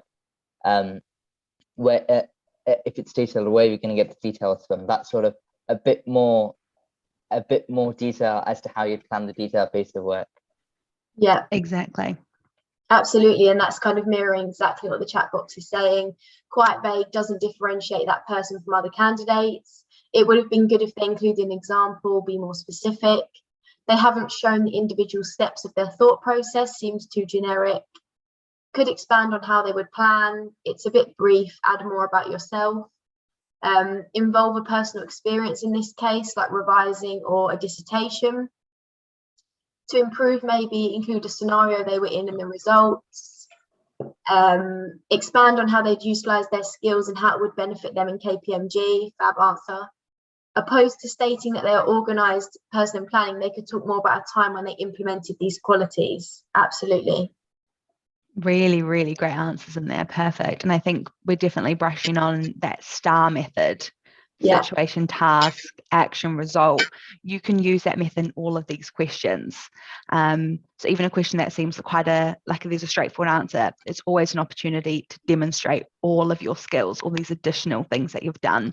So even discussing the tools that you might use. They've said that they use notes, but do you also use Excel to create a timeline? Do you use calendars? Do you use reminders in Microsoft or in your phone? Like, is there any other technology that you use? Are you creating a project plan and you've put in your deadlines and all of your individual timeframes within that piece of work? What teams are you using? You know, are you working on this piece of work within a team? If so, have you set out tasks for individuals? You can really like dive down into this question and kind of beef it out a bit, as kind of the chat is saying. And you can also demonstrate that you understand how to prioritize tasks within the piece of work that you're working on, what's high priority, what needs to be done first, how you order your work, how you're building in time within your project plan to double check everything to make sure that you're hitting all of your time frames, and that crucially you've put in time, you've scheduled time at the end to check all of your work to make sure it's top quality, there's no spelling errors or things have gone in the wrong place when you've reformatted, things like that. So no, definitely some really good responses there, everyone. Thank you very much. Yeah, and I think one thing I would add is don't think that anything you're doing is too small to add. I know that some students think, oh, if I was planning an essay, I'd write a to-do list, but I probably won't put that in your answer. Include that because it shows that you're organised and it just adds to the answer as a whole. I know that if I'm doing high priority stuff, low priority stuff, sometimes I write it in red, amber, green. So I know I can clearly see what's kind of a high priority. And I might not think that's a big deal, but for the employer, that really shows that you're really thinking about that to-do list and you can really prioritize your work efficiently. So yeah, I would just say maybe this person thought that they were naturally organized and that was kind of enough. But yeah, show us how you're organized. Do you do to-do lists? Do you, as Madeline said, do you add it to your calendar? Do you add notes on your phone? Just every kind of thing that you would do, add it in no matter how big or small. 100%. I used as an example once in my emails, I color code my emails depending on which team they're for. For me, it's just something I've always done. I didn't think it was a big thing, but yeah. I showed a colleague and they're like, oh my gosh, that's great. Those are things that you might not see as such big demonstrators of how you work, but they are, and they should really demonstrate, and they feel small, but that's what employers are looking for. What do you implement in your day-to-day that makes you more efficient, your life less stressful, all of those things. So even next time you're doing an essay, for example, when you're going through being like, oh no, I do naturally, I make my planning list and then I color code and then I split my notes out, or whatever process you use, just take a moment to kind of look at what you're doing, because you can formulate that into an interview answer down the road. Great, so we'll go on to scenario number 3 then. Great, more input from you all. So this scenario is based on purposeful collaborator, another one of our strengths that we do assess on, so super helpful. So interviewer has asked, someone you're working with is acting differently to usual. They are much less calm and quicker to get angry and frustrated than they normally do. What do you say to them? So the respondent says, I would ask what is wrong with them and then try to support them. I would also advise them to seek support for their anger and maybe take some time off work to deal with what may be happening with them. I would also volunteer to support them with their workload so they are not overwhelmed. Right, so what do we think was positive about this answer? Pop ourselves off mute, pop it in the chat. We've got lots of support. They've given good advice, shows that they care. They recognise that a problem isn't instantaneously solved and that it takes many steps to solve a problem. Shows compassion. Addy, did you want to say something? No, I'm just thinking, I think it's maybe a positive is that it's not the person's not getting frustrated at the person, and that like the answer said, is recognizing that we need to solve the problem rather than being being aggressive ourselves and trying to you could say that when it says I'd ask what is wrong with them, that's a bit it's a bit of a head-on aggressive way to ask somebody, but I think from there on it goes on to say about how it supports them.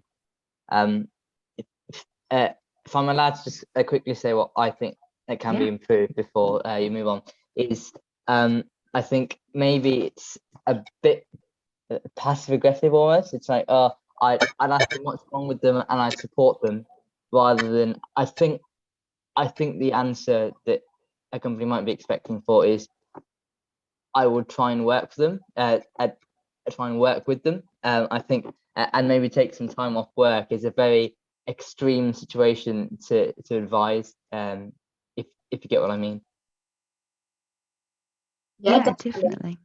Oh, there's some more in the chat box. So gives the individual emotional support, shows caring, and provides signposting for them to get help. Takes extra steps like offer to help with work, shows the multiple steps they would do. They've shown thoughtfulness and have offered support that would affect their own free time. They've given suggestions and gone out of their way to give advice. They're addressing the issue opposed to leaving it, as by doing so it would lead to the quality of work reducing, which could lead to further issues. Shows emotional maturity, taking their time, helping them solve the problem by offering to take some of their work to help them out. They should contact their boss and supervisor first. Or I don't know if that's about the second one. Yeah, no, really good responses there. Thank you, everyone. Definitely, I think this does happen. You know, we spend a lot of time at work, and life happens outside of work as well as factors, you know, within your day-to-day stresses and things like that. So I think some really, really strong responses in there, and you're showing compassion, you know, that you're connecting with your colleagues and you want them to be all right and feel supported. So yeah, that kind of first initial step of just checking in. Are you okay? What can I take off your plate? If you have the capacity, make sure you're not putting your own kind of yourself in detriment. If you're completely full up work-wise, you know, make sure you're thinking about that. But if you've got the capacity, can I help you with that? Can I take some of those calls off your plate? Or can I speak to the manager with you on your behalf? How comfortable do they feel with that? Just make sure you're opening up that communication. Sometimes people want to do it themselves. Sometimes they would like someone to kind of be with them or advocate on their behalf. Those are all conversations that you can have. And also, once it's flagged with the manager, that workload, if it is, you know, workload related, it's too much at the moment, that manager can help to disperse that amongst the team. And then also encouraging them, as they kind of have in this answer as well, to escalate any issues further if they need to be. You know, at KPMG, there's a lot of support on offer. We've got various teams that really are there to look after well-being. You know, personally, I've got two kind of management levels, that if I need to escalate anything, if I need additional support, I've got various people I can take this to. And if I have any concerns about my colleagues as well, I can raise those as well. So if you feel like it's not appropriate for you, you don't feel comfortable, you can always raise that with your manager and they can check in with them or their line manager. So all of those options are kind of there for you, but it's I think it's one of those scenarios you want to feel like you're connected to your team and you're connected personally as well. Absolutely. We've got some improvements in the chat box as well. Great. So what could be improved is that instead of taking direct action, I would potentially go to HR to get specialised support, which could be more beneficial to solve the issues that a colleague could be dealing with. Didn't explain how or where to seek support for their anger and how they would volunteer. Maybe explain how they would approach the person and what they would say to make them feel comfortable to open up. To improve, not jump to conclusions such as taking their work as it may be an outside problem, or contact their team leader first. So yeah, just kind of echoing what you just said there. Yeah, no, really, really great responses. And I really like that one about kind of not jumping to conclusions. You don't know what the situation is. That's why it's important to kind of have those gentle conversations and gentle listening, and don't need to go in kind of all flags up, just a soft conversation at first, and you can go from there. And I think also a lot of this is thinking about how you would like to be approached. If you're having a hard time at work or you're having a hard time personally, how do you want to be approached? You know, it doesn't need to be a big one-on-one time, things like that, a message even if you're not in the office. So just kind of have those thoughts before you approach, for sure. Amazing. Did anyone else have anything else they wanted to add on that scenario? I don't think so. We've gone through all the comments. Oh, brilliant. Okay. Well, that is our 3 scenarios. So what I'll do is I will stop sharing. And I think we've got a little bit of time. So I don't know if anyone had any questions about kind of interviews or those different interview questions, like scenarios or questions, the question types that we went over in the main group, or just anything about interviews people wanted to ask in the. We did have a question, not related to interviews, but I don't know if you would be able to ask. Where is it gone? It was in the chat somewhere. What in your opinion is the most prestigious accountancy qualification? Oh, I mean, I'm not an accountant, so I'll say that first. So it's not really my area of expertise, if I'm honest. I know that we got up to ACA, which is really well recognized. It's what KPMG asks for. So I would say if you're looking for an accountancy qualification, ACA is good, and you start with your AATs first and work your way up through. Thank you. And James, I would say bookmark that question for the Q&A session with our apprentices, because they will be way more on it than I am. Cool, thank you. We have a question from James here. So when you interview people for recruitment, what's your go-to first question? Oh, so for KPMG, for our assessment centres, you'll be interviewed by a partner or a director or a manager. So you wouldn't be interviewed by a member of the student recruitment team, because this just means that you're getting interviewed by someone you haven't had the interaction with, so it's completely fresh, it's unbiased, and they're experts in their field. So when they're interviewing you, they're looking for people that would excel in the area that they are experts in. So I don't have a go-to personally. I will say a question I get asked a lot, which is often about career motivation. That I've been asked that in almost every interview I've ever had. I was asked it at KPMG twice. So just to get really clear on why KPMG, why that program, and that will also help you with all interview questions if you've got that really strong grounding in the firm.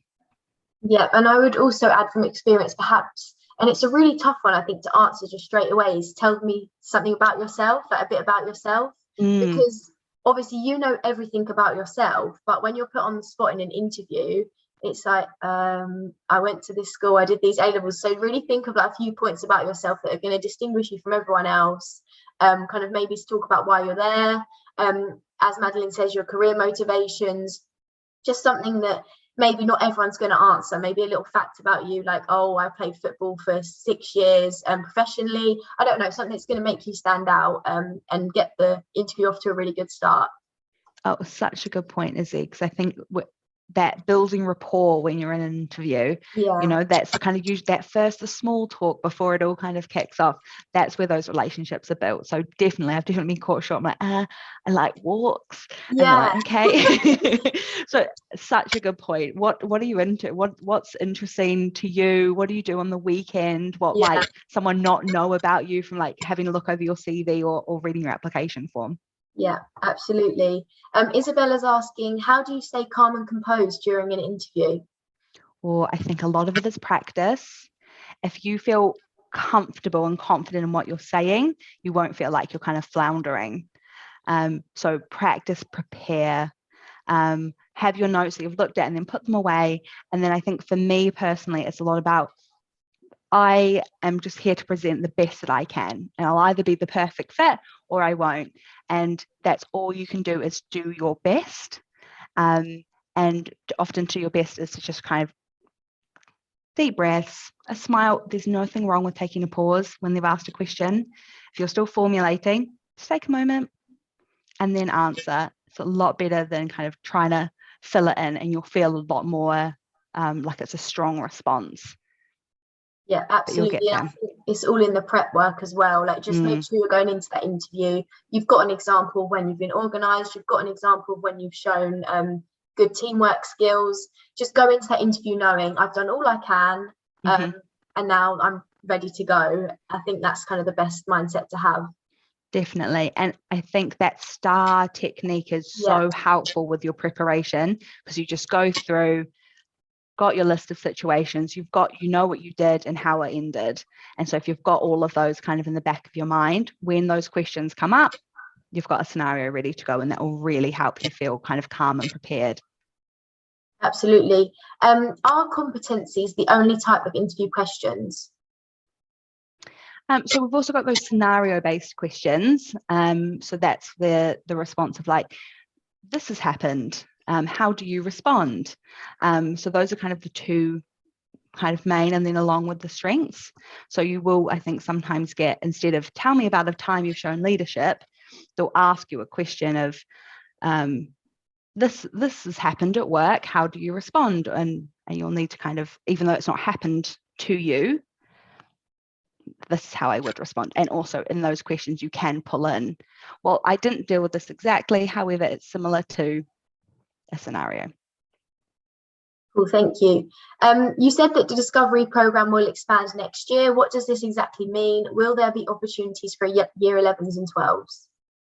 I'm not 100% sure. The plans haven't been set. So I know kind of pre-COVID, there was kind of a larger work experience programs that ran, but because we weren't in the offices, it did scale down to just a Discovery program. So those plans haven't yet been kind of set in motion. So it will be a little bit of a wait and see. They definitely will be announced should they roll out kind of on our social media, on the website. So it would be worth just keeping an eye out. But at the moment, sorry, I'm not 100% sure what they're going to be doing with those kind of the other year levels. Cool, thank you, Maddie. And I would just say, make sure you're signed up so you kind of get our emails about things like that as well, because we'll always promote things like that are going on at KPMG. So Isabella asks, after a failed interview, how can I recover? This one's hard. It can feel really disappointing, especially if you worked really hard. I think ask for feedback. Don't be scared to ask for feedback from the employer. And then they'll give you a couple of points. You can work on those for next time. But I think sometimes also just, give yourself a day or so. It's okay to be disappointed when something hasn't worked out the way that you want to, but there's more opportunities out there. It's always a learning opportunity, and all of that experience, you become better at interviews, you become more confident, you know what to expect. So just take every one of those opportunities, take as much from it, even if it didn't end the way that you wanted, and you just bring all of that knowledge to your next interview. Absolutely, yeah. I would just echo everything Madeline said there. Like, it will all work out. You will get a job. You will get something that you really want and feel passionate about. So don't be disheartened. Perhaps it wasn't for the best. So don't be disheartened too much. It can be tough, especially when you're leaving school. You've never done this before. Everyone around you is getting uni offers and you're kind of a bit lost. That's definitely how I felt. But it all works out. So yeah, we've got about a minute left. So just wanted to kind of wrap up. Maddie, just want to wrap up some key points about perhaps interview tips, maybe top tips that you would give? Yeah, of course. So I think for KPMG and our application process, and I know that Chloe said it is looking to change slightly for the apprenticeship side of things for 2022. But the rough structure will stay kind of the same. So especially that final stage, which is your assessment centre, it can be quite a big day. It's usually a few hours. You'll do maybe a written assignment, and then you'll do kind of a verbal thing, and then you'll have your big interview. So I think for that, it's just preparation really is key. Make sure you know exactly what it is that you want to leave KPMG thinking about you and knowing about your capabilities. What are those key things? If it's 3 things, if it's 5 things, these are my 5 key strengths that align with yours. Get really clear on those. Then I would say not to be disheartened if things don't work out. Keep trying, keep persevering. The right thing will definitely come. As you said, it can feel like you're just kind of battling out. It will work out.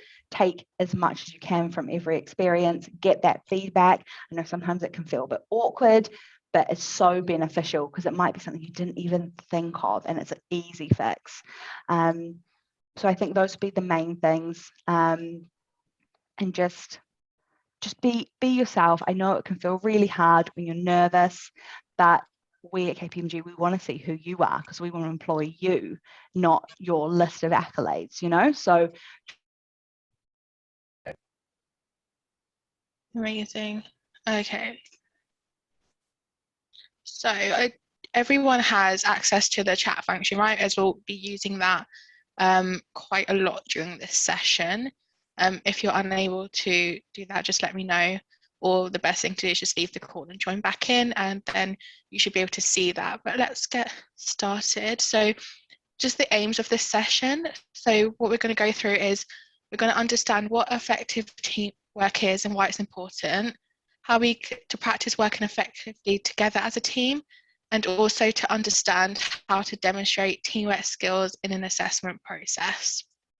So what I want to ask next is what you think good teamwork looks like. So if you could put in the chat function just what you think good teamwork looks like, or if you want to unmute and let me know. Understanding others' point of views, so where they're coming from, but also letting them talk, because sometimes, and this is something that I used to do in the past, but I actually try now, is let other people say what they think. Yeah, great. So any others? So I'm just trying to. You want me to read through them for you? So yeah, we've got some really good in the chat box, loads of messages coming in. So we've got good communication, listening to everyone's ideas, listening to everyone's opinion, communication, collaboration and consideration, giving your own points, but also listening to others. Every member of the group actively participate and trust, helping others in the team, being considerate, talking and inviting everyone into conversations. Love that one, great answer. Being patient, incorporating ideas from others, being respectful of the group, taking everyone's views into consideration, respect, being inclusive, splitting the work evenly, being transparent and talking and inviting everyone. So yeah, really good answers, everyone. Great, those are all great. So so simply put, teamwork is the ability to work effectively alongside others to be able to achieve a common goal. It's about being able to operate smoothly and effectively within a group whilst working towards a shared project or aim. So being a strong team player is more difficult than it may first appear, and it requires practice to be able to do well. So while it's important to be able to communicate your own ideas persuasively and with confidence, you must also be able to listen to others, to understand other people's behavior, actions, and emotions, and how to navigate them to achieve your shared goal. So in other words, you need to have emotional intelligence. So to be able to demonstrate emotional intelligence, this means that you encourage and inspire other team members in face of setbacks. You're willing to compromise on your own opinions and ideas when necessary, being an active and respectful listener, establishing yourself as someone to be relied upon and showing genuine commitment to the project, accepting constructive criticism and not being offended if somebody disagrees with you, and also managing conflict. So next one here. So where do you fit in? So each member of the team will have a particular skill or set of skills which they can bring to the table to help get the job done. The most successful teams are made up of diverse groups of people who can offer different perspectives and ways of thinking, and it's important to remember this when working with others towards a shared goal. So being a purposeful collaborator means embracing your fellow team members' unique perspectives and diversity of thought. This is an important strength which is assessed throughout the KPMG application process. The best outcomes are often achieved when people are with different skill sets, opinions and perspectives come together to leverage their collective expertise. We want to see that you are someone who contributes to a positive and supportive environment by constructively resolving team challenges, taking an inclusive approach and embracing different perspectives, but we'll get on to more of that later. So recognizing what you have to offer is the first step of being a strong team player. So you spend more time reflecting on your individual strengths and how you can bring these to team scenarios. So it'd be great if you can get in the chat box, or feel free to unmute if you can consider what you consider to be your main strength and how you could, how that could benefit you in a team scenario. Again, I'm unable to see the chat box, so if you could let me know what comes through, that would be great. Absolutely, I'll manage the chat box for you, not a problem at all. So we've got emotional intelligence, delegating tasks, communication, positivity, understanding of others. Is there any, yeah, open-minded, anyone else? These are really good so far. And if you, also how you think those strengths could benefit you in a team scenario as well. Yeah, absolutely. Leadership, collaborating ideas, being inclusive, high energy, providing a new and different perspective, listening and incorporating ideas of others. Yeah, really good so far. Great. So we have this quote here, which is, many ideas grow better when transplanted into another mind than the one where they sprang up. So what do you think this quote means and how it relates to teamwork? So again, in the chat function, or if you want to unmute and speak. So I think it's sort of saying that sharing ideas is good, and because if you share ideas, then they will be developed on, and then that can be the start of something amazing. Yeah, exactly. Yeah, absolutely. And people have put that as well in the chat. Some great answer there, Addy, as well. Is you know, like bringing others into discussions, putting minds together. You know, you get different ideas from different people, and there's a few here in the chat box. Yeah, by sharing ideas, you can develop them to be their best. Yeah, people have different perspectives of one thing, which is really, really valuable. And great ideas are collaborations as they bring other strengths together. And that's it. Everyone does have different strengths and different ideas. So it's really good to get different perspectives. Yeah, you guys got it exactly spot on. So in order to fully develop an idea and successfully make it a reality, it usually needs to be shared with others who have different perspectives and life experiences. So this may mean that they think, work, and interpret ideas differently. It is this diversity of thought which makes working in a team so valuable. So when we share ideas with one another and use our differences, whether this be skills, ways of thinking, previous experience, technical ability or knowledge, to our advantage, we often achieve better results than when we work entirely independently. So again, just asking you guys a question, what type of team player do you think you are?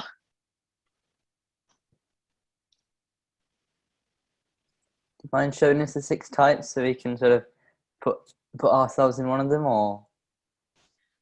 So I'll go through the 6 types. What type of a team player are you? I don't know exactly what to put 1 to 4, or if you know what I mean. Yeah, no worries. Let me go through though. I don't know if we've had any in the chat at all, or Nothing yet. okay, no worries. I'll ask it again at the end. So I'll go through some of the kind of team players that are. So some popular theories around the dynamics of high-performing teams suggest that they generally consist of a combination of 6 types of team player.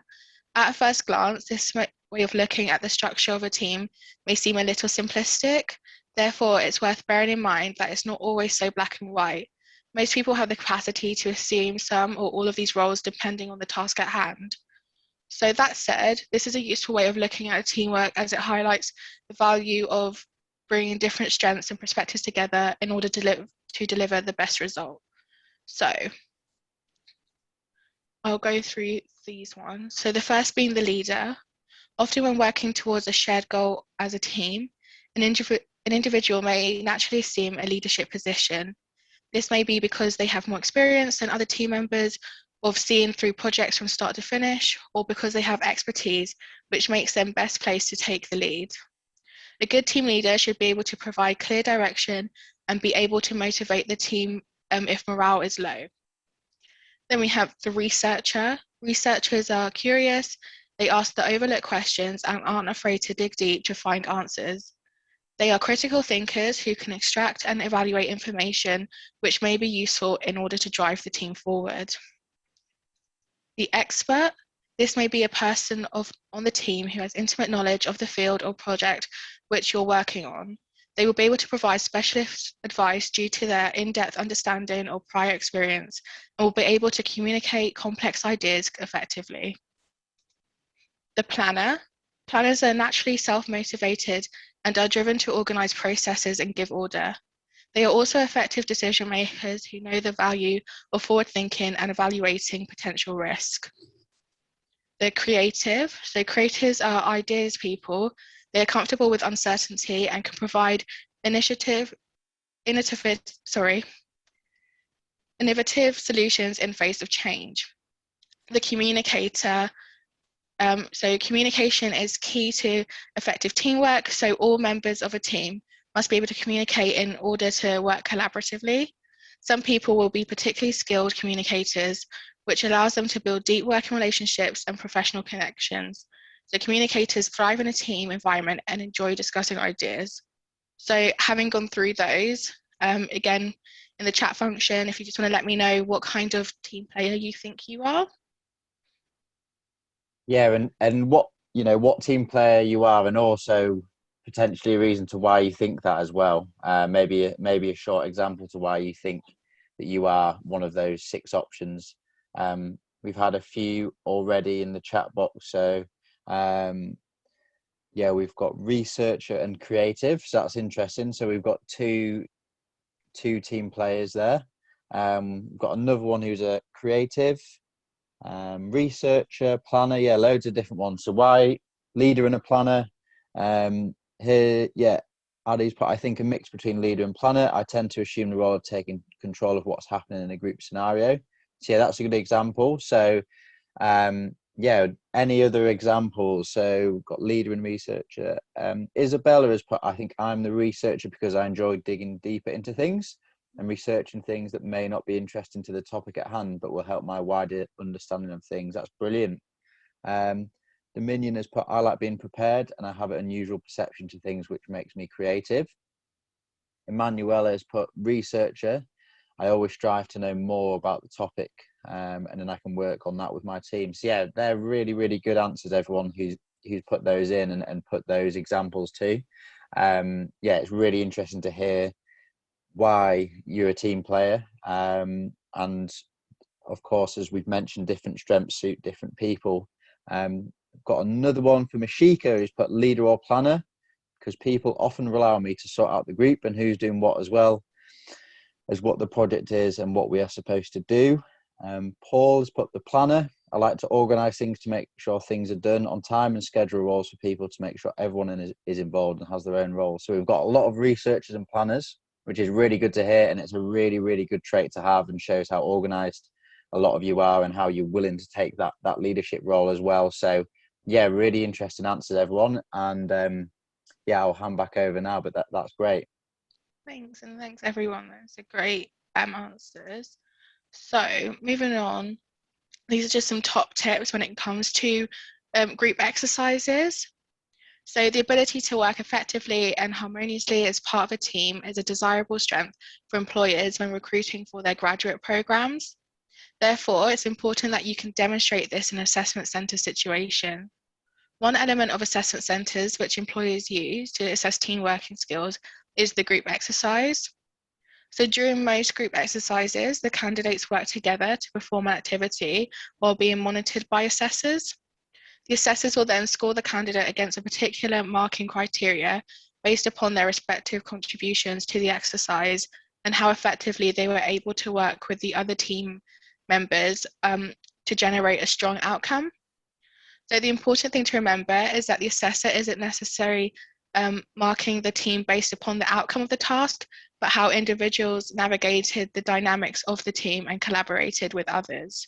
So I'm going to go through some of the top tips which should help you demonstrate teamwork effectively during a group exercise. So I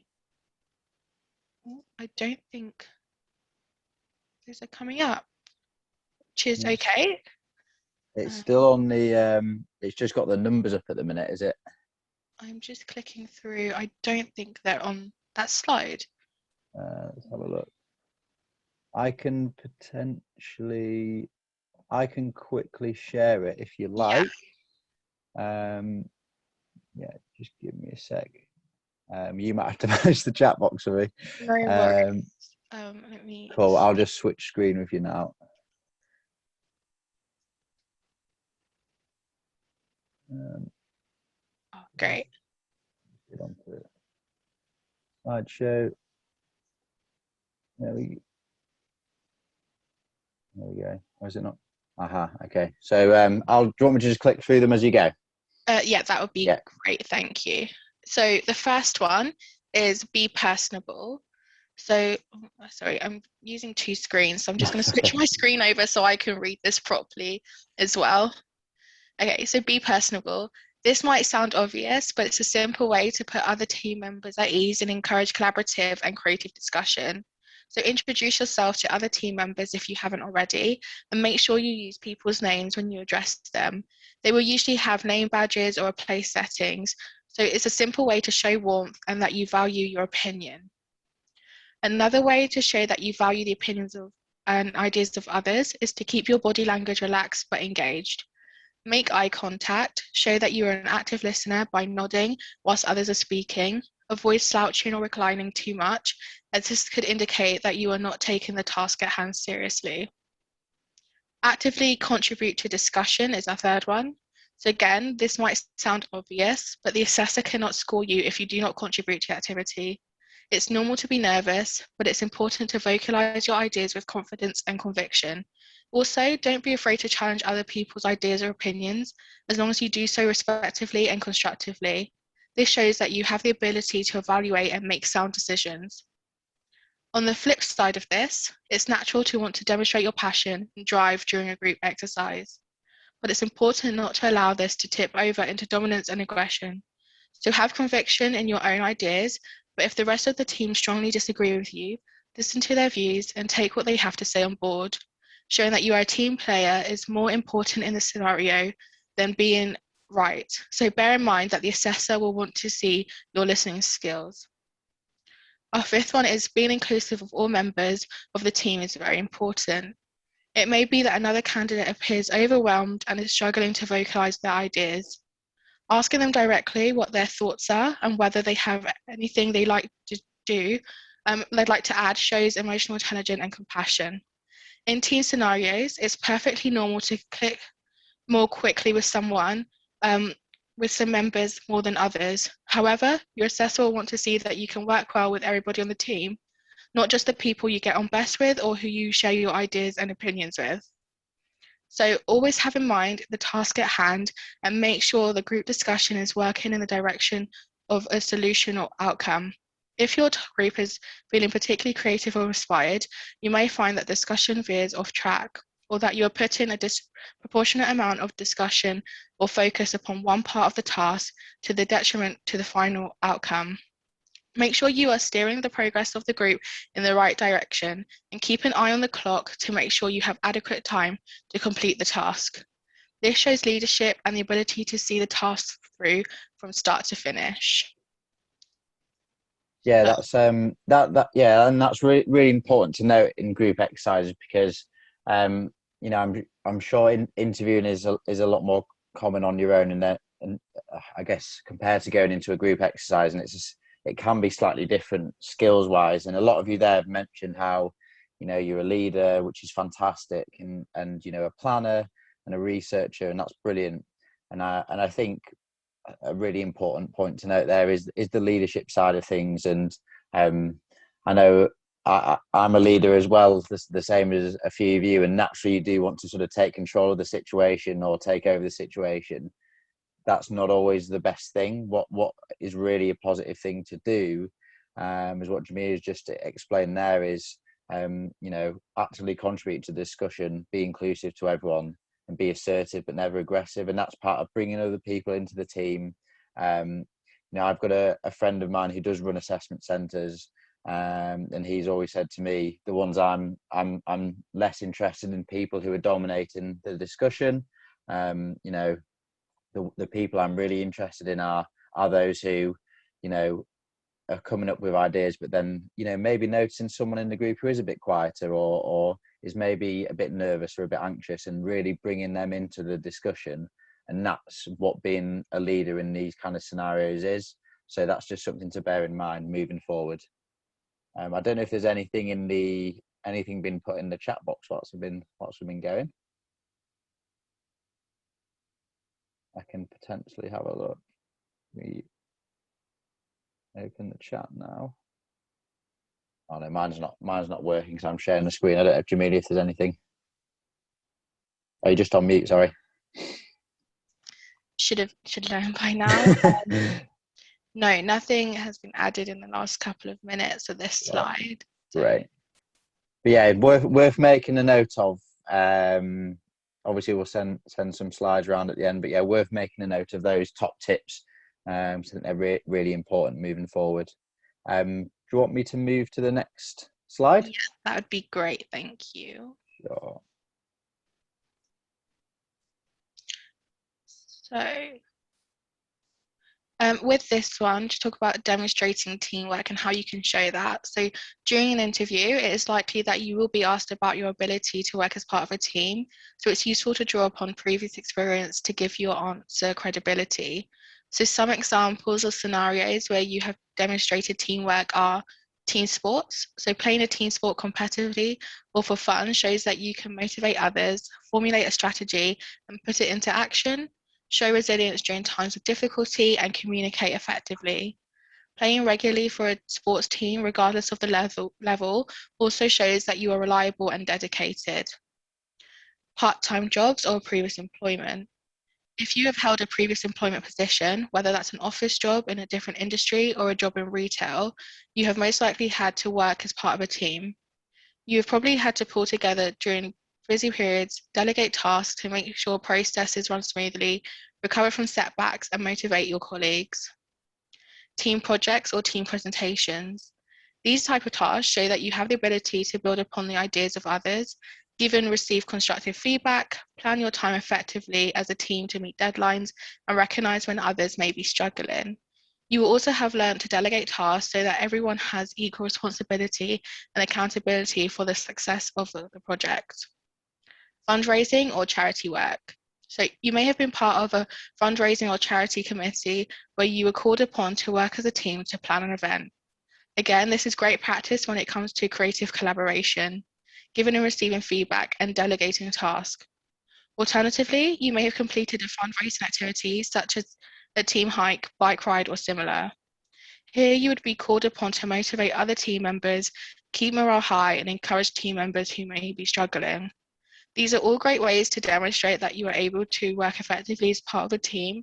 It's useful before an interview to have several specific examples which clearly demonstrate your teamwork and ability to draw upon during an interview situation.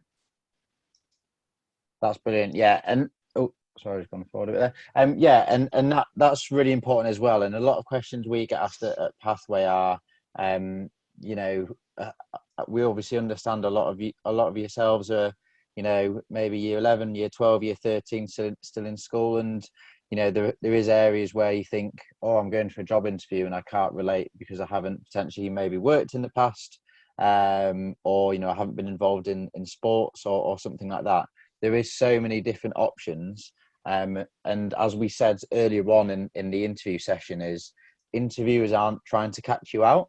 If anything, they're trying to, you know, really help and guide you into the right answer. So yeah, always have a think. Don't just you know think, oh, you know, I've only had one part-time job, or maybe I've not worked because I've been studying. There is so many other great things that you'll do probably in everyday life that you don't think of. And you know, for example, being in team sports, that's a chance to be a leader, isn't it? And that's the chance to be part of a group, which will help with group exercises. You know, fundraising or charity work always is absolutely fantastic to do. You know, and shows sort of compassion, and I know KPMG really focus on those values as well. And then yeah, again, team projects, you know, brilliant. That's exactly the type of scenario you're going to be in a group as well. So that sort of shows that you've had that experience and potentially you have had that practice in team projects. So yeah, don't be scared if you maybe haven't worked in the past. That's absolutely fine, but do think of maybe other situations where, right, when have I been in a team, when have I been in a group, when have I been a leader, when have I been a planner? So hopefully those are all really useful to you as well. There's just a question in the chat. So it says, are there weightings for the teamwork aspect of the assessment centre? So I'm assuming you mean, are you assessed against different strengths, or I'm not sure if that's what you mean, if you just want to clarify. What was the question? Is it weighted?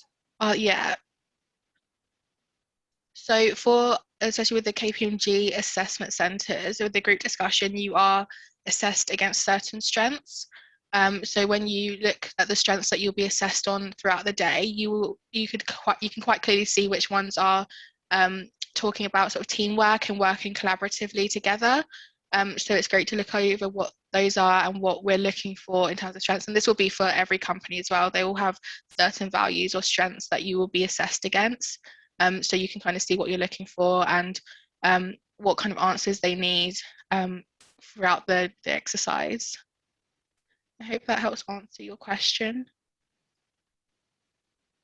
Yeah, that's great. So what we're going to do, because we've got just under 10 minutes left, so this is the last slide now, so we're just going to go through this slide, and then we'll leave a bit of time, sort of 5 minutes or so, if anyone has any questions. I know we've got a Q&A session after this, but if you've got any specific questions on the group work or assessment centres, now's a really good time.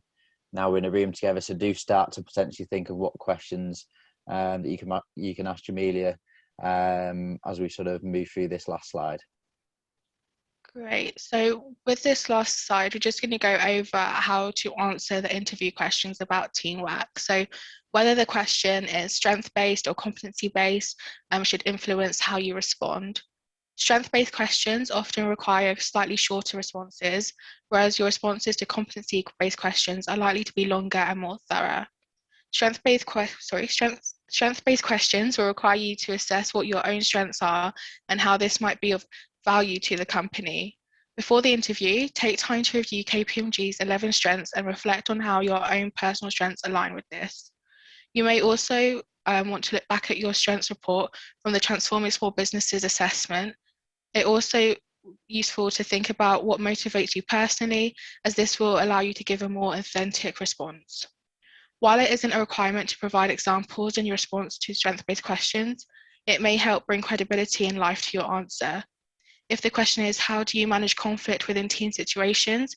Include a specific example if you have one to help demonstrate your point. By contrast, competency-based questions will require you to give specific examples. When talking about teamwork, make sure you reference specifically what you contributed as opposed to speaking generally about the team. Be thorough in your answer, using the STAR technique to structure your response. So if anyone does have any questions on this or the assessment centres, please let me know. Yeah, absolutely. Now is a really good chance to ask some questions. I'm just going to quickly stop sharing.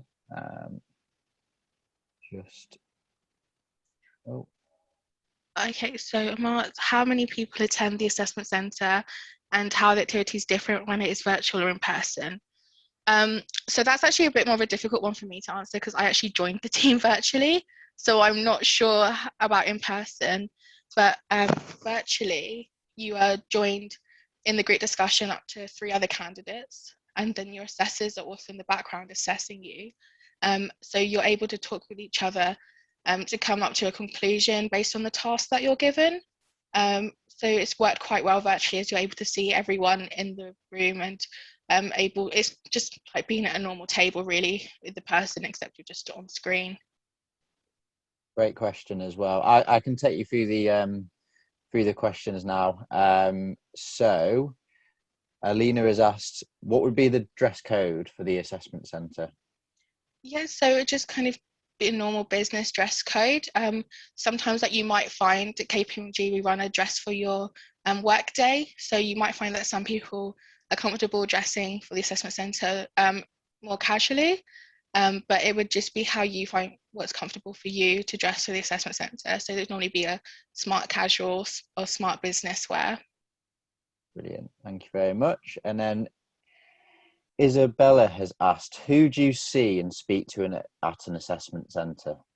Yeah, so at our assessment centres, you are welcomed by members of the student recruitment team and also a senior partner within the firm also, who will give a welcome speech and give you a bit more insight into what they do and their career within KPMG.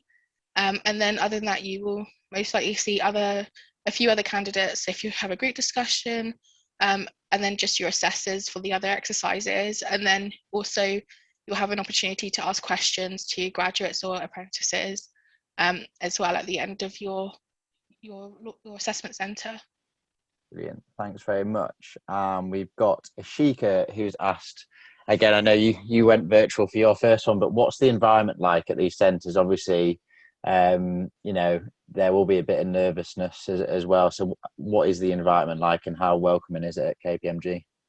Everyone has been in a very similar position when it joins. So some people would have been in assessment centres. I personally did an assessment centre myself 4 years ago. It was quite small. Everyone's a bit nervous, but everyone's really welcoming. Everyone's been in a similar position. Everyone's interviewed. So there's no need to be nervous. Just remember to be yourself. And that's just the best advice we can give to go through assessment centres, and just make sure that you're well prepared and read through all the materials that we've given you beforehand. Great. I can see a couple of people have raised hands. I won't forget you. We're just going to get a few questions. We have Dominion who's asked, how many people tend to be in a group? So it's usually up to 4 people that you're in a group with. So it's very easy to, especially virtually, just so everyone has an opportunity to speak and get their points across and learn about each other and get the task completed as well. Great. We've got a few more questions, but I'm just going to go to, because we've got 2 who've raised hands. So I'll just come to Addy first. What would be an example of a task that you've given at an assessment centre? Yeah, so it's generally a follow-on from some of the assessments you would have done as part of your application process. So you'll be given a task, so it'll be come to a conclusion of whether these certain initiatives work, how they work, and like if they should carry on with that innovation, or if they shouldn't carry on with it, how you may be able to use technology to make that work better as well. So it'll be something along those lines, probably most likely helping a business and just getting your ideas across about that. So it's quite a creative project at the same time, isn't it, by the sounds of it? Yeah, brilliant. Matt, I can see you've also raised a hand. I don't know if you've got a question. Yeah, I think Addy just asked what I was going to ask, but I've got another one. For the questions and strengths that you'll be assessed on, are you given these right at the start of the day, or will you have them sort of a week in advance or something like that? So our strengths are actually all on our website, so you can read those at any point. And there's 11 that we assess on throughout the whole day. So you can find those on our careers page, and there's more insight in the day on there as well, and just more, there's videos of people giving advice as well from the recruitment team and also within the business. Great. So just back to the chat box, we've got a question from a man who's asked, what is the point of an assessment centre? And I guess it is a good question to answer, because I know obviously not every company will do them, but what would you say is the value in an assessment centre, maybe combined with an interview? Yeah, so our assessment centre is the final stage of the application process. So with that, you're just assessed against all our strengths. These are the strengths that everyone's assessed on when they join KPMG. So it's making sure that you are, aligned with all the values and our strengths that we assess for when it comes to joining the firm as well. And it's just seeing how you work as part of a team. And when we do assess, we aren't particularly looking for maybe past experience, which is why they are strengths-based. We're looking for your potential. And that's why we are assessing you for that on the day. Absolutely. And yeah, thanks to Addy, who's managed to jump online and find the KPMG careers and Is It Right For Me? So thanks very much for putting that link in if people do want to check that out. Jagraj has asked, what other types of assessments are there? Yeah, so for the graduate assessments, this is your group discussion. And then you go on to an individual reflection based on your group discussion, which is just a short task with you and an assessor. And then your final thing of the day is your interview, So there's only 3 exercises. It's not particularly a long day, but that is what happens on an assessment day. Brilliant. I know we've got about 45 seconds left because the breakout room has popped up. So just the last question for Mama is, what did you do in your tasks when you did your assessment centre? Oh, I think mine at the time is very different now, but it was a written task, a group exercise as well, to come to a conclusion for an idea, and then just my interview. So it's pretty similar, but a bit different as well. But yeah, depending on what assessment centre you're doing, whether that's a graduate or apprentice assessment centre. Brilliant. Thanks very much. And everyone, thank you for those questions and your input. We'll see you all in the main room, but that was a really, really great session. So thank you for that. Great, thank you.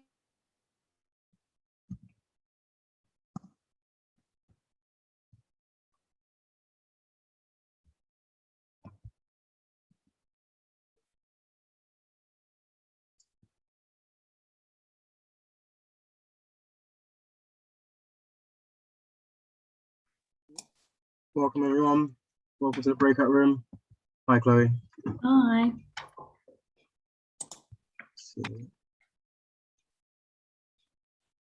just going to pause the recording really quickly. How did you get with Tia Patel?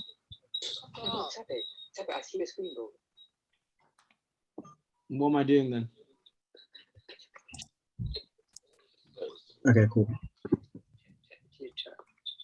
Go on. That guy looks like MD in 20 minutes. Should I keep the recording going, Chloe? What was that, sorry? Should I keep the recording going? Yeah, go ahead. Okay, cool. Sounds good. Thank you. So welcome back, everyone. Hope you all had a nice lunch break. We're now going to move on to our next group sessions, which is going to focus on working effectively together.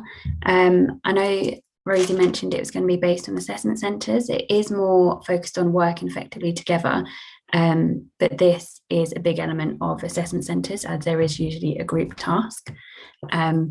So we're going to go through that. So the aims of this session are to understand what effective teamwork is and why it's important, and to understand how to demonstrate teamwork skills in an assessment process. So what do you think good teamwork looks like? If you want to pop your answers in the chat, just think about what you think makes a good team, in terms of what you can do as an individual within a team, what makes it good teamwork.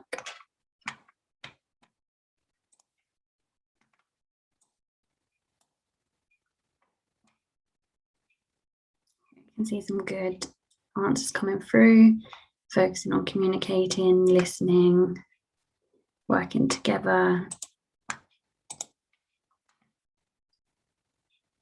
new ideas, respect, innovation, lots of good ideas. So yeah, I'll go through what we've written down here. So simply put, teamwork is the ability to work effectively alongside others to achieve a common goal. So it's a bit about being able to operate smoothly and efficiently within a group whilst working towards a shared project or aim. Being a strong team player is more difficult than it may first appear and requires practice to be able to do this well. Whilst it's important to be able to communicate your own ideas persuasively and with confidence, you must also be able to listen to others, which a lot of you mentioned in the chat. You need to be able to listen to others to understand other people's behaviour, actions and emotions, and how to navigate them to achieve your shared goal. In other words, you need to have emotional intelligence. So demonstrating emotional intelligence within a team environment means encouraging and inspiring other team members in the face of setbacks. So supporting them when something goes wrong, for example, being willing to compromise on your own opinions and ideas where necessary, that you can all come together as a team to decide on something, being an active and respectful listener, which a lot of you pointed out, establishing yourself as someone to be relied upon and showing genuine commitment to the project, accepting constructive criticism and not being offended if someone disagrees with you. You're not everyone within a team is not going to agree, so you do have to listen to each other and you have to compromise. You can't get easily offended because there's always going to be someone that disagrees with you, but you just need to work together to come to a common idea. And the last one is being able to manage conflict as well.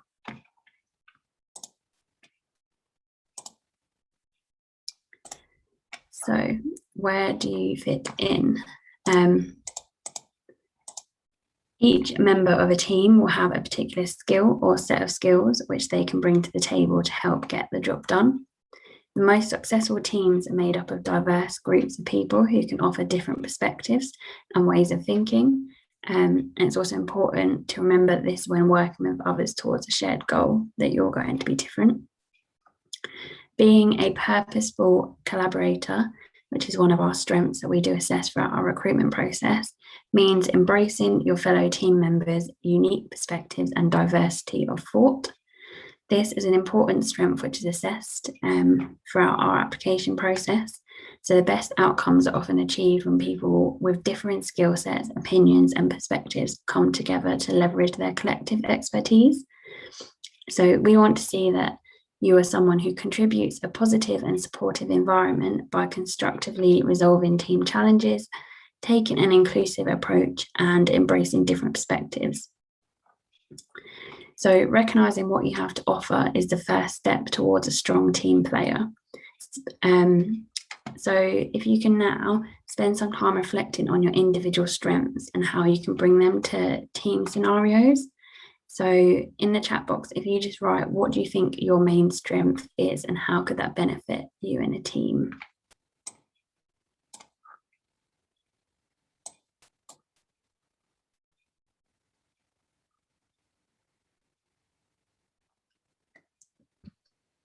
Chloe, I have a question. Yeah. Being a purposeful collaborator, how important is that in a team's dynamic? It's probably very important just because it's one of the main aspects of listening to other people and kind of working together, bringing everyone together that you can work towards that goal. Sure.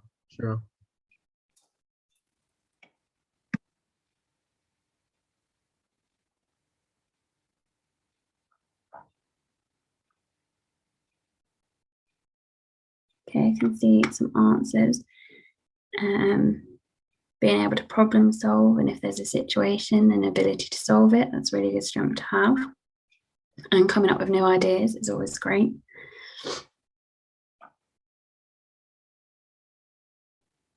Hard work and determination, you definitely need that when working in a team and individually as well, but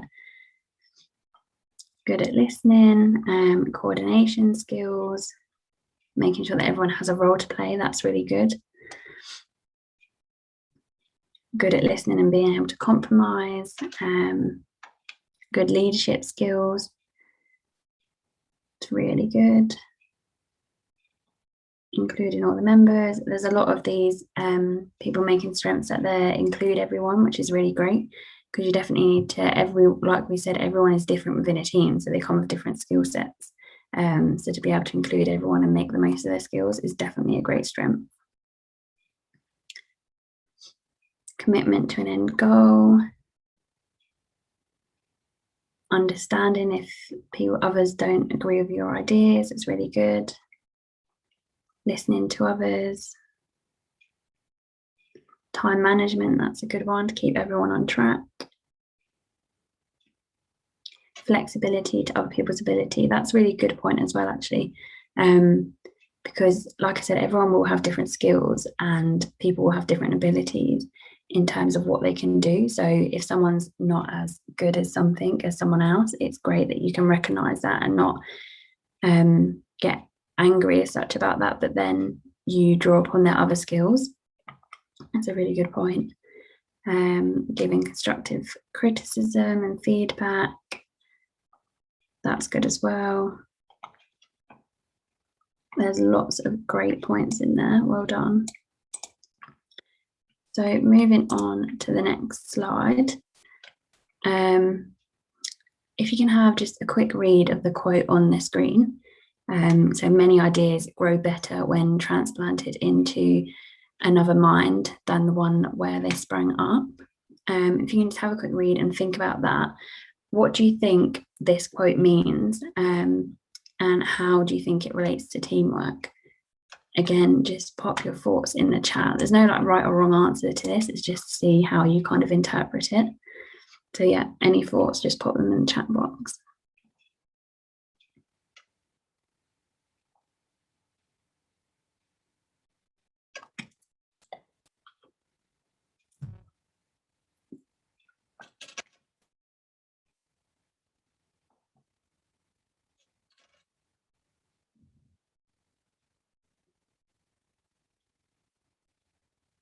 Some great comments about this quote. Yeah, really great points coming in.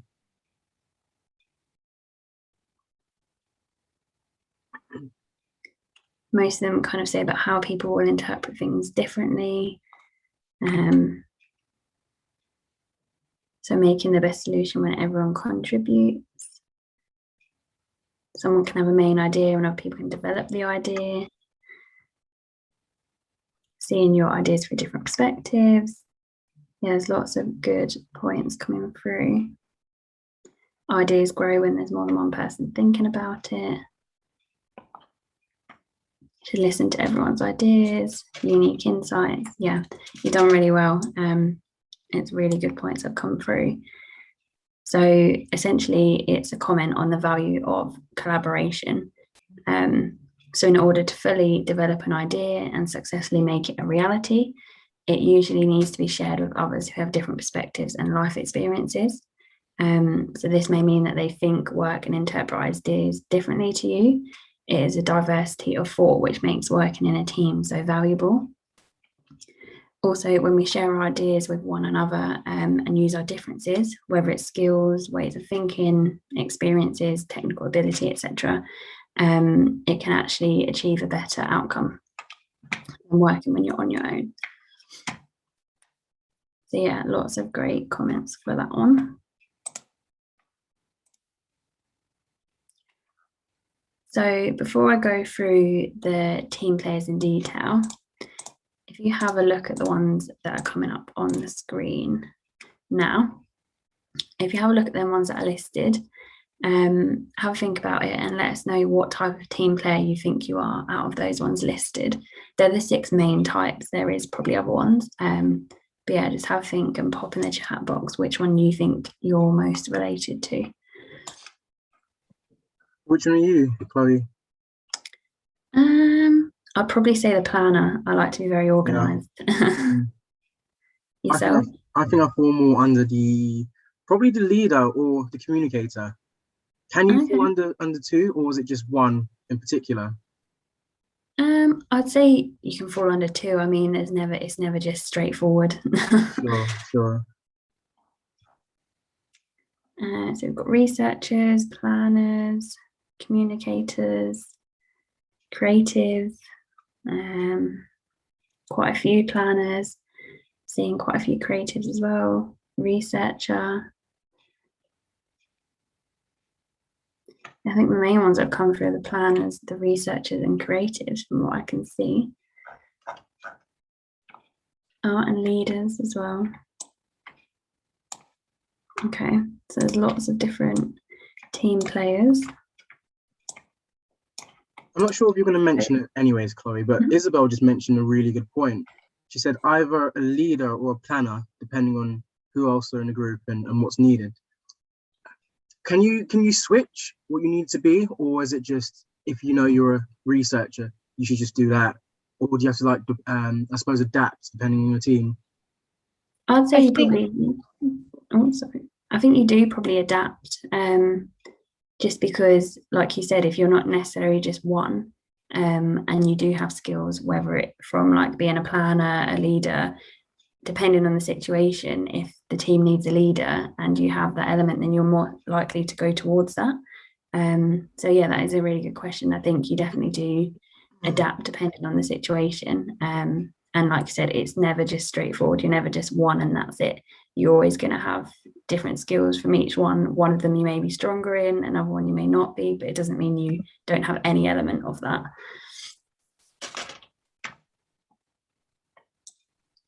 So some popular theories around the dynamics of high performing teams suggest that they generally consist of a combination of 6 types of team player, which are the ones listed on the screen. So at first glance, this way of looking at the structure of a team may seem a little bit simplistic. Therefore, it's worth bearing in mind that it's not always so black and white. Most people, like I said, do have the capacity to take on more than one of these roles, depending on the task at hand or the team, like you mentioned as well. So that said, it is a useful way of looking at teamwork, as it highlights the value of bringing different strengths and perspectives together in order to deliver the best result. So just to go into a brief bit about each one. Being a leader, they often work towards a shared goal as a team. An individual may naturally assume a leadership position. So this may be because they have more experience than other team members of seeing projects through from start to finish, or because they have the best expertise, which makes them best placed to take the lead. A good team leader should be able to provide clear direction and be able to motivate the team if the team morale is low. The role of the researcher. Researchers are curious. They ask the overlooked questions and aren't afraid to dig deep to find the answers. They are critical thinkers, which, if you remember, that is one of the strengths we look for. So they can extract and evaluate information, which may be useful in order to drive the team forward. The expert. This may be a person on the team who has an intimate knowledge of the field or project you're working on. They'll be able to provide specialist advice due to their in-depth understanding or their prior experience, and they'll be able to communicate complex ideas effectively. The planner, they're naturally self-motivated and driven to organise processes and give order. They're also effective decision makers who know the value of forward thinking and evaluating potential risks. The creatives, these are the ideas people. They're comfortable with uncertainty and can provide innovative solutions in the face of change. And last but not least is the communicator. So communication is key to effective teamwork. All members of the team must be able to communicate in order to work collaboratively. Some people will be particularly skilled communicators, which allows them to build deeper working relationships and professional connections. Communicators thrive in a team environment and enjoy discussing ideas as well. So moving on to group exercise top tips.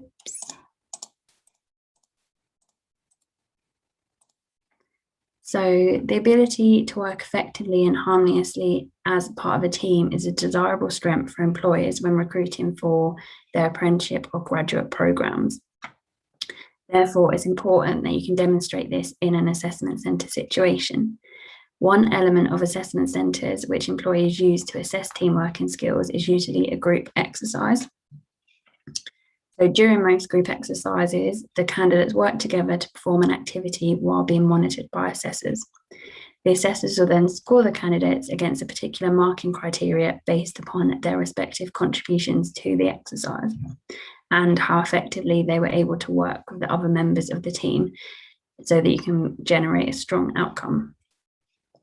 So the important thing to remember is that an assessor isn't necessarily marking the team based upon the outcome of the task, but on how you as individuals navigated the dynamics of the team and collaborated with others. So it's not necessary if you work as a team and you've got a goal to achieve and in the time frame you've been given you don't achieve that goal, that's not necessarily meaning you're going to get marked down for that. It's more about how you contribute and act in that team task. So if you've got, for example, a group discussion and you don't say anything during the whole group discussion, then it's not going to look great on you because you haven't contributed. Whereas if you have someone who's actively listening to other people, but then also makes their points or develops other candidates' points further, then it's going to look better on them.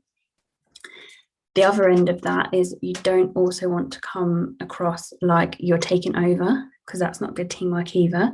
So you may think that just because you're speaking that you're going to get good marks, but if you're just speaking and not listening to others and just kind of trying to be center of attention, for example, it also won't help you. You need that good balance of the skills that we mentioned, like you said, listening to others and developing their ideas, and that's the best way to get the good marks in them assessments. But some more top tips that we have for demonstrating the teamwork strength is be personable. So this might sound obvious, but it's a simple way to put other team members at ease and encourage collaborative and creative discussion. So introduce yourself to your other team members if you haven't already, because sometimes you'll get put into a group task and throughout the day you might not even met the other candidates. So introducing yourself gives a good first impression. Make sure you use people's names when you address them, for example, in the discussion. For example, like a lot of these times, if it's virtual, you'll see their display name, or in face-to-face settings, people normally have like a name badge on, so you'd be able to tell.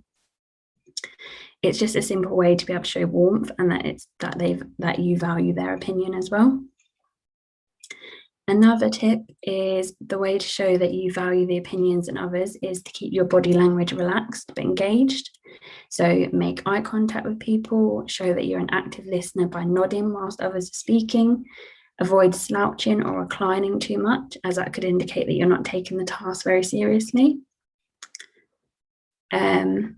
Another tip is to actively contribute to discussion. Like I mentioned, again, this might sound obvious, but the assessor cannot score you if you don't contribute in the activity. It's obviously normal to become nervous in these situations, especially if it's the first time you're doing it, but it's important to vocalize your ideas with confidence and conviction. Also, don't be afraid to challenge other people's ideas or opinions, as long as you do this respectfully and constructively.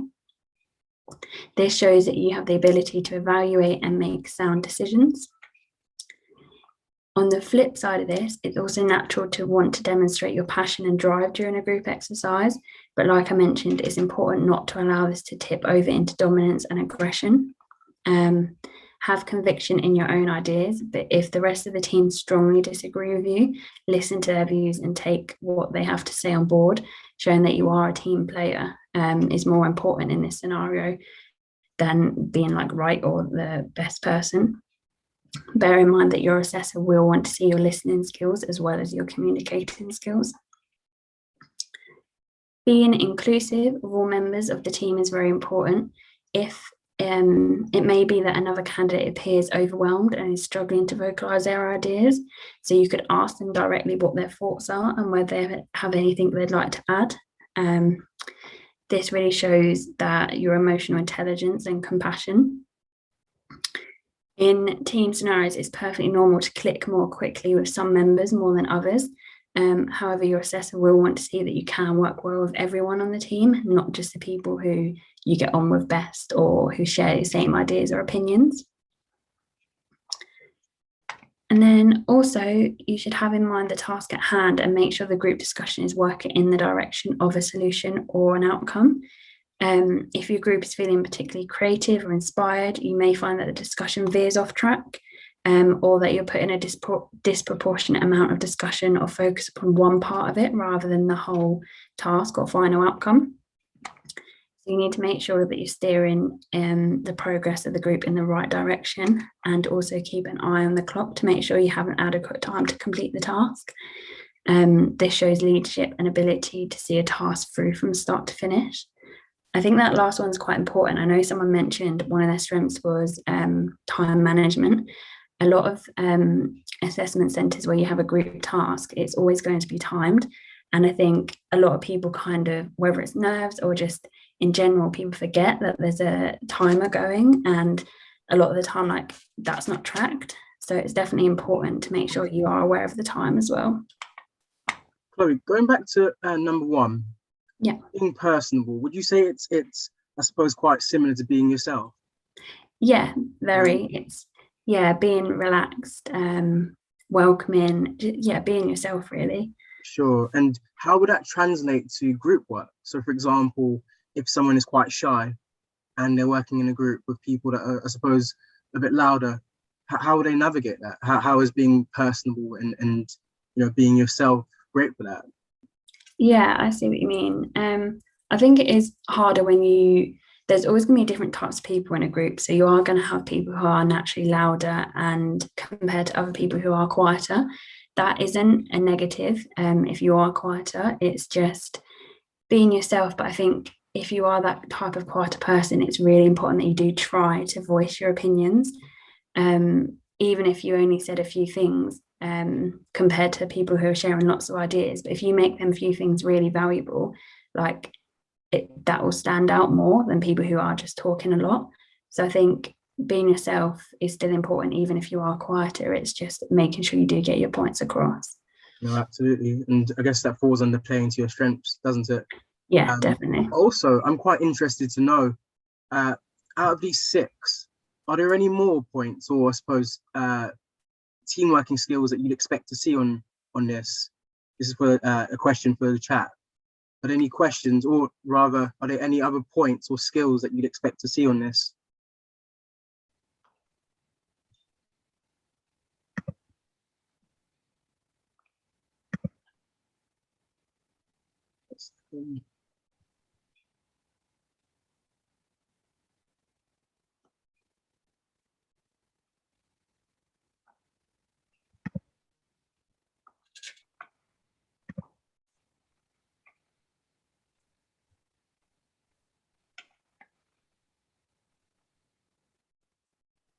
Were you asking that to the chat? Sorry. Yeah, I was asking that to the chat. I was just checking that it wasn't me. No. Just give it a second. Yeah, I love that, Tiago.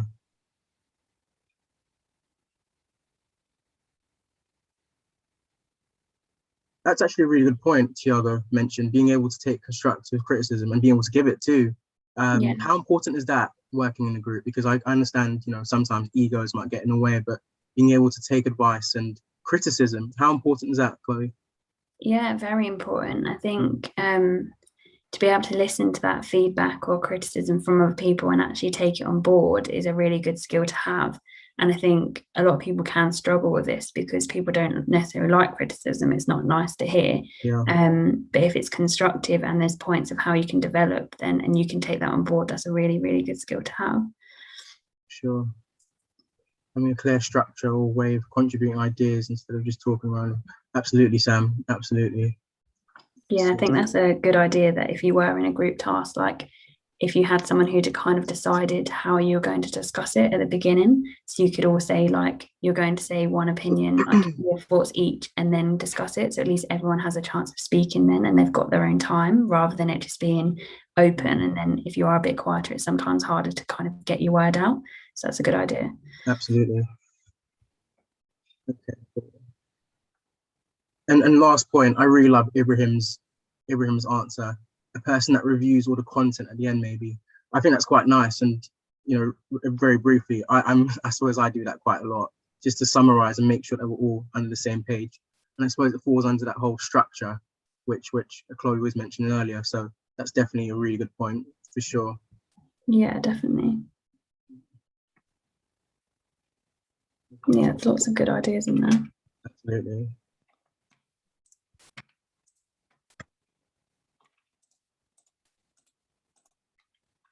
So just to go through some ideas of how you can demonstrate teamwork. During an interview, it is likely that you will be asked about your ability to work as part of a team. So as we were speaking before during the mock interviews, using examples to back up your answers, this is really important. So some examples of scenarios where you may have demonstrated teamwork before, if you have played sports, so team sports, playing them either competitively or for fun shows that you can motivate others, formulate a strategy and put it into action, show resilience during times of difficulty, and you can communicate effectively. So playing regularly for a sports team, regardless of any level, also shows that you are reliable and dedicated as well. Another example is part-time jobs or employment. If you have held any previous employment position, whether it's an office job in a different industry or a job in retail, you've most likely had to work as part of a team. You've probably had to delegate tasks to make sure processes run smoothly, recover from setbacks, and motivate your colleagues as well. Team projects or presentations are a good example, whether this is from school or if you later go on to university. These types of tasks show that you have the ability to build upon the ideas of others, give and receive constructive feedback, plan your time effectively as a team to meet deadlines, and recognise when others may be struggling. You will also have learned to delegate tasks so that everyone has equal responsibility and accountability for the success of your project. And lastly, fundraising or charity work. So you may have been part of a fundraising or charity committee where you were called upon to work as a team to plan an event. Again, this is great practice when it comes to creative collaboration, giving and receiving feedback, delegated tasks. Alternatively, you may have completed a fundraising activity, such as a team hike, bike ride, or anything similar like that. Here you'd be called upon to motivate other team members, keep morale high, and encourage team members who may be struggling.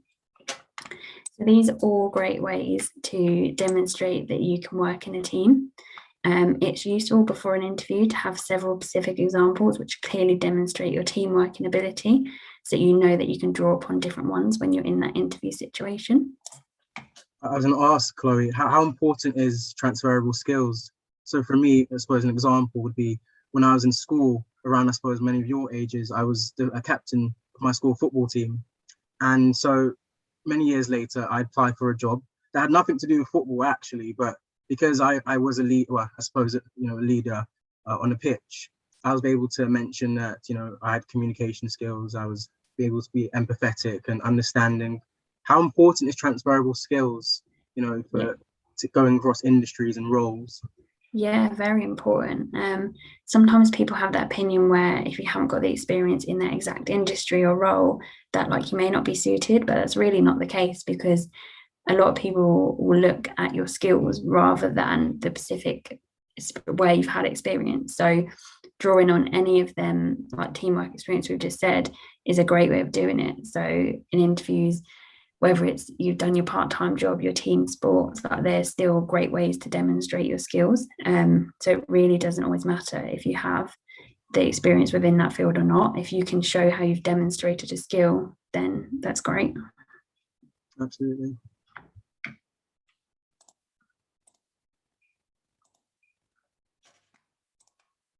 So the last slide is about how to answer interview questions about teamwork.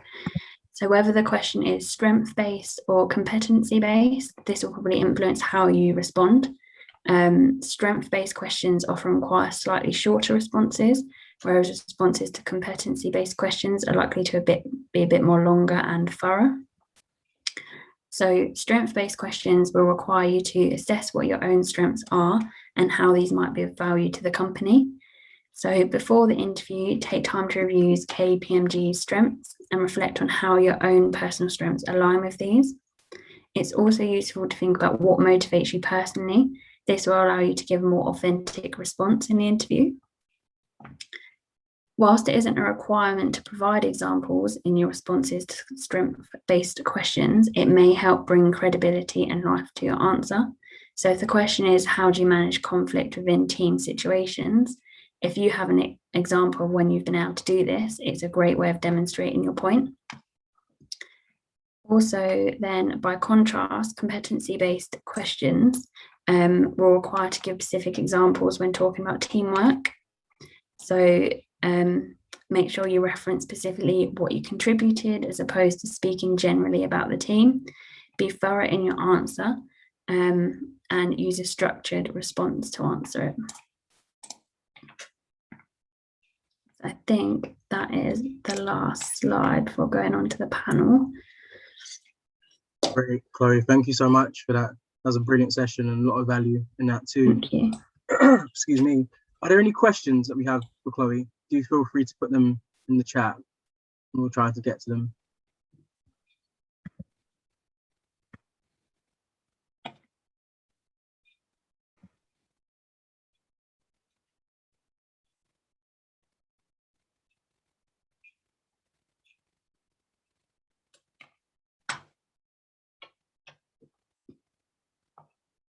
Oh, this is a great question. So we had a session in school on assessment centres And the person who led it said you can refer to anything you've done, for example, learning an instrument 10 years ago. Is this advice applicable to KPMG assessment centres, or does everything you mentioned need to be academic based? No, that's definitely applicable to our assessment centres as well. Any examples that you can bring from whatever experience you've had, no matter how long ago they are, then it's definitely applicable. It doesn't have to be academic based at all.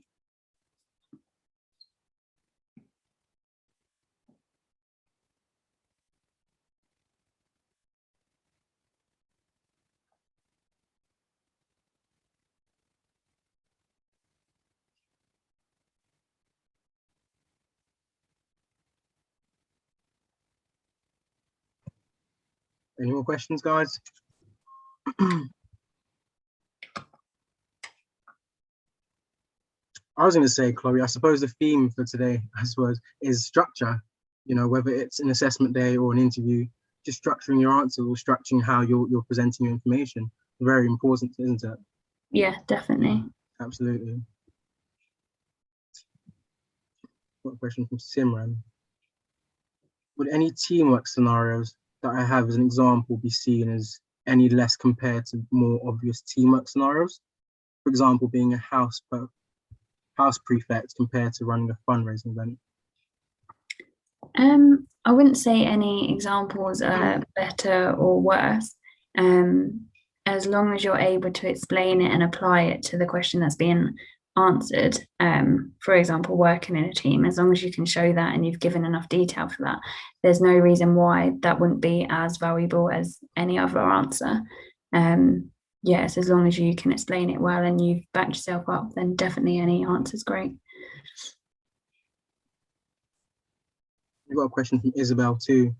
What's the likely atmosphere of an assessment centre?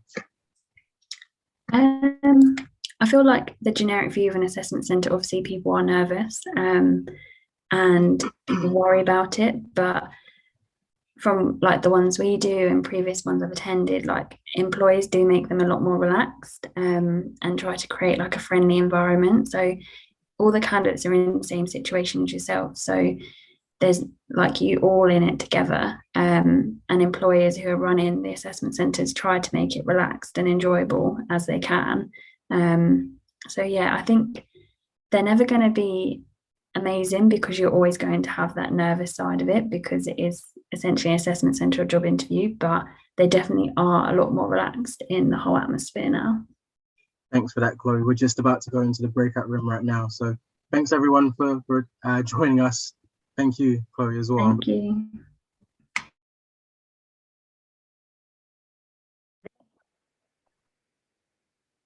Hi everyone, it's Catherine here from Pathway CTM, and hi Demi. Hi there, how are you? Good, thanks, how are you? Yeah, I'm good, thank you. Just going to share my screen, just bear with me a couple of seconds. Yeah, that's fine. And remember guys, same as before really, you know, this is, do use the time to ask any questions, use the chat box, or if you did want to ask a question directly, then please do unmute yourself and you can speak directly to us.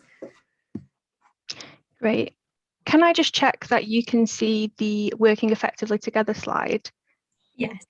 Perfect. Am I okay to get started then? Yeah, that's great. Thanks, Demi. Perfect, thank you. So yeah, this session is going to be your working together effectively session. So I'm just going to get straight into it and just tell you kind of the aims of the session today. So the aims of the session are to understand what effective teamwork is and why it's important, and to understand how to demonstrate teamwork skills in an assessment process.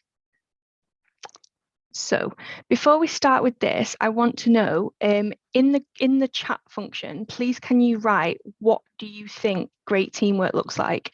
So what is good teamwork to you?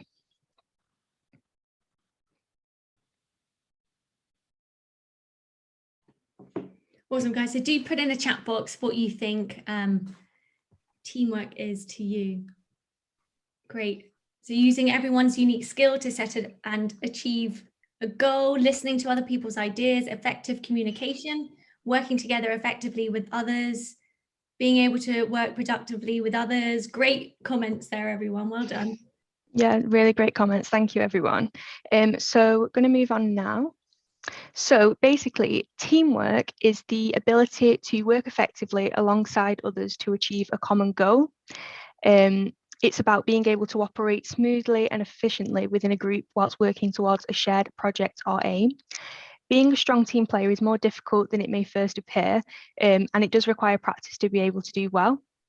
Whilst it's important to be able to communicate your own ideas persuasively and with confidence, you must also be able to listen to others to understand other people's behaviour, actions and emotions, and know how to navigate them to achieve your shared goal.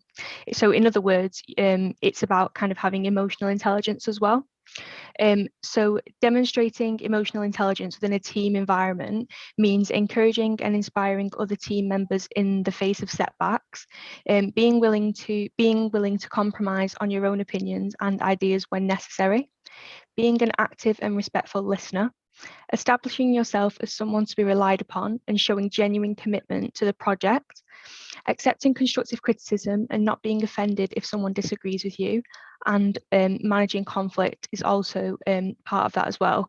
So that's just that's just an overview of kind of what effective teamwork is, and you can see the bullet points there. So I'm going to move on to where do you fit in. So each member of a team will have a particular skill or set of skills which they can bring to the table to help get the job done. The most successful teams are made up of diverse groups of people who can offer different perspectives and ways of thinking, and it's important to remember this when working with others towards a shared goal.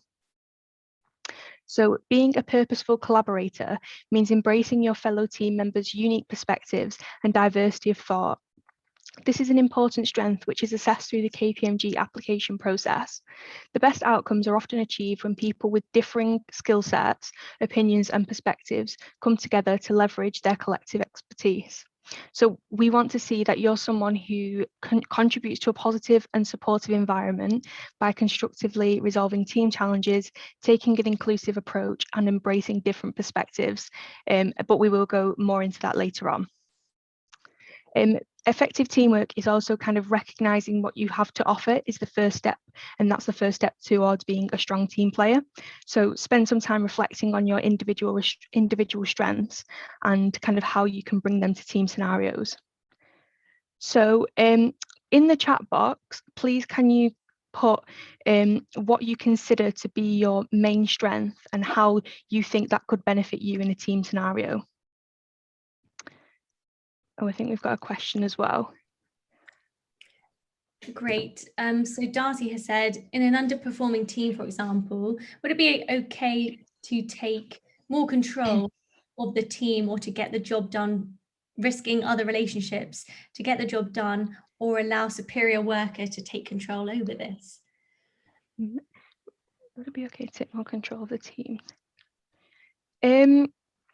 I would say, yeah, it's great to kind of get involved, and if you want to take that kind of leadership responsibility and take more control of the team, in order to get the job done, that is good. However, it is important to kind of maintain your relationships within the team. You don't want to kind of risk relationships too much, because then you do run the risk of not being able to work in a team effectively. So I think it's about finding that balance, and kind of if you were in a team kind of that were underperforming, also kind of reaching out and not trying to take on too much responsibility, because then, like you said, you do risk kind of not having those relationships. So I think it's about finding a balance, and if you're ever in a situation like that, I think it'd be really important to speak to other people as well and not try and just take control kind of on your own. Definitely share that issue, so you can get help with that. So yeah, just moving on, just kind of what I was saying about where do you fit in, could we have some comments in the chat just about what you think your greatest strength is and how you think that could fit well within a team situation? Great. Problem solving, yep. Coming up with an array of solutions for one problem so that multiple routes can be analysed by the team. Perfect. Empathy, yep, definitely one. Great. Communication skills, dedication. Objective decisions, yeah, that's really great. Organisation, confidence. Resilience, yep, perfect. Really great strength. Thinking critically. Any others before we move on? There's some really great ones there. Assertiveness, yep, really great strength in a team situation. Organisation, strategic thinking. Yeah, any more before we move on? I think we've got quite a lot, but leadership, yeah, and solving problems. Perfect. Right, we'll move on now. Thank you very much for those suggestions. There's lots of them, and yeah, they're all really great strengths, especially within a team situation and working in a team effectively. So moving on, I've just got this. This is a quote, and basically it says, "Many ideas grow better when transplanted into another mind than the one where they sprang up." So in the chat, just kind of brainstorming, what do you think this quote actually means, and how do you think it can relate to teamwork?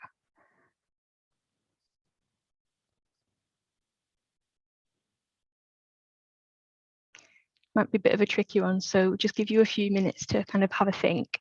What do you think the quote means, and how can it relate to teamwork? So it's better to share your ideas and develop them as a group. Yep. Multiple insights. Sharing ideas will allow additions onto the idea. Yep, other people being able to develop your idea as well. Different viewpoints.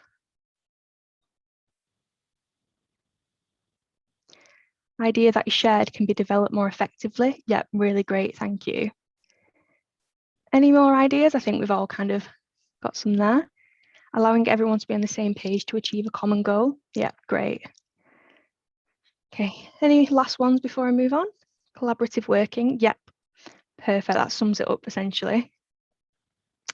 Okay, then I'll just move on to kind of explaining what this means. But yeah, really great answers, and you basically explained it, really hit the nail on the head there. So well done, everyone.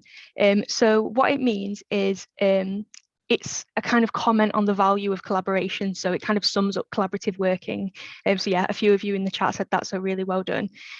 So in order to fully develop an idea and successfully make it a reality, it usually needs to be shared with others who may have different perspectives, easy to say, and life experiences. So this may mean that they think, work, and interpret ideas differently. And it's this diversity of thought which makes working in a team so valuable. So essentially, working in a team, it's great because people do have different life experiences and they have different opinions and different thoughts, which is what a lot of you said in the chat. So yeah, really great answers there. So when we share our ideas with one another and use our differences, this could be skills, way of thinking, kind of previous experience, we can use that to our advantage, and we often achieve better results than we can when working entirely independently. So being, like I said before, being able to work in a team and share different ideas, I think someone mentioned it before, it's about kind of being able to develop an idea. So if one person has an idea, by working effectively in a team, you can really develop that with other people's experiences and thoughts. So it's really important to be able to work effectively in a team. Great, so I'm going to move on now. So this is about what kind of team player are you? So we're just going to kind of go through what different team players and different team personalities there are. But before I go into that, I just wanted to kind of see what kind of team player you think you are. So I'm just going to share some of the different types now. Just have a little read through them and see, kind of put in the chat what team player you think you are. So these are just a few of them.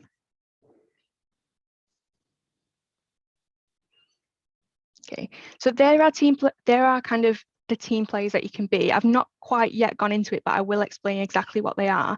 But on first look at the different types, what do you kind of think you are? Oh, we've got definitely the leader, great. The planner, researcher, got some variety, yeah, expert. It's great, everyone has different ideas. Any more? Communicator, yeah.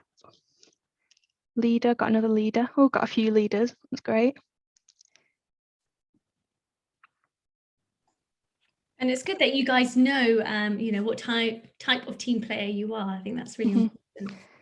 Yeah, definitely. Especially kind of not going through the points just yet. The fact that you've been able to kind of identify already, that's really great to be able to do.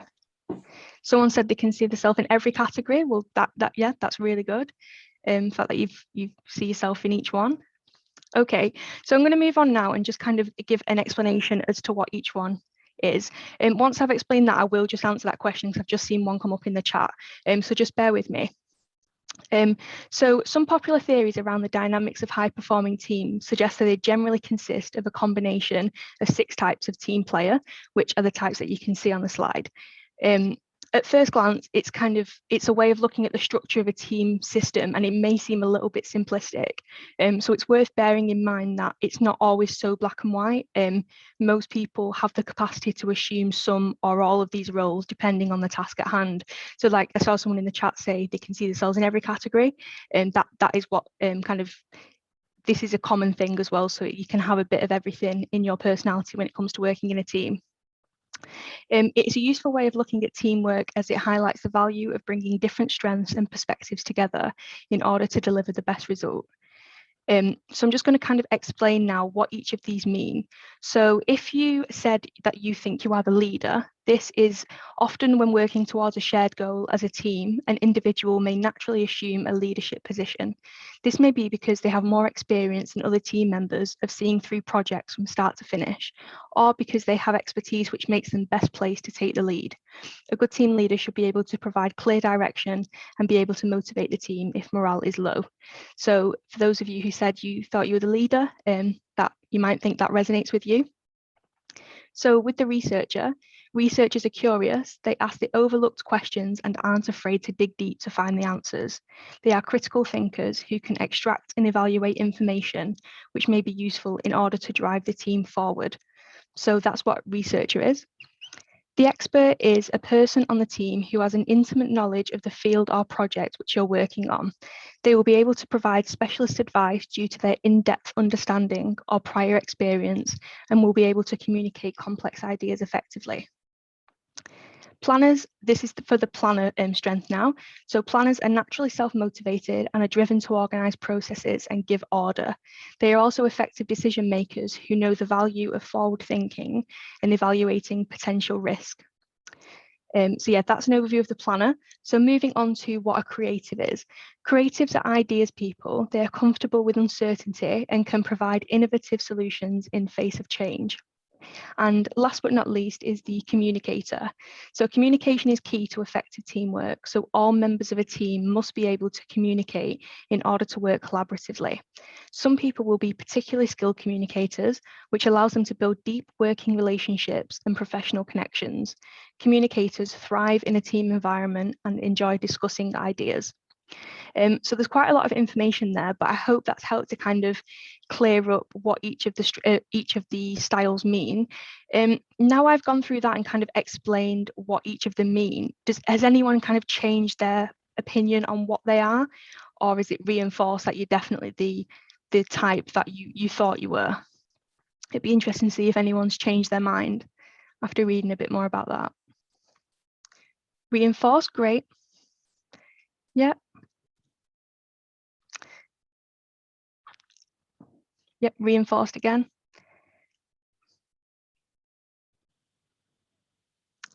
Any more ideas? I think the few comments we've got that reinforced, that's great that you've been able to kind of identify what type you are, and then that's helped to solidify that. So great to be able to have that kind of self-assessment and reflection. Still feel comfortable in each.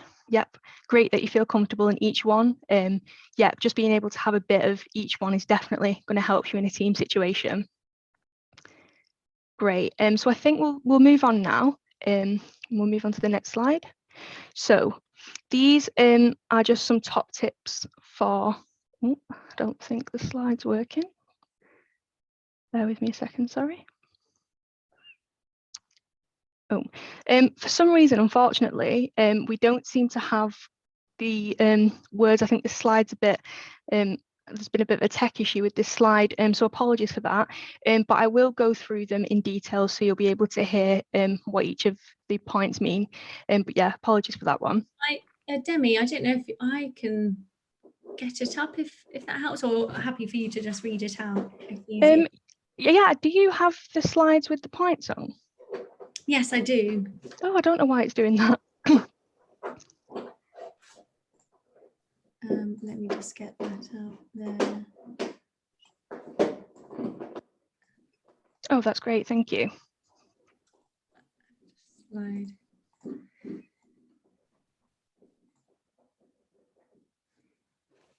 Perfect, thank you for that.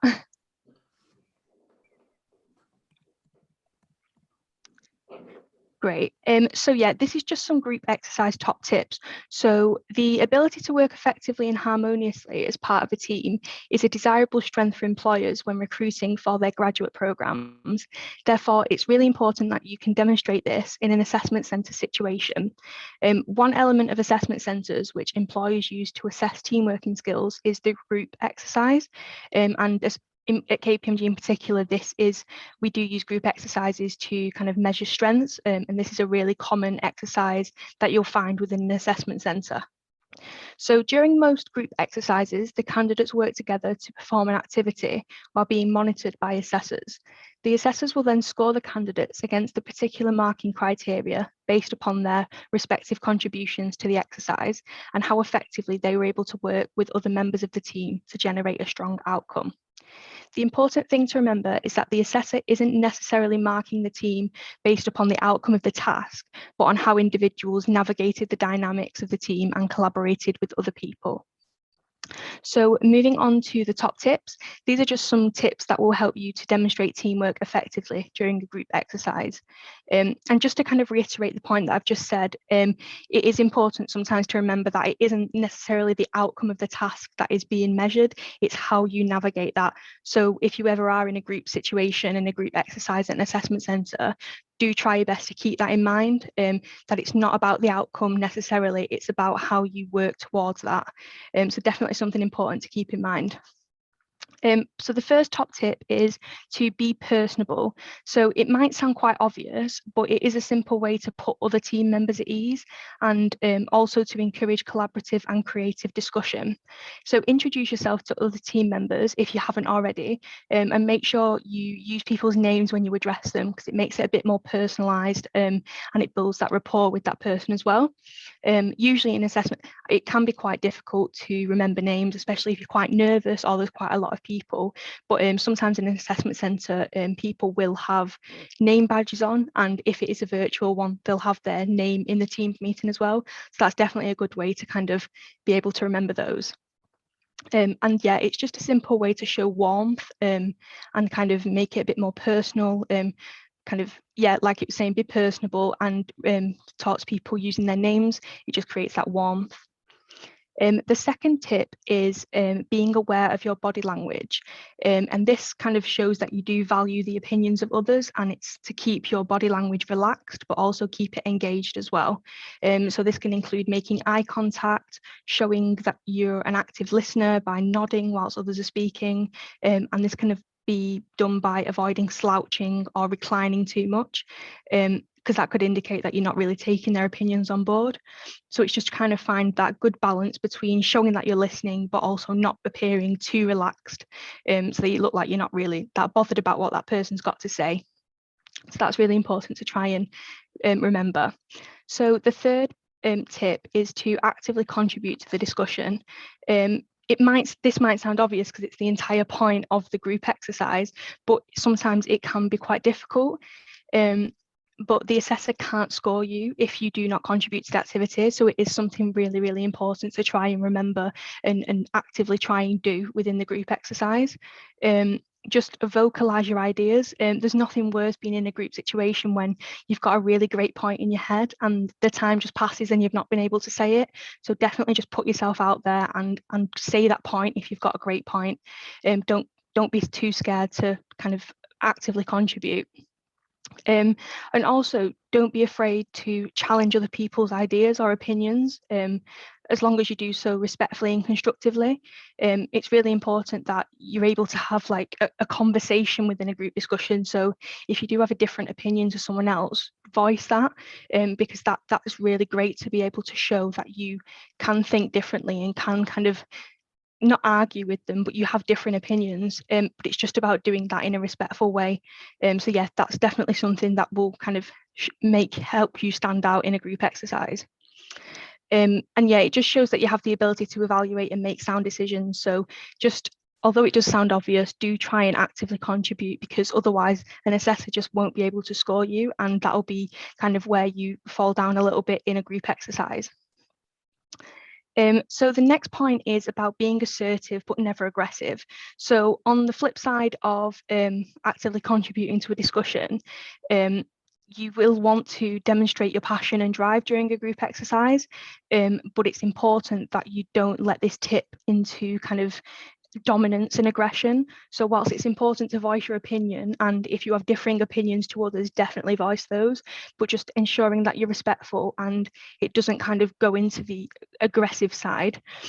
So have conviction in your own ideas, but if the rest of the team strongly disagree with you, listen to their views and take what they have to say on board.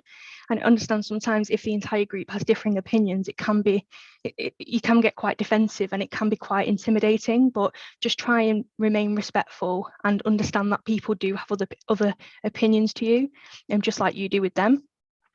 Showing that you're a team player is more important than in this scenario than just being right. So bear that in mind, that the assessor wants to know your listening skills. So like I was saying before, it's not necessarily about the outcome, it's about how you handle that. So if you do get someone who disagrees with your opinion, just make sure that you're aware that, you know, you don't have to be right, it's just about how you present those ideas. The next tip is about being inclusive. So being inclusive of all members of the team is very important. It may be that another candidate appears overwhelmed and is struggling to vocalise their ideas. Asking them directly what their thoughts are and whether there's anything they'd like to add shows emotional intelligence and compassion. In team scenarios, it's perfectly normal to click more quickly with some members more than others.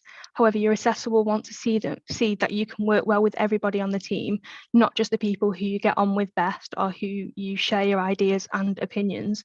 So within a group situation, sometimes it can be easy to kind of make friends with certain people because you feel more comfortable around them, but you've just really got to ensure that you are trying to communicate with everyone in the team and not just picking a few that you feel more comfortable around, because you really don't want to be doing that in the workplace, and the assessor will definitely pick up on that if they can see you more comfortable and willing to talk more with others. So just definitely keep that in mind. And then we've got our final tip, which is always have in mind the task at hand and make sure the group discussion is working in the direction of a solution or outcome. If your group is feeling particularly creative or inspired, you may find that the discussion veers off track, or that you are putting a disproportionate amount of discussion or focus upon one part of the task to the detriment of the final outcome. Make sure you're steering in the progress of the group and in the right direction, and keep an eye out on the clock to make sure you have adequate time to complete the task. This shows leadership and the ability to see a task through from start to finish. So yeah, just to reiterate, just kind of always being aware of the task that you're being asked to do, just kind of ensuring that you're not veering off that and you've always got the task at hand. But like we said before, it's not necessarily about the final outcome, it's about how you handle that. So don't worry about kind of being right, just make sure you've got the actual task in your head and just work towards that. And there's no kind of right or wrong, it's just measuring how well you can work in a team. So I hope those group exercise top tips have been helpful. Definitely something to keep in mind if you ever are in a group exercise. They are a very common part of an assessment centre, so you most likely will be in one of those at some point. So yeah, some top tips to definitely keep in mind if you ever have a group exercise. So I'm going to move on now to demonstrating teamwork. So during an interview, it's likely that you'll be asked about your ability to work as part of a team. It's useful to draw upon previous experience to give your answer credibility. So some examples of scenarios where you may have demonstrated teamwork. Some of these are team sports. So playing in a team sport competitively or for fun shows that you can motivate others, formulate a strategy and put it into action. It also shows that you are a resilient person, especially during times of difficulty, and you can communicate effectively. Playing regularly for a sports team, regardless of the level, also shows that you're reliable and dedicated. So yeah, really important. If you're ever doing an application or you've got an interview or an assessment centre, definitely mention team sports, because there are a lot of skills that a team sport encompasses. So yeah, definitely something to mention. We've also got part-time jobs or previous employment.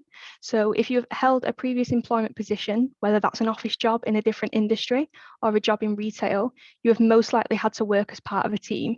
You've probably had to pull together during busy periods, delegate tasks to make sure processes run smoothly, recover from setbacks, and motivate your colleagues. So once again, a really great example to use if you're ever in that situation. Team projects or team presentations is another example. So these types of tasks show that you have the ability to build upon the ideas of others, give and receive constructive feedback, plan your time effectively as a team, especially when it comes to meeting deadlines, and recognizing when others may be struggling as well. You'll also have learned to delegate tasks so that everyone has equal responsibility and accountability for the success of the project. And the final one is fundraising or charity work. So if any of you have done fundraising or charity work, that's a really great point to mention as well. So you may have been part of a fundraising or charity committee where you were called upon to work as a team to plan an event. Again, this is a great practice when it comes to creative collaboration, giving and receiving feedback and delegating tasks. Alternatively, you may have completed a fundraising activity such as a team hike, bike ride, or similar. So in this situation, you'd be called upon to motivate other team members, keep morale high, and encourage team members who may be struggling. So they're all just great ways that you might not have thought of initially to demonstrate you're able to work effectively, but they're definitely great points to be able to raise. So I'm sure there's some of you who can definitely mention some of these. So yeah, just really important to have some examples for when you're in a kind of a assessment centre when they're measuring kind of working in a team effectively. Sometimes some of these might not be the first thing that comes to your head, but definitely things to be able to mention, great experience to have. So yeah, definitely mention these if you've done them. So going to move on now. And this is just kind of how to answer interview questions about teamwork. So it kind of follows on nicely from the mock interview session that you might have had. So whether a question is strength-based or competency-based should influence how you respond. So strengths-based questions will require you to assess what your own strengths are and how these might be of value to the company. Before the interview, take time to review KPMG's 11 strengths and reflect on how your own personal strengths align with this. You may also wish to look back at your strength report from the Transforming Small Businesses assessment. This is kind of as part of KPMG with the Transforming Small Businesses assessment. You will get a strengths report. Sorry. You'll get a strengths report, and this is something you can have a look back on to see kind of where you did well in the assessment and also where there was room for improvement. And it's also useful to think about what motivates you personally. So this will allow you to give a more authentic response. So yeah, definitely something to consider when you're in a strengths-based interview situation. It isn't a requirement to provide examples in your responses to strengths-based questions, but it definitely may help bring credibility to life to your answer.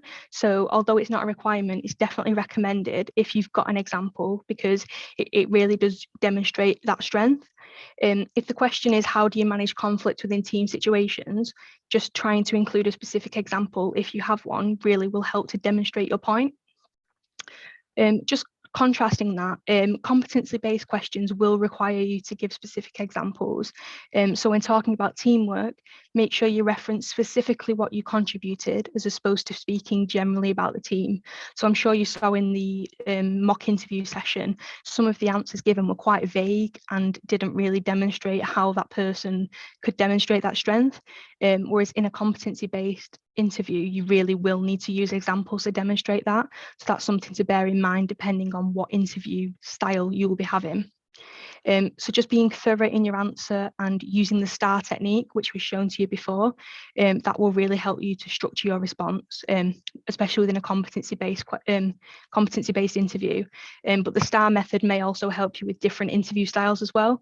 So just kind of the main point of this is to ensure that you're thinking of examples and thinking about, depending on the style of your interview, how can you frame the answer to really show that you can demonstrate your teamwork skills effectively. And I believe that is the end of the presentation. Yeah, that's the end now, but I think we had some questions in the chat, which I'm more than happy to go through. If anyone's got any questions.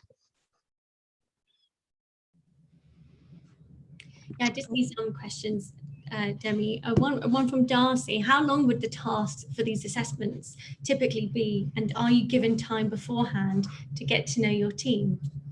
Great. So talking from specific KPMG perspective, our group exercises usually come with our virtual launch pad. So this is an assessment day where we have different exercises. So what will happen is the group exercise is usually the first task of the day. So whilst you won't get time to get to fully know the people that you'll be working with, I think that's a part of what's being assessed as well, because it's about meeting new people and how you can kind of communicate with new people. So they don't give you a lot of time to get to know them. But I think that if you are able to demonstrate teamwork effectively, that's even better that you can do that with people you've not met before.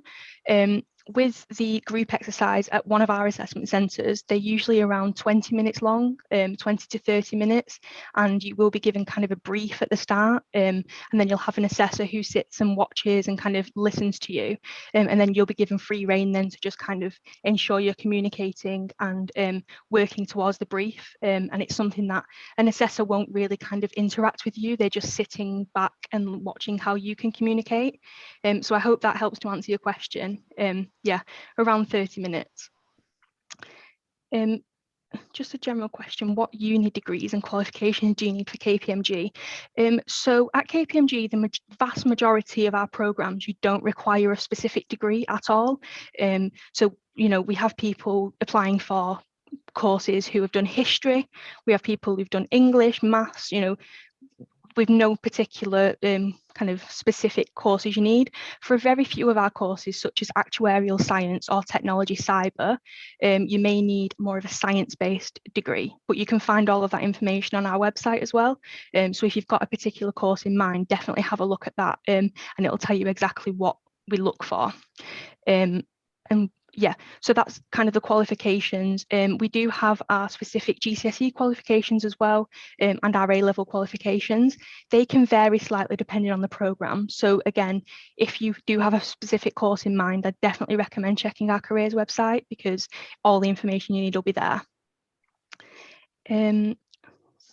What's the next one?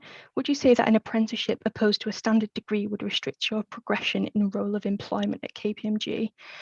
I don't think necessarily. We do offer apprenticeship programs and kind of graduate programs. So the opportunities at KPMG do kind of accommodate for both of those. So if an apprenticeship is something that you want to go into, that's absolutely fine, and KPMG offer that. Alternatively, if you wish to go to university and then progress into a graduate role, KPMG offer that as well. So it's definitely not restricted, and we are open. And in terms of qualifications, we're really open as well, and kind of look at that on an individual basis. So don't be scared of thinking you have to go into a certain route to progress at KPMG, because that's absolutely not the case at all. Just move on to the next question. Can you give me some more insight on what a business service apprentice would do on a daily basis? So in terms of business service apprentice, I'm not necessarily the best person to answer that, because I'm not actually on our apprenticeship team, I'm more on our graduate team. However, I know that Maddie, who's been leading the session, works in the apprenticeship team. So I definitely, if there's some questions at the end of today, I would definitely put that in the group chat to them. And I can also let Maddie know as well, because she'll be able to answer that better than I am. So apologies for that. I think we've got around 45 seconds left. Thanks so much, Demi, for that. Looking at the strengths, skills, teamwork, really great insight, and hopefully students will be able to take that forward, you know, if you are in that assessment centre situation. And it's good to think about your strengths and what you're good at and what you bring to the team. So yes, do keep your questions coming, but we've got our Q&A session shortly. So we'll now go back into the main room, and then there'll be an opportunity for you to ask your questions. So thanks very much, Demi. Great insight there. Thank you very much. Thanks, everyone.